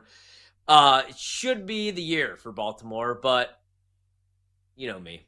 I got to go down the board here, plus 550, with the fighting Aaron Rodgerses, the fighting Mike Tomlins, plus 550 on the Steelers. So the Ravens are going to be awesome. Maybe I'll just bet them every week. But I don't want to lay minus 160 on them to win the division. The Bengals at plus 260, that's enticing. If this was a new league where you didn't have to play defense, I'd be all in on the Bengals, right? But I worry about, they're looking to trade Trey Hendrickson. If we go on the street right now and we play name a Bengal defender, everybody's going to name Trey Hendrickson. And they're looking to move him. The guy that every year has 17.5 sacks.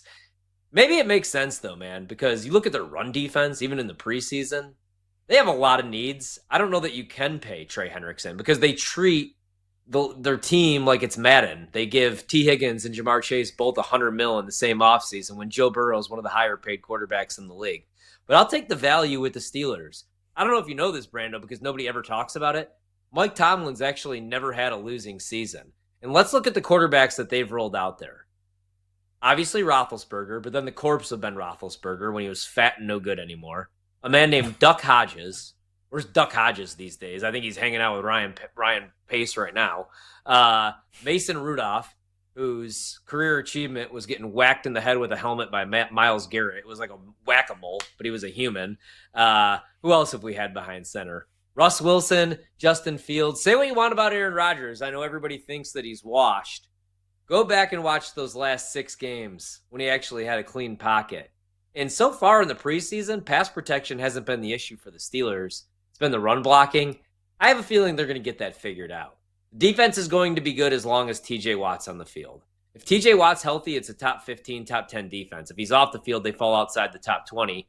He's paid, he's happy, he's healthy. Give me Aaron Rodgers, DK Metcalf, Mike Tomlin, unfortunately Arthur Smith, and the Steelers to shock the world and win the NFC. I'm sorry, the AFC North. I'm so used to Rodgers being in the NFC. So, Brando, did that take melt your ears? Or just your brain? Well, you know, I'm not exactly surprised with the Aaron Rodgers fathead sitting behind you that you would take an Aaron Rodgers-led team to win a division. That's shocked.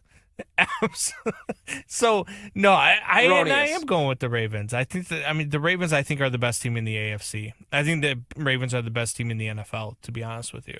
I bet them heavily to win the Super Bowl this year. So I love the Ravens in this division. There's no way they're not winning this division. I think the Bengals will make it interesting. think the Bengals are going to win a lot of games this year as well. As long as they can keep Joe Burrow upright, they're going to win a lot of games this year. So for me, it's Ravens, Bengals, and then everybody else. I'm not a believer in what the Steelers are doing. I'm not a believer in Aaron Rodgers. I do think that he's washed. I think everybody's right when they say that he's washed. Plus, he's kind of a jerk. So, he give us the Bears back. You're no longer the owner. Go away. I can't wait to watch the Bears wipe the floor with them this season. Now, and the Browns are just the Browns. Brandon, which team do you cheer for again? The Chicago Bears. True or false, in your own stadium, did Aaron Rodgers yell that he effing owned you? Were you sitting in section 103 or where? Yeah, he did. No, I was sitting in my house at my TV. You really want to tempt that TV is actually broken. So yeah, you really want to poke the bear? I'm not afraid of Aaron Rodgers anymore. Look, 5 years ago, sure. Aaron Rodgers is a top 5 quarterback of all time. Don't get me wrong. I love the guy as a quarterback, but he's no longer that guy. He's just not. He might be in the same category as Tyreek, where he's spinning off the planet. All right. Hey, this is going to be crazy, but let's go out west, and I have a hot take for you. Tell me if this is... You have a hot take for me out west? Yeah. The Chiefs are going to win the AFC West. They're the favorites at minus 118, but I feel like this has to be a hot take because every time I turn on the TV, which is very rare these days, or I go on social media, I see the same thing from the same radio host. It's over for the Chiefs. Travis Kelce needs to retire. Needs to spend time on his podcast with Taylor Swift. Mahomes is fat. He's a dad now. Andy Reid's washed. They keep losing pieces on the defensive side of the ball. The run is over for the Kansas City Chiefs. This has to be how it was in 1998 or 97 when you're like, you know what? The Bulls can't do it again. It's got to be over for Jordan. Guys, if Mahomes is healthy, if Steve Spagnuolo is calling the defense, and Andy Reid is the head coach, the Chiefs are winning the division. Now, the Broncos might have the best defense in the league, and it's also not a one-on-one sport. And I like Sean Payton, but in a game, big games, Josh Allen can't beat Pat Mahomes in the playoffs. You guys are telling me you trust Bo Nix more than Mahomes. I don't care if Pat Mahomes is drinking, like Jordan, a 30 rack of Coors Light on the golf course before every Sunday. I'm taking Pat Mahomes 15 times out of 10 against Bo Nix, who you guys all love after 1 year. I do like the value with the Chargers because I love Harbaugh. He's a football guy, khakis, milk, and I like Herbert. But your best tackle's already dead. Herbert every year, week 3, dead. Now, without best tackle equals probably dead.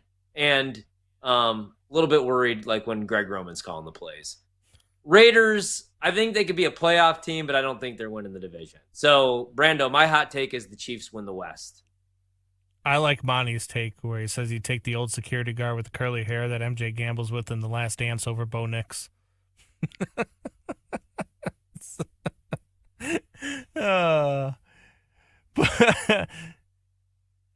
YouTube. Yeah, I like Bo Nix a lot. I really do. And I think that the West is going to be the best division in the AFC. The West is the best. But I'm taking the Chargers. I really am. And it's not because I think that the Kansas City Chiefs are done, but I saw enough from that offense last year, and I don't think that they did enough to add to it this year that I just think that the Chargers right now are a little bit better. So I'm going to take the Chargers to win this division. The plus 310 number is fantastic, but for me personally, when I look at this team, I look at their schedules as well. I just like the Chargers a little bit more this season to win that division. Now, that being said, I think the Kansas City Chiefs possibly could go a little bit further in the playoffs. Love it. All right, so I'm going in the East. I'm going with the Bills. In the South, I'm going with the Jags, Duval. I'm going with the Steelers in the AFC North. I can barely say that with a straight face. I'm going with the Steelers in the AFC North. There we go, Ryan. AFC West, I'm gonna go with those sneaky underdog Kansas City Chiefs. My wild card teams with you on the Chargers, dude. Ravens and Bengals. So the North's loaded. Chargers are getting in. The Bengals scare me because of the defense, but I'll take their ceiling. And then, like you said, the Ravens on paper best team. So there's my AFC. My AFC champs. Rodgers is going back to the Super Bowl. Fun fact. Rodgers only appeared in one Super Bowl, Brando. Who was the team that he beat in that Super Bowl? What? You picked the Steelers to go to the Super Bowl? Aaron Rodgers has appeared in one Super Bowl. Name me the team he beat in said Super Bowl. Yeah, it was 2012 or 2011, right? Which I'm putting it. It was the Steelers. And it's the Steelers, circle of right. life. Now in his final season, he leads them. Our boss, Andrew Williams. He leads them to the promised land, a.k.a. the Super Bowl, where hopefully this year they will allow me to be in attendance. After last year, I was on the banned list for having a little bit too much fun. There is no chance No chance that the Steelers are going to the Super Bowl. Poll question this. Put this on the poll question. Better chance of attending next year's Super Bowl. At Ryan Horvat, BetMGM tonight, or the Pittsburgh Steelers. Better chance of attending the Super Bowl for work purposes. Because Aaron Rodgers has a lot more money. Yeah, Rodgers could just show up, right, and do the McAfee show or some nonsense. Better chance. Here you go, social team. Doing your job for you guys tonight. Better chance of attending the Super Bowl. Ryan Horvat for work on Radio Row, or Aaron Rodgers as the starting quarterback for the Pittsburgh Steelers. I like it. I'm going with Aaron Rodgers. That's too inside with Ryan baseball, Horvat. So. Yeah. Right. Read off your winners again. So, East I have the Buffalo Bills. South I have the Houston Texans. North I have the Baltimore Ravens. West I have the Chargers. I decided a little on-air producing, a little like playing quarterback. I want to hold off on the NFC for tomorrow night, but I do want to do our award winners. So let's start off, man, because we only got one more segment to go. Do you want to do the wild card in the AFC? Who are your wild card teams? Oh yeah, in the AFC, I already gave mine out. I went with the Chargers, right? The Fighting Harbaughs. Those cheaters. Just kidding. That was at Michigan. I went with, really quick on that.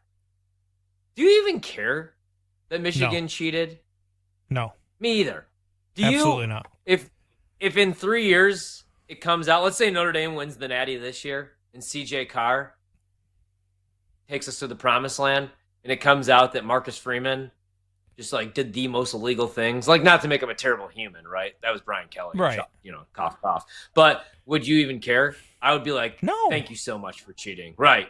Like Yes. I'm envious of the Astros. Yeah, And As not a only Cubs that, fan, but the people that are clamoring for them to have like a postseason suspension. So you wanna punish athletes. You want to punish collegiate athletes 5 years after the fact.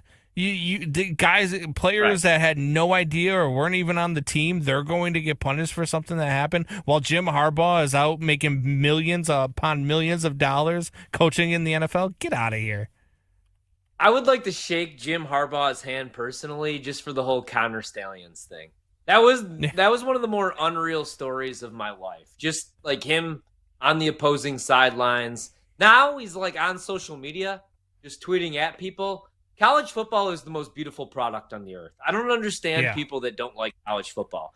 You know what I hate, Brando, or the hardos that think like, I don't care about college. I watch the NFL, fantasy. And I'm like, you could like both, right? Because next year, absolutely. Then next year, I don't want to hear you say you're not high on a Marion Hampton or Cam Scadaboo or said player, or Tet McMillan, because you never watched them, right? You listen to Field Yates talk about them, and now you're going to pretend that you know. Watch Fred. What I'm telling you guys is ignore your families, and from 11 a.m. to 2 a.m., sit on your couches and watch college football, and then wake up and watch the NFL. You'll be a better man, a better husband, and a better human for it. All right, so Chargers, Bengals, and Ravens are my wild card teams. So the only worry I have here are the Bengals, but I believe in Al Golden, a man that took us to the promised land last year at Notre Dame. Yeah, I have Bengals, Broncos, and Chiefs are my wild card team. Bengals, Broncos, and Chiefs. So the West has 3 teams in, and the North has 2 teams in. Same. Like, it's hard to not put those teams in, right? Because, I would be shocked if the South got 2 teams in. I would be shocked, to be honest. The only way that the East gets 2 teams in are if the Jets just, really just over-exceed expectations. Because what's their win total? 5.5? The Dolphins actually show up to dance this year. Or the Patriots are just the real deal. I mean, Travion Henderson's going to be an absolute stud. We'll get to that when we talk individual awards, rookie of the year. But Drake May has had some struggles, I know, in camp. But again, kind of like Caleb Williams, you're learning a new offense. This is the Josh McDaniels offense. But I think when it's all said and done, he's going to be just fine, man. Once he's out there with Stephon Diggs and Kyle Williams, I think they're going to be much better. Last year, Demario Douglas and Hunter Henry were his top receivers. So I think that offense obviously upgrades this offseason. We got the odds right there. The Chiefs are the favorites to win the AFC, plus 425. Actually, no. The Ravens are plus 340, Chiefs plus 425. And then you got the Bengals sitting there at 10-1, Chargers 12-1. All right, we'll take a quick break. When we come back, we'll give our individual award predictions for the NFL season. Get you guys caught up on what's going on in Major League Baseball and NFL preseason. BetMGM tonight. I'm Ryan Horvat. Brandon Combs producing the show. Don't miss out on the action. If you missed the show, you can listen back on the always free Odyssey app. It's BetMGM tonight, presented by BetMGM.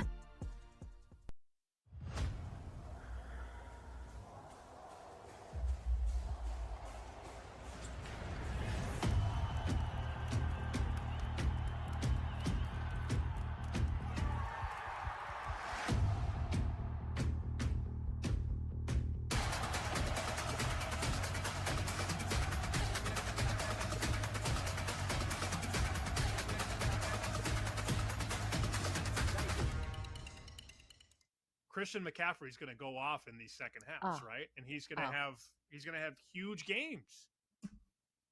Well, here's the thing with that too, and I think how I'm going to play Christian McCaffrey this year, because you look at his rushing yards, 925 and a half, I believe, and you look at all these things. I like him for comeback player of the year. You can find this between like plus 330 to plus 375.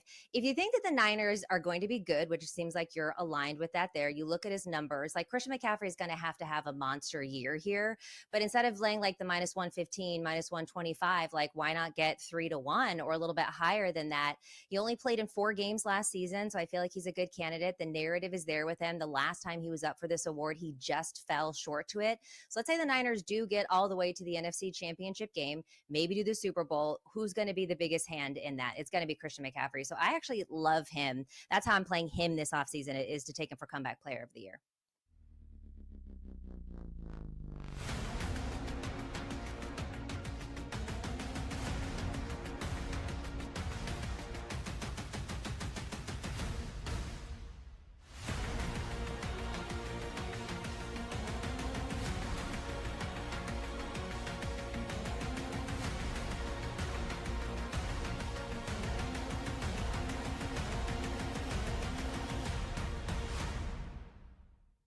But maybe people are ready for somebody new. I do think Joe Burrow is hamstrung by the fact that his team might not be that good.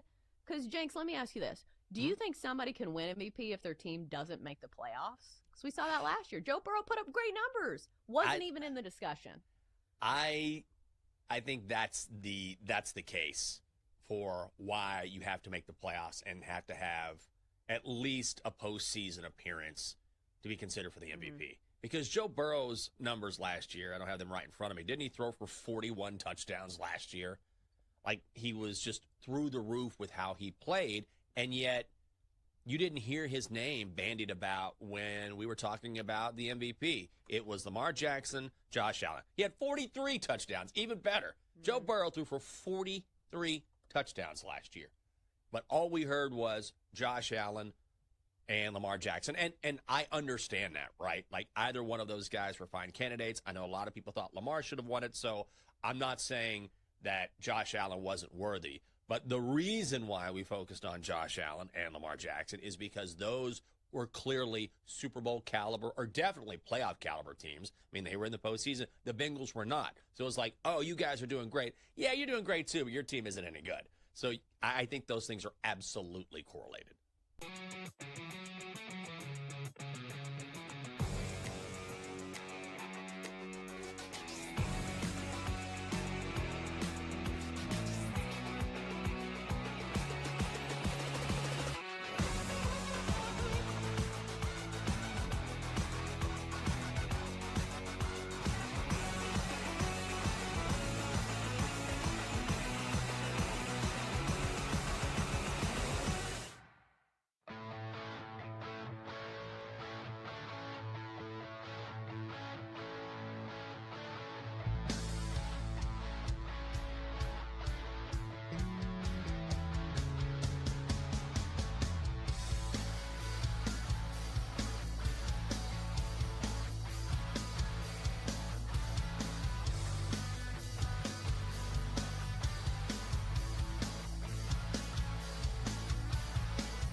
Let's get back to the madness. It's BetMGM Tonight After Dark with Ryan Horvat.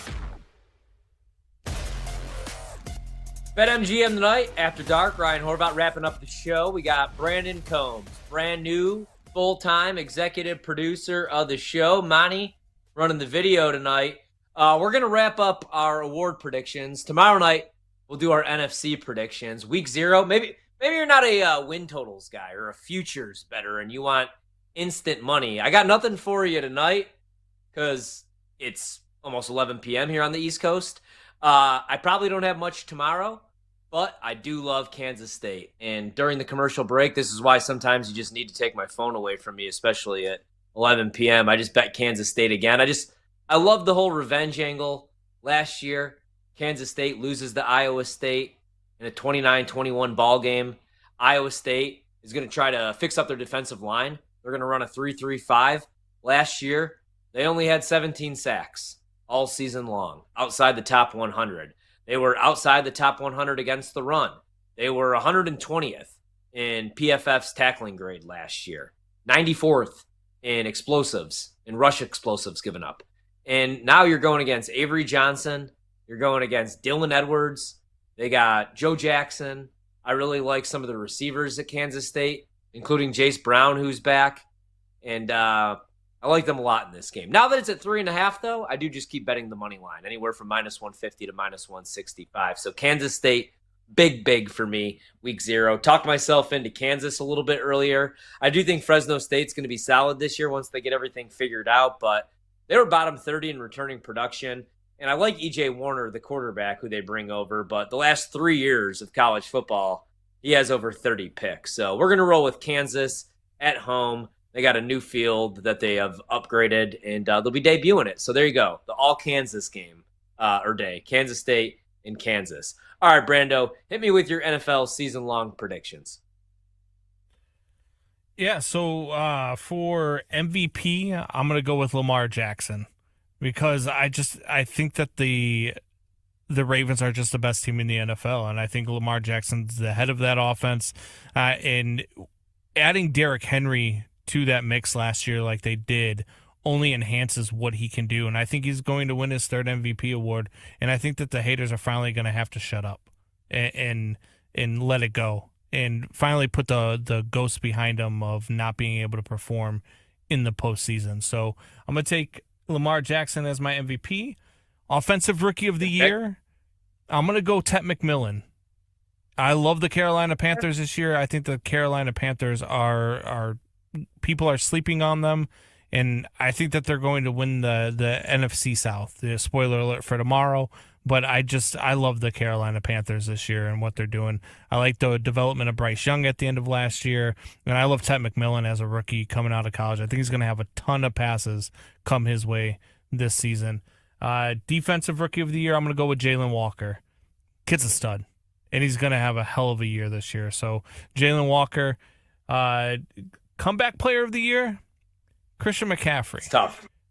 I think Christian McCaffrey is I think as long as he can stay healthy, he does scare me. I'd probably stay away from him in fantasy just because of the health scare.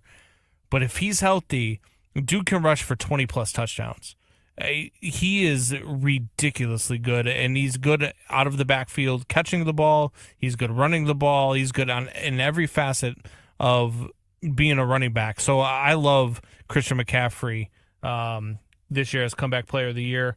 Offensive Player of the Year, I'm going to go with Joe Burrow.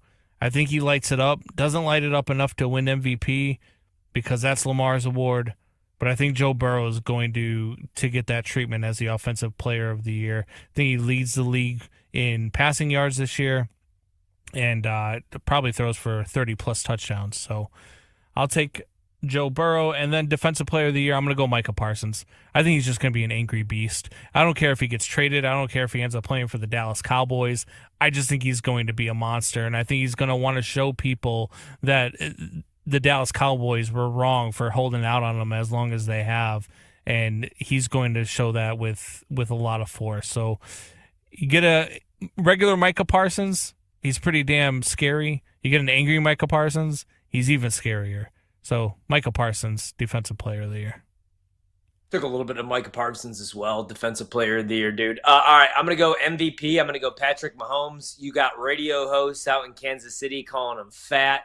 Now, I placed this bet, and then I found out there's a good chance Rashee Rice might miss 10 games. So that sucks. Hollywood Brown, since I placed this bet, somehow managed to get himself hurt. We're not even at week 1.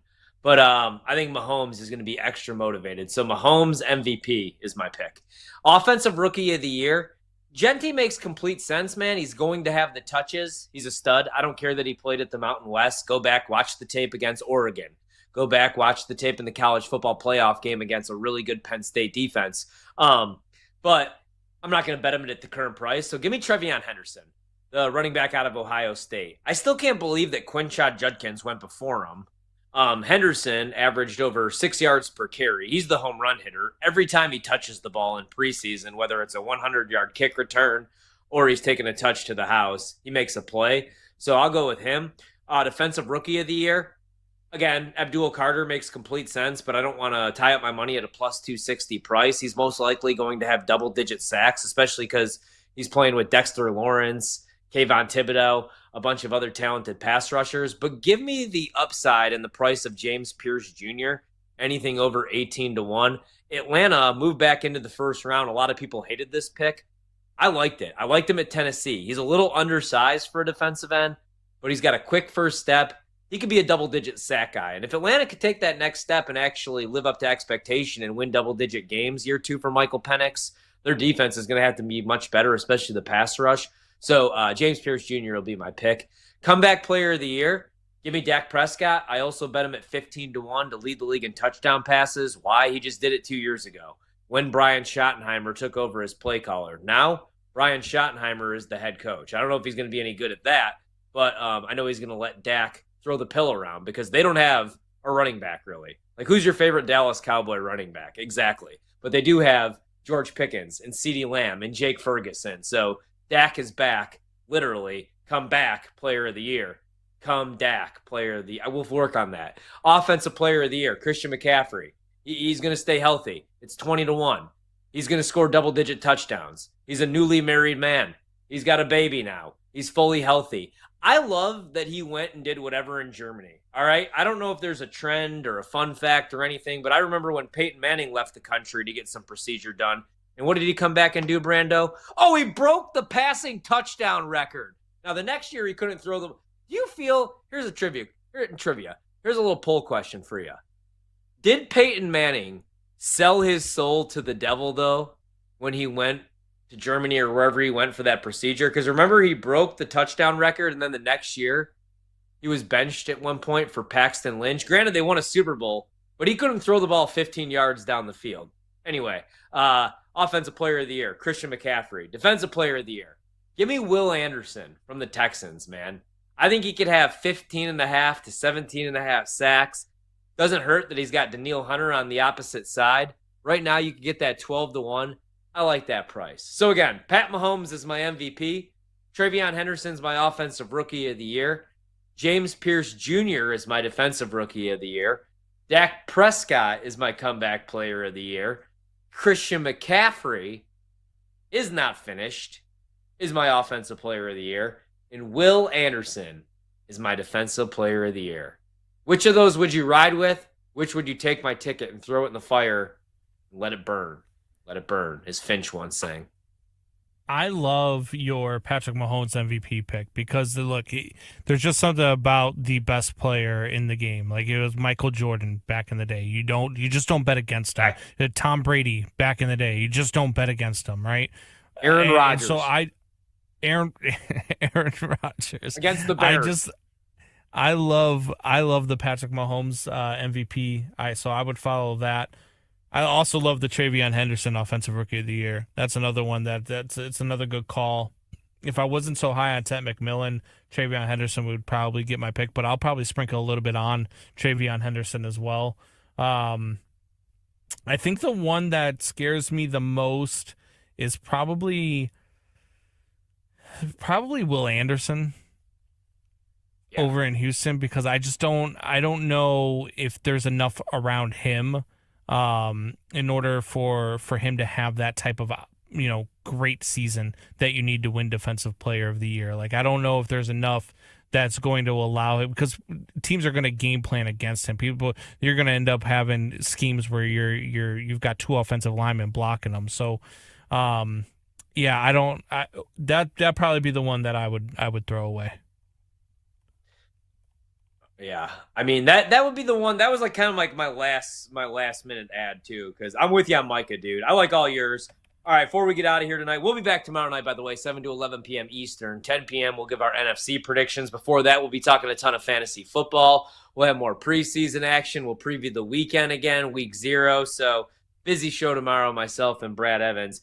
But Major League Baseball, just wrapping up some scores from the day on getaway day. The A's beat the Twins earlier, 8-3. Royals 6-4 winners over the Rangers. Of course, they couldn't have done that last night when I bet them.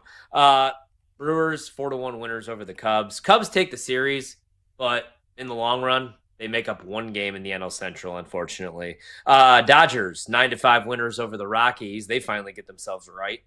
Nationals, again, 9-3 winners over the Mets here in D.C. Padres 8-4 winners over the Giants. Houston beat Baltimore 7-2. Boston 6-3 winners earlier tonight over the Yanks. And this one just went final a little bit ago. The Cardinals 7-4 winners over Tampa Bay. Tomorrow, Major League Baseball, some decent matchups. One of them is not the Colorado Rockies and the Pittsburgh Pirates, but we do get, again, Boston and New York tomorrow. We get the Mets and the Braves, which if you would have asked me 3 months ago, I would have been excited for this series this weekend. Now I don't really care. Giants, Brewers, though, the Cubs hopefully can make up some ground going out to Los Angeles to play the Angels. You would hope for a sweep. Tomorrow they got Brown on the bump, though, a 5.91 ERA going against Anderson. He's got a 4.77. I'm excited. Now, I'm locked into football, Brando, but I am really excited for this Dodgers-Padres series. That's a real rivalry. I love watching those games on the West Coast when we get off the air. Tomorrow night, 9:40 p.m., Blake Snell, 1.80 ERA going against Yu Darvish, what's left of him, in his 5.97. Dodgers, though, minus 125 favorites. Give me the Padres and Snell tomorrow at plus money. We're back tomorrow night, 7 to 11 p.m. Eastern here on the BetMGM Network. Brandon Combs, our guy Monty, myself, Ryan, and my co-host Brad Evans back tomorrow night. That's a wrap. Come back for more Wagertainment on BetMGM tonight, Monday to Friday, 7 to 11 p.m. Eastern on the BetMGM Network. Make it legendary.